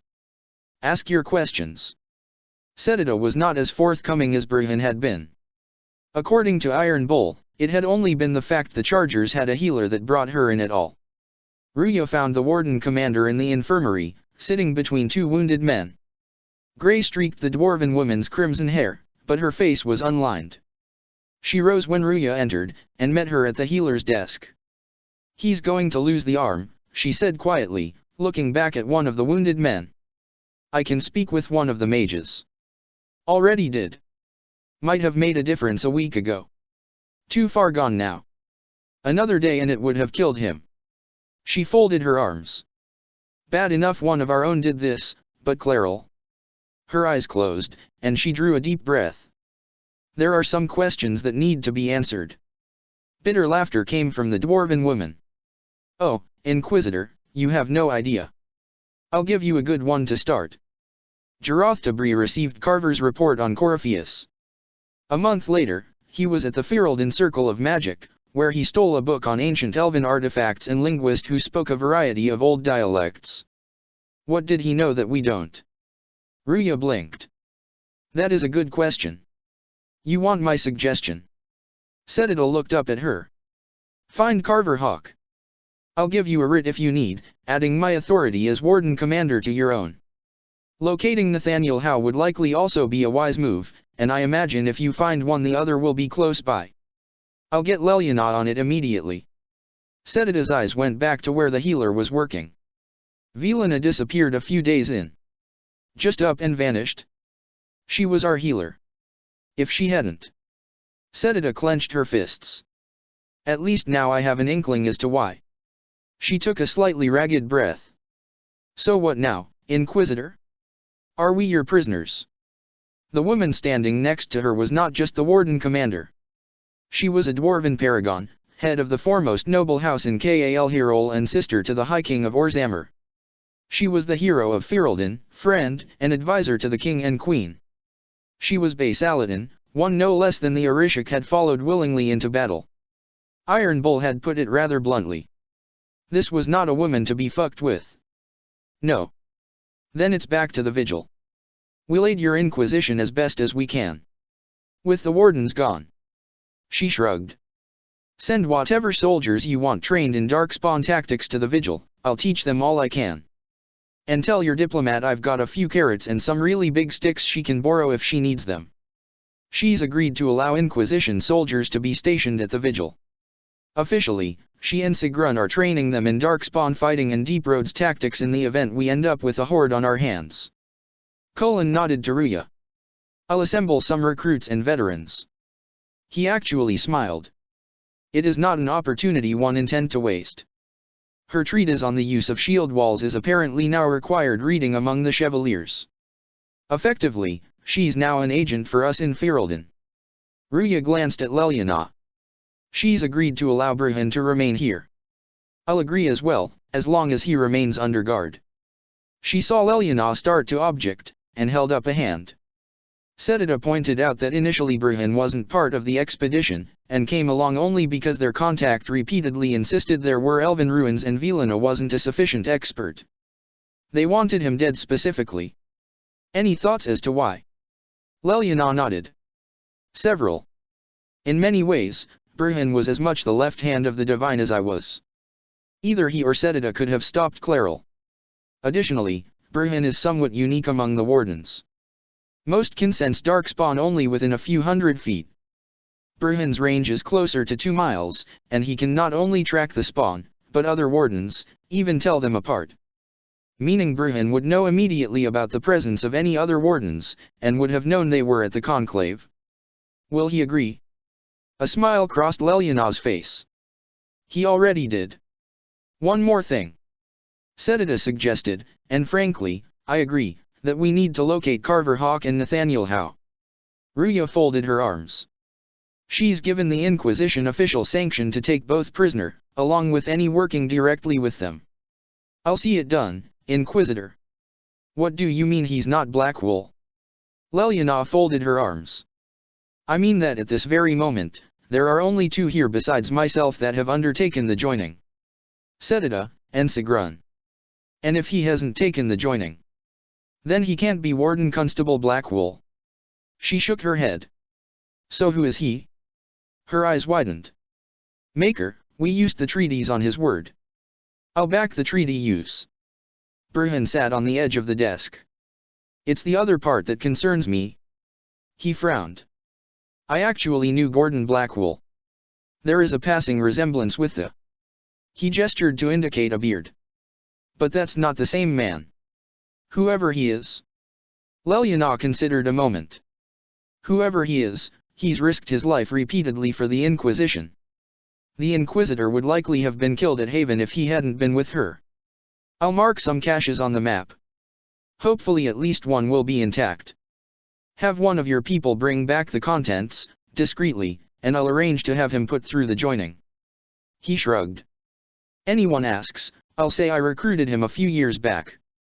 And if Sedita questions you, she knows I recruited a few people. Warden Constable confers me rights as field commander. I'm allowed to put people through the joining. He smiled. If she didn't want me to abuse the rank, she shouldn't have insisted on giving it to me. Leliana laughed, then sighed. She trailed off, and just stared at the wall. He looked down at his feet. Yeah. Me too.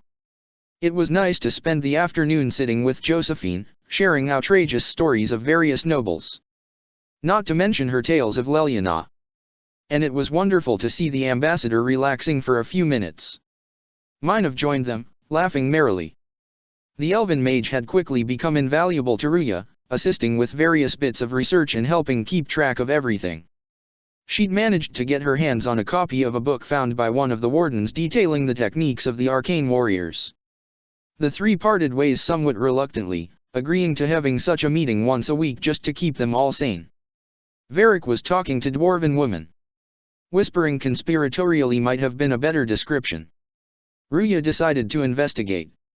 I appreciate the warning, but you shouldn't have come yourself. What if the guild found out? Or what just nam? The dwarven woman's voice held notes of laughter. Are you worrying for me or for yourself? A little of column A, a little of column B. I am the expendable one, after all. Ah. The dwarven woman placed a flirtatious hand on Varric's chest. Don't worry. I'll protect you. We'll just have to dash. She caught sight of Ruya. Well, this is a surprise. You're the Inquisitor, right? Bianca Davry, at your service. Well now. Your name is Bianca. It's a common name. Half the girls in the Merchants Guild are named Bianca. The other half are named Helga. I lucked out. I take it you're a friend of Varric's. More than a friend, if she was any judge. Who isn't a friend of Varric's? You have met him before, right? Bianca's voice was warm, and she smiled fondly at Varric as she spoke. Any friend of Varric's is welcome here. Be careful saying things like that. Some of his friends you don't want to meet. Bianca laughed. Well, maybe you do.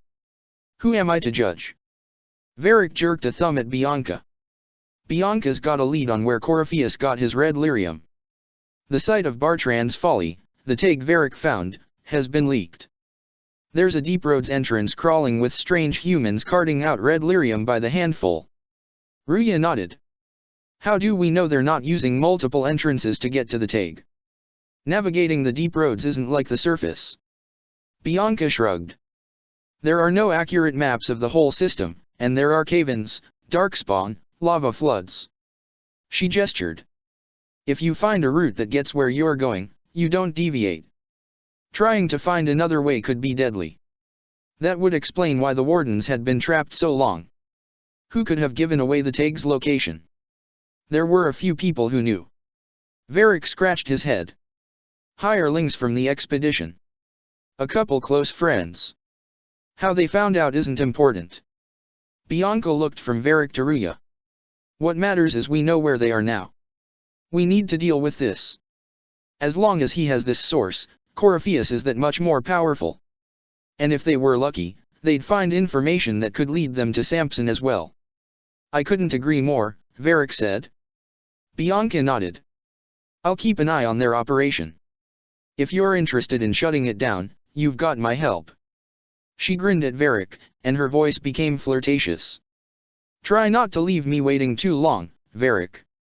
I've got my own work to do, you know. Ruya watched Bianca leave, then turned back to Varric. He rubbed the back of his head awkwardly. Right. That's not going to be trouble at all. Let me know when you want to head to the entrance. She nodded to him. We'll leave in the morning. She parried Cullen's swing, and moved through the counter-strike. He countered, then used his larger size to start pushing her backwards. She sidestepped, then lowered her next blow and tagged him lightly on the leg. He stepped back and smiled. Much better. Another week and I'll be ready for the grand melee. She shook out her shoulders, then reset. He moved her through another series of strikes and parries, occasionally correcting her footwork. The Inquisition's military was growing, and they'd received still more recruits in the wake of the Battle of Adamant. Lord Berend had decided to honor the memory of his beloved by bringing his entire retinue into the Inquisition. Iron Bull sent 6 of his chargers with the recruits I sent to Vigil's Keep, and plans to rotate them out until all his people have received the additional training. Sedita declined our offer of stationing additional troops and has recalled the Order of Vigilance to the Keep. Considering they are perhaps the best military unit in Ferelden, we don't exactly have a counter-argument. Ruya sighed. I'll talk to Leliana, see if she can't station a few people in Covertly. They sparred another match, then set the blades down. He walked her back to the keep, and they stood awkwardly a few moments before going their separate ways.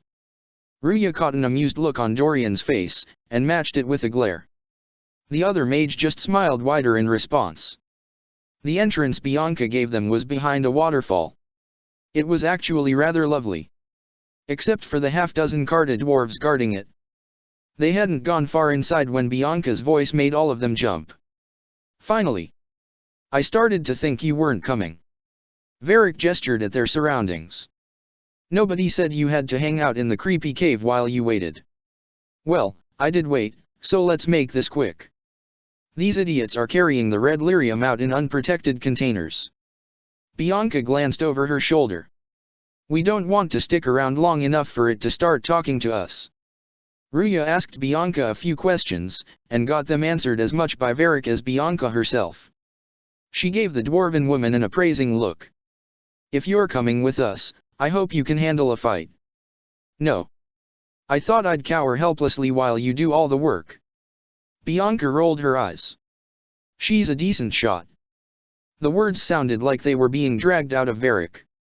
Decent. You want me to admit you're better than me in front of the Inquisitor? Let's not waste any more time, shall we?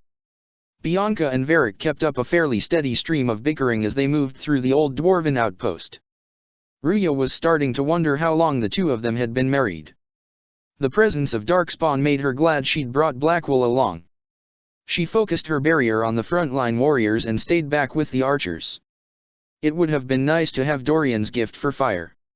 It seemed just a bit more effective on Darkspawn than her own lightning and ice. How many can we expect to encounter? Blackwell. It's.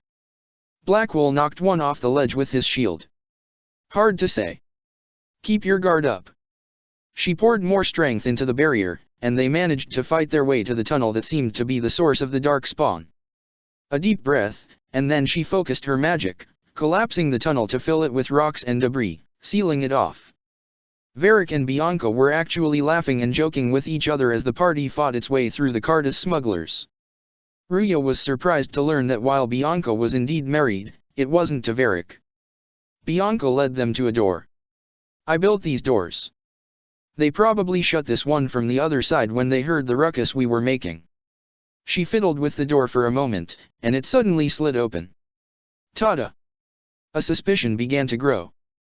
Ruya tried to cover her growing unease with a joke. Admit it, you've been waiting to do that since we arrived. Of course I was. Bianca gestured. After you. Ruya glanced up at Iron Bull as she passed the big man. He gave her the smallest nod. He'd caught it too. Watching Iron Bull fight Carta with his massive axe reminded her briefly of her mother playing croquet. Iron Bull would probably not appreciate the comparison. Her mother had been terrible at the game. No sooner had the last of the smugglers fallen than Bianca was riffling through a desk. There you are. She picked up a key, then went to the door. A couple moments of fiddling with the lock, and then she stood up triumphantly. They won't be able to use this entrance again. Ruya saw comprehension dawn on Varric's face. Bianca. Disappointment filled his voice. Bianca went still at the sound.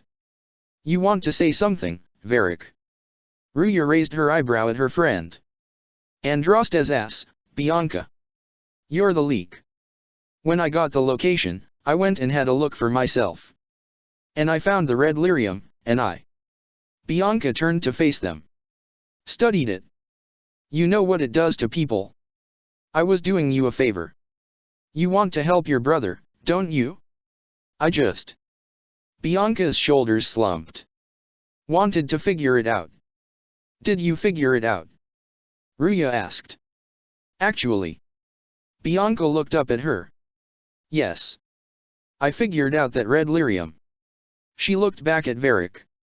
It has the blight, Varric. Do you know what that means?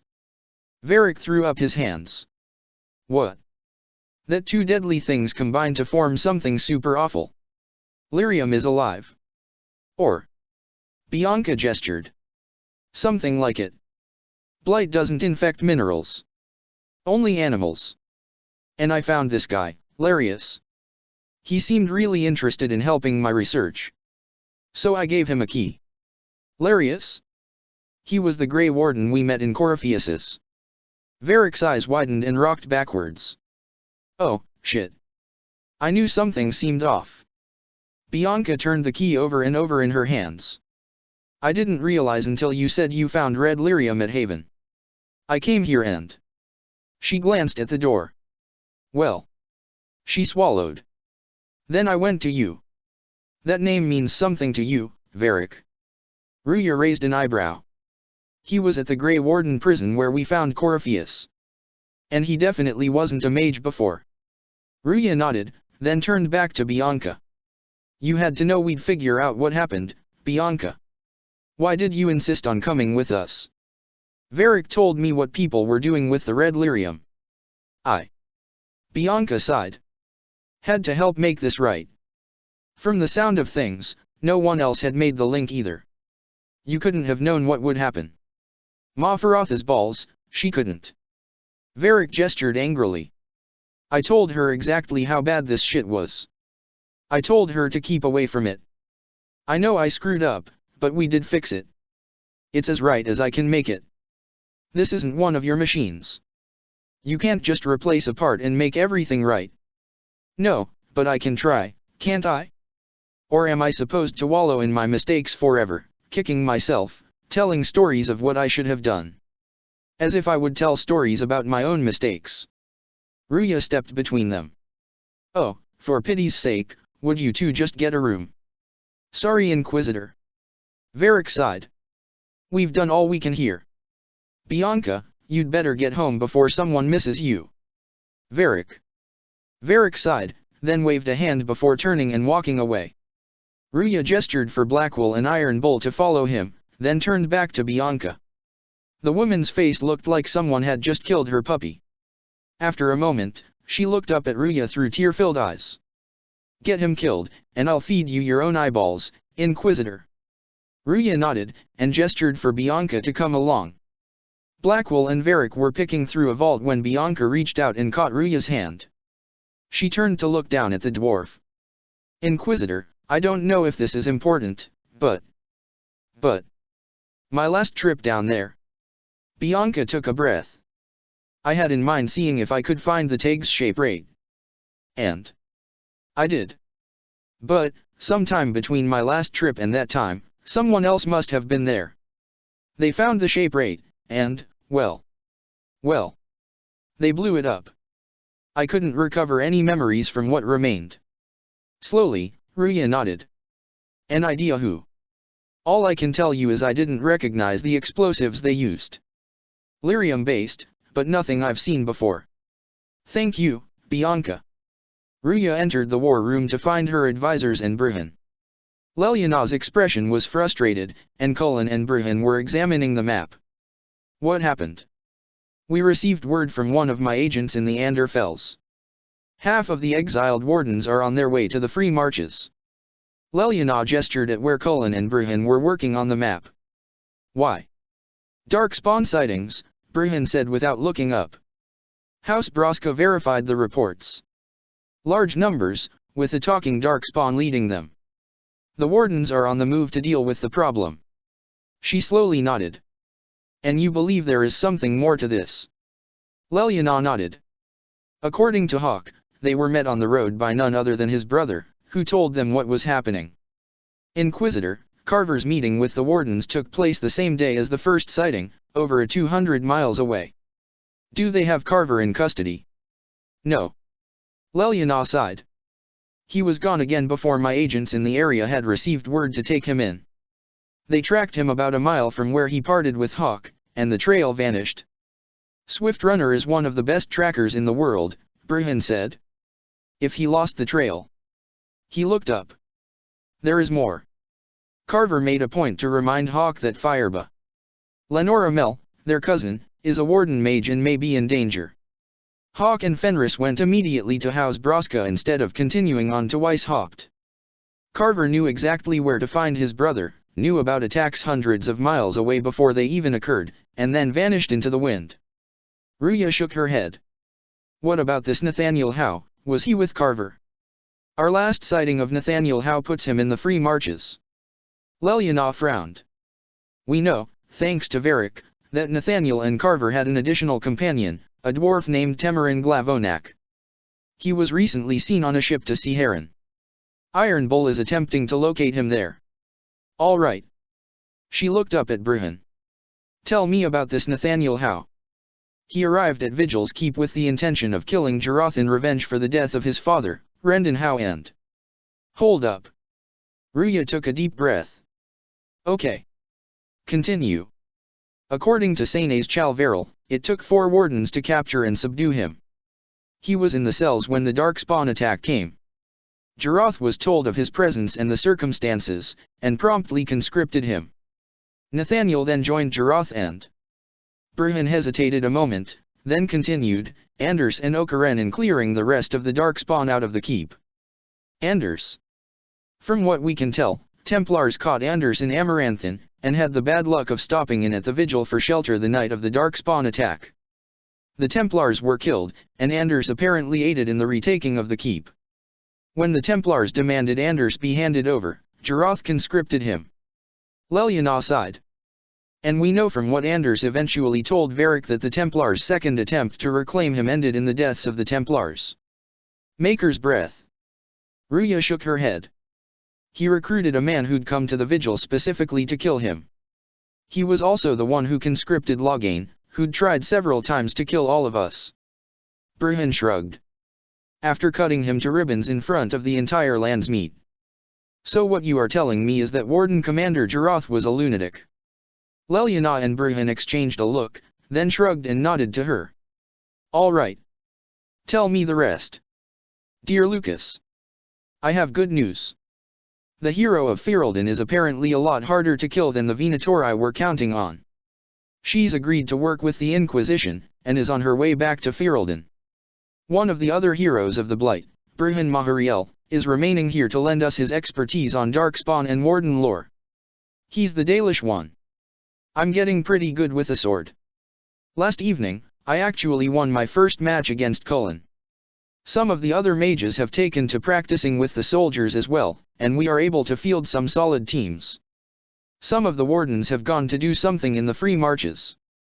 Could you send a few of your hounds? Try for subtle.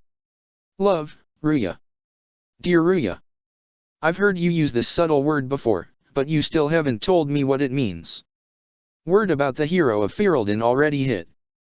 Though folks aren't sure what to do with the news. Cullen, huh? Yeah. Coming to rescue you. Love, Lucas. Chapter 20, Promise of Destruction. She went looking for Minov, and instead found Cassandra scribing away at a desk. Writing does not come naturally to me, as I'm certain you can imagine.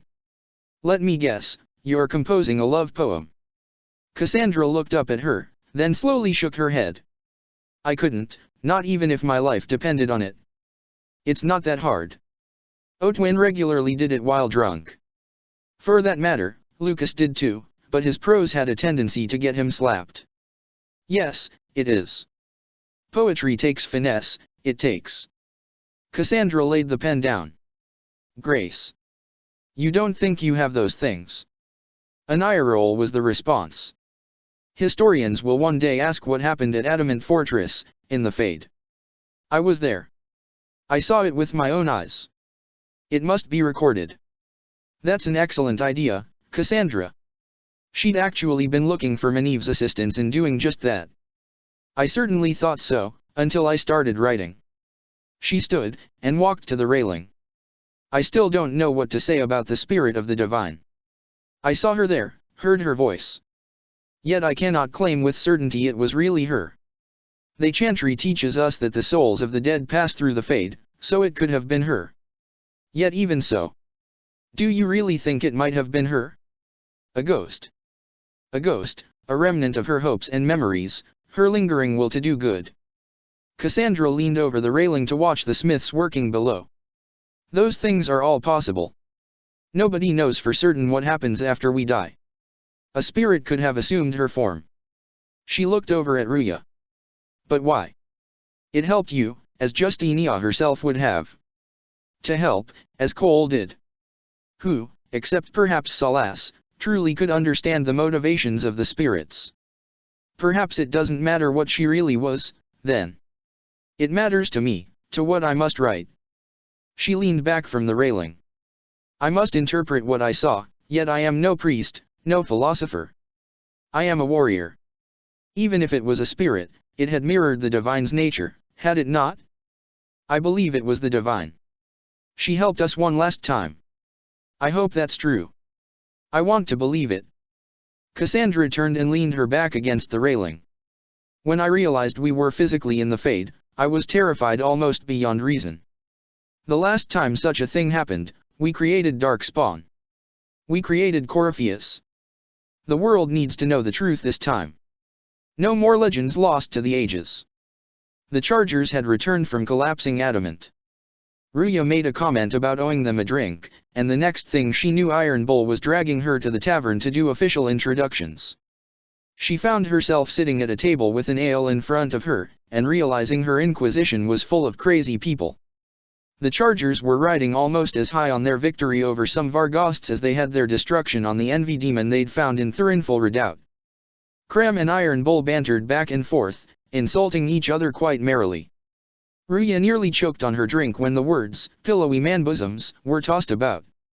Iron Bull pointed at various people, calling them by their nicknames. She was tempted to ask him if he even actually knew their real names. It was clear how proud he was of his team. She could feel the power humming in Dalish's bow. The archer was likely quite formidable. The face tattoos on the Na'e mage were very similar to Brujin's, and she made a note to ask if they were from the same clan. "You've got a good company, Bull." "Ah, we do all right." To her surprise, the Chargers lifted their glasses and actually broke into song. They were terrible. "No man can beat the Chargers, 'cause we'll hit you where it hurts. Unless you know a tavern with loose cards and looser skirts. For every bloody battlefield, we'll gladly raise a cup. No matter what tomorrow holds, our horns be pointing up." Yeah. She was not going to ever let Iron Bull and Lucas meet. She was on her way out of the tavern when she noticed Sutherland. Apparently, he'd done well in the fight against the bandits, and had even recruited another mage to the Inquisition. She congratulated him, and told him to keep up the good work. Dorian was sitting on a ledge with a bottle beside him, watching the soldiers train. She sat down next to him, and he smiled. "It occurs to me that you're a mage." He passed her the bottle. "That just occurred to you." She accepted, and took a drink. "I meant." He accepted the bottle back and took a long drink of his own. "You must have been part of the circle of magic. In the south. Meaning you were locked away like a criminal, at least until you rebelled. It's such a bizarre notion, to me. There are worse things than being kept in the circles. Though if she were honest, she'd have to admit there were better things as well. Death, starvation, being hunted by rabid mobs? Yes, I can imagine." He paused to watch the end of a sparring match. "Some would say Tevinter is hardly better, depending on which mage you ask. Still, It's so utterly foreign. It's more surprising that everyone would take the idea of a mage inquisitor so. His eyes went to where several Templars were practicing with the soldiers. Calmly. He shrugged. Or maybe it's not calm. Maybe the Antivan crows are swimming in gold from all the contracts on your life. He elbowed her playfully. Good luck with that, by the way. Grand fun, being the one in charge. She snagged the bottle back from him and took another drink. Did you find the book you were looking for? Some of them. I've asked Josephine to locate a few others. She's added them to the list Salas gave her. He tilted his head at her. Did you know we are actually related? Not that surprising. He laughed. Not first cousins or anything. Perhaps he was even the one who ventured to Ostwick to establish the branch. We are talking long ago, of course. You know that off the top of your head? Not the top. Maybe the lower middle or thereabouts. Bloodlines are serious business in Tevinter. You're taught lessons and tested. He gestured. By strict nannies. I heard your family mentioned, and I had to go through all the old mnemonics. But yes, there it is. Ruya laughed softly. You know I'm also related to Josephine and Cassandra? Cassandra rather distantly, but Josephine closely enough that I think our parents got invited to some of the same parties. And our dear Vivian is also a marcher by birth. It's like a wonderful family reunion. With demons. He smiled. Which I suppose makes it like a normal family reunion. One look at Salas's face said the expedition to the Korkari Wilds hadn't turned out as they'd hoped. It wasn't there. No. He gestured for her to walk with him, and they fell into step together. I tried to dream there, but it was difficult to make sense of what happened. The warden's report was of a Med-Elven apostate. A foul creature. The spirits in the area were wary of her, as she bound and defiled them for her own purposes. Which made it difficult to find any who could answer questions about the events that occurred. He shrugged. No orb was present, but one had been there. So now we know where Corypheus got the orb. They walked together in silence for a time. I have been unable to locate any trace of Loghain. Ruya sighed. It was worth an attempt. Thank you. She sighed, and leaned out over the ramparts. I am curious as to where this apostate acquired the orb. From what Bruhan recalls, one of the wardens was a Templar that had encountered her previously searching some elven ruins. She sighed. He was one of the ones killed stopping her. Bruhan has requested a copy of the reports from the Vigil, but it seems much of the Vigil's archives are missing. She turned towards Salas. We can talk with Bruhan, see what else he might remember. They found Bruhan in the room he'd been assigned. Ruya frowned briefly. Lysette was supposed to have been standing guard, but instead she and two others were sitting at a table with the Dalish man, listening to a story that apparently involved the king of Ferelden facing down a werewolf. They looked up a bit guiltily when Ruya entered. After they'd gone back to their duties, she glanced at Bruhan. Is that a true story? Mostly. I left out the part where Alistair got knocked on his ass. He inclined his head to Salas. Andoran audition, Haran. Good afternoon, Salas replied.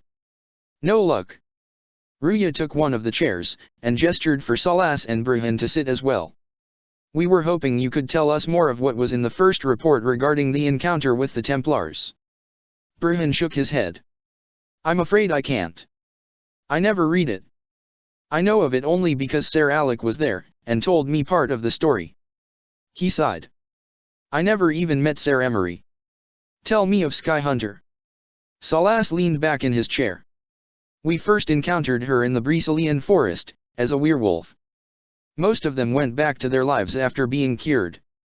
Sky Hunter, however, took it upon herself to rescue refugees and defend them from Darkspawn. After the blight ended, she went to Amaranthin, fought in the siege, then asked to join. What was she like? Those who knew her said she was a terror on the battlefield, but a gentle friend otherwise. She helped train most of the Vigils Maberry, and she and Keenan worked with the Order of Vigilance often. He sighed. By the time I knew her, though, He looked down. She didn't take the loss of her team well. Down in the deep, she led off the Darkspawn, creating a distraction so the rest of us could escape. Salas nodded. Could she have taken the orb? Hidden it somewhere? Burhan blinked. It's... He considered a moment. Possible, I suppose. But she said nothing of doing so to Setida. She had seen it used to greatly enhance spells. Perhaps she thought such a thing could be of benefit to the wardens. She saw it used to shove demons into children. But wardens will use any means to combat the blight, will they not? 3 of our own gave their lives to stop that thing, including the man Sky Hunter loved. All the more reason why she may not have wished such a thing to be wasted. Mahalam, Sethlin. You will not dash. That's enough, Ruya said sharply. She sighed. Burhan, you said that Sky Hunter was different after losing her team. Could she have been compromised? Burhan considered the question. He let out a string of curses in what she was vaguely surprised to recognize as the dwarven tongue. I do not believe so, but I have to acknowledge the possibility. And I must also acknowledge that I have reason to suspect that Velena knew blood magic. Setida said that Velena simply vanished. She said something about thinking she'd caught a glimpse of her sister, who had been lost to the Darkspawn almost 10 years ago. Sometime later, we looked around and Velena was gone. I tracked her as far as I could, but the trail vanished. Ruya narrowed her eyes. Lelyana told me something of your tracking abilities. She folded her arms.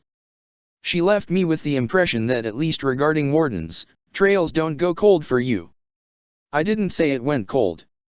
I said it vanished. One moment I would have sworn I was only minutes behind her, and the next there was nothing. He shrugged. Some keepers have magic to hide trails, and Velena was her clan's first. She sighed, then rose. Thank you, Burhan. Graham. What? She turned back around.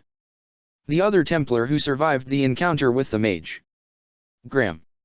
Sent to Markham. Don't know if that helps any, but if he turns up anywhere. Give the name to Lelyana. Ruya found Cassandra in the war room, glaring at the map. Something I can help you with?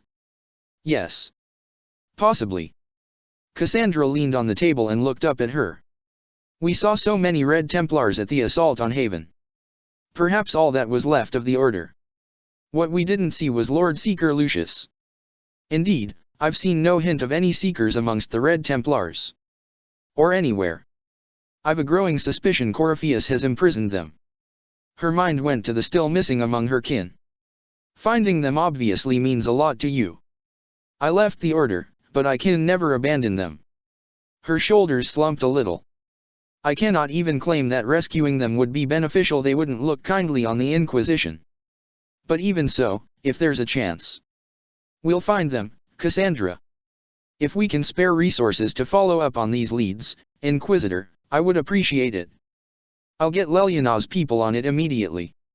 She tried explaining to Sira that she was welcome to ask for jam whenever she wanted it, and Sira gave a rather confusing explanation that seemed to claim that jam was somehow sweeter if it was pilfered.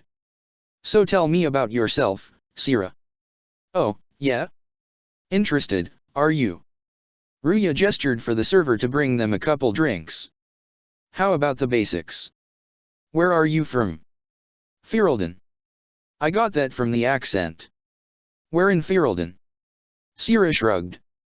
All over? Okay. Fine. Dinarum for a bit. South. North. Wherever I want. 2 could play this game. Oh, you're from wherever? I'm from North wherever. What? Sira snorted. North wherever. Oh, we had fun on street and / or in local tavern. Oh, hardy har. All funny, you. Sira took a gulp from her drink. It's complicated. I don't like complicated. Let's leave it at that. Maybe. Ruya tried another tactic, asking her about the Red Jenny network, but came away somewhat more confused than when she started. She was somewhat mollified to know that the worst she apparently rated was a pie to the face. We annoyed some nobles. Does that really help all that much? It helped make a dead idiot. That's a good return for time. Sierra took another gulp from her drink. Punch a bully, people like you. Do it because they asked. Or let them think they asked, they like it even more. It's inspiring, even if it sometimes goes tits up and they take a hit back. You know, like Haven. It must have gone wrong before. How many times have you almost died? She raised an eyebrow at Ruya. What fight were you in? We didn't almost die. Besides, I only have to start these punch UPS. What do you mean? You killed Harmond. Sure, sometimes I plunk one, but you know what it takes to be a noble? Everyone says, he's a noble. That's all a title is. Sierra twitched a shoulder. So I slap someone, make them look stupid for just a second. All of a sudden, he doesn't look so nobly or scary. Maybe the servant's rebel, whatever, but you know what really gets them? Other nobles. They blame the slappee for being slapped. They're shits like that. So, it's...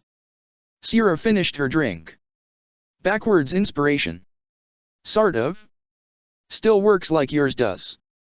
That was both completely insane and made a lot of sense. Otwin would have put it differently, but it was the same concept. Blood in the water. First the Templars, now the Grey Wardens. Colin shook his head as he picked up the chain shirt.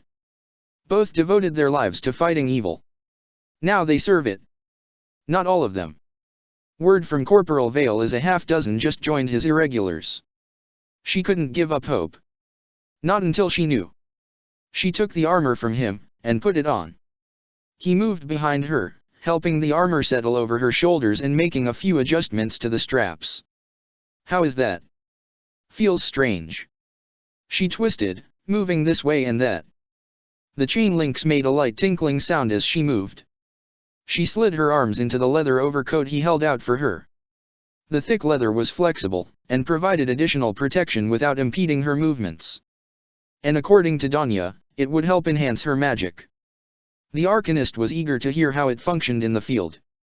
Best way to get used to it is just to wear it. Go about your daily activities. Shall we go for a walk then? He smiled. I'd like that. Burhan and Leliana came up with a location. Karoswin. She collected Cassandra and a few of the others. Where did you get all those arrows, Sierra? You've got hundreds. From your arse. Dorian rolled his eyes. Well, my arse should open up a shop.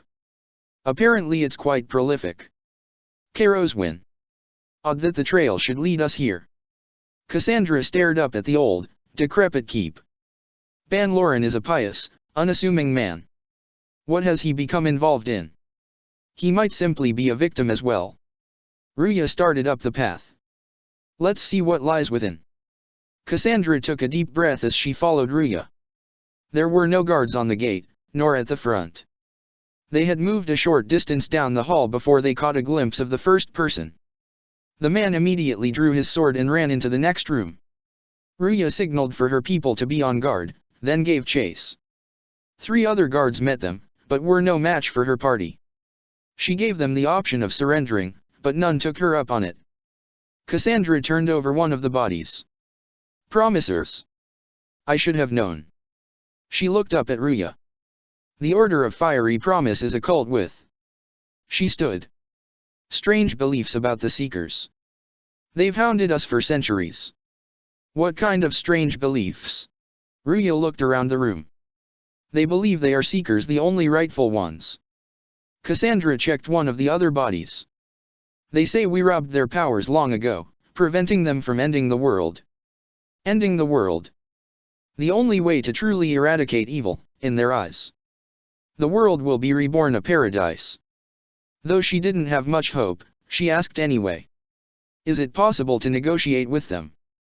They're fanatics, drunk on whatever forbidden magic they can find to make themselves true Seekers. Cassandra began walking to the next room. This explains why the Seekers might be here, but not the connection to Corypheus.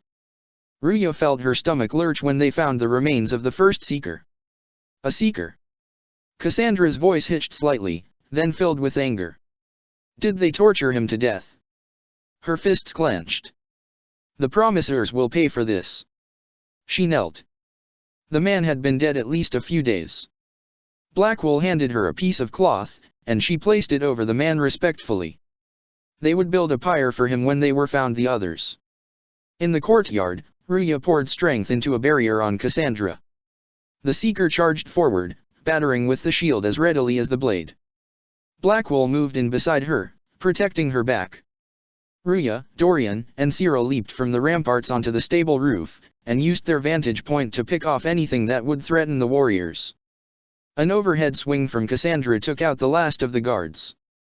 Ruya and Cyril climbed off the roof and went to rejoin their comrades. Cassandra was holding a piece of parchment. As the Seekers of Truth have proven resistant to the effects of red lyrium, the Elder One has seen fit to place them in your care. Reclaim your destiny, and know that the Elder One expects your devotion as repayment. Signed by Lord Sampson, Commander of the Red Templars. She crumbled the parchment in her hand. Does Corypheus not realize the Promisers want the world to end? What use are they to him? It was doubtful Corypheus intended to fulfill his side of any bargain. The letter said Seekers were resistant to red lyrium. Our abilities grant us many gifts, but a resistance to red lyrium's corruption? That seems strange. Although it would explain why none of us have numbered among the Red Templars. Cassandra tucked the parchment away. And thus Seekers would be useless to Corypheus. He would have no leash to hold us. You sound worried. I am. The Seekers are my family. Together, they headed back into the keep. They fought their way through another room of cultists. Dorian made a comment about confiscating some of the books in the library as they continued moving through, prompting a disgusted noise from Cassandra. Blackwell had to put his shoulder into the huge wooden door to get it moving. They started into another hall, and then Cassandra rushed ahead. Ruya started to cast a barrier, then saw what had prompted Cassandra's haste. A young man lay at the base of the stairs. Daniel. Cassandra called out as she moved towards him. Daniel, can you hear me? Cassandra. He looked up at her, and weakly managed to pull himself up into a sitting position. It is you. You're alive. She knelt beside him. As are you. I'm so glad I found you. Ruya could see the veins beneath the young man's skin. They glowed with a darker red, and the glow reached his eyes. She'd seen the same in her companions, in that dark future. He was dying. And from the look on his face, he knew it too. No, they. He swallowed. Put a demon inside me. It's tearing me up. What? You can't be possessed, that's impossible. Cassandra took his hand in hers. I'm not possessed. They. He coughed. Fed me things. I can feel it growing. Can we do anything? Perhaps it wasn't beyond hope. She started digging for a restorative potion as she knelt next to the man. Cassandra clearly wanted to hope. Don't know. This thing inside him. Daniel tightened his hand around hers. The Lord Seeker. You have to find him. Of course we'll find him. If he lives, we'll dash. Lucius betrayed us, Cassandra. Daniel swallowed. He sent us here, one by one. An important mission, he said. Lies. He was here with them all along. He's still working with them. But we met Lord Seeker Lucius in Valroio. Ruya shook her head. He couldn't have been here. That wasn't him. It was a demon, masquerading. The Chargers had hunted and killed a shape-shifting demon when they investigated Thurinful Redoubt. Cassandra looked stunned. What? How could that be? The Lord Seeker allowed it. He let the demon take command, while he... A demon. The Lord Seeker had fed the Templars to a demon. He'd given them to Sampson willingly. Knowingly. Cassandra. Cassandra's eyes narrowed. Now is not the time for sympathy. Wait. Don't leave me like this. Please. You should have come with me. Cassandra stared at the young man. You didn't believe in the war any more than I did. He smiled weakly up at her. You know me. I wanted that promotion. He coughed again. She drew her sword.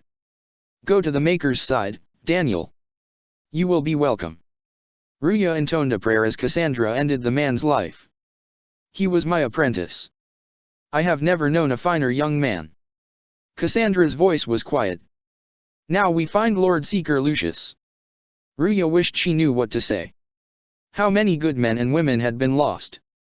Cassandra stalked towards the man in the darker armor. Lord Seeker Lucius. Cassandra. He walked towards them, flanked by several Templars. His eyes flicked to Ruya before returning to Cassandra. With a woman I can only assume is the new Inquisitor. You must be very proud of your handiwork. He stopped several paces away from them. I presume you know we Seekers of Truth were once the original Inquisition. He gestured. Oh, yes. We fought to restore order in a time of madness long ago, as you do now. And we became proud. We sought to remake the world to make it better. He shook his head. But what did we create? The Chantry. The Circles of Magi. A war that will see no end. Her knuckles went white as she tightened her hand on her staff.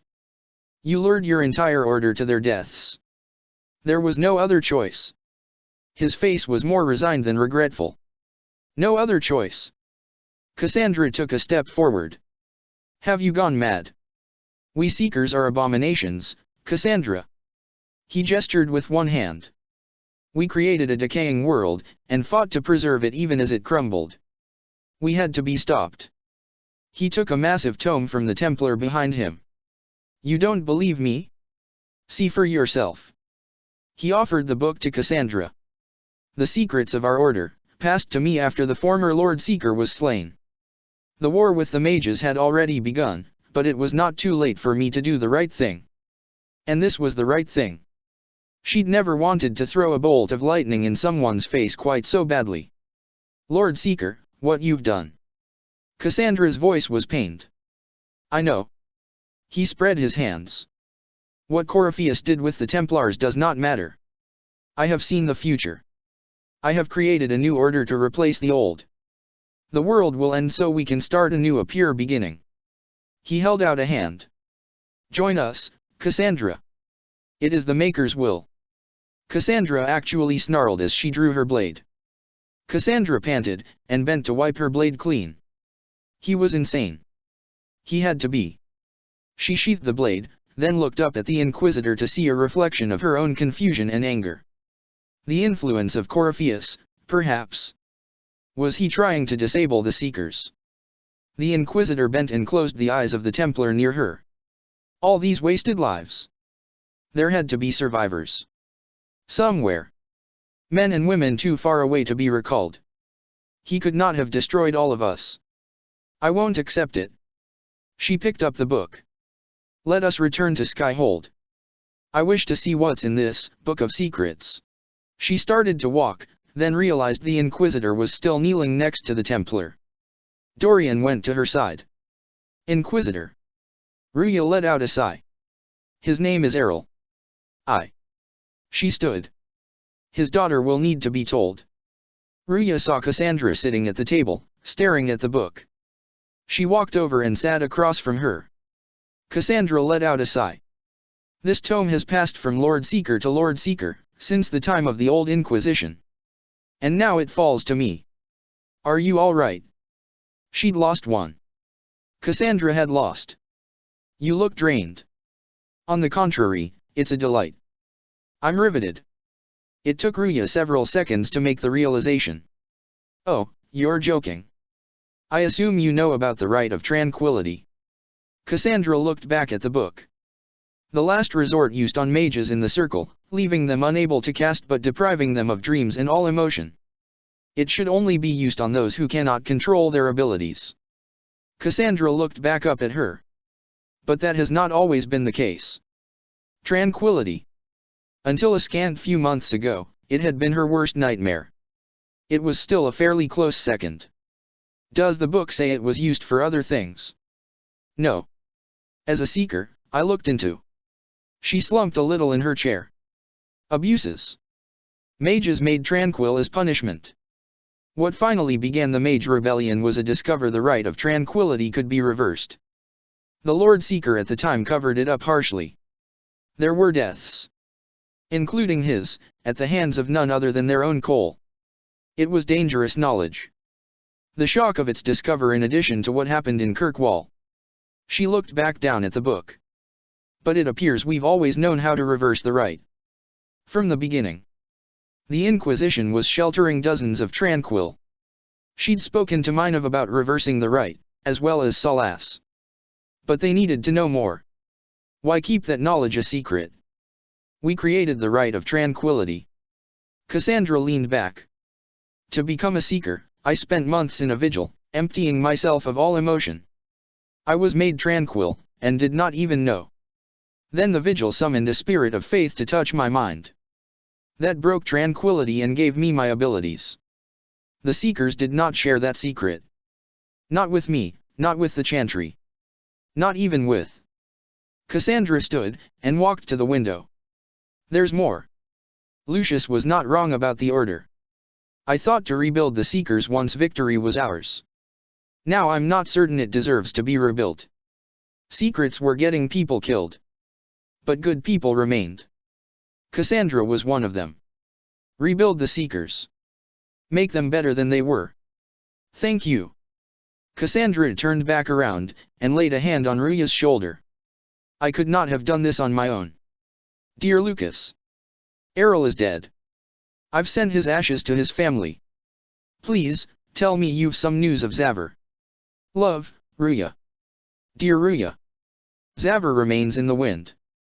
I'm trying to tell myself that's a good thing, and that he's probably hiding out in a brothel somewhere having the time of his life. I received a letter from your seeker asking me to look into some names. Unfortunately, the only news I have for her is bad. The only two I have found are dead, both killed about 3 months ago. My people secured the location she gave me, and it looks like some of the archives are intact. We'll get those sent to her as soon as possible. Love, Lucas. Check the description for the links to the author.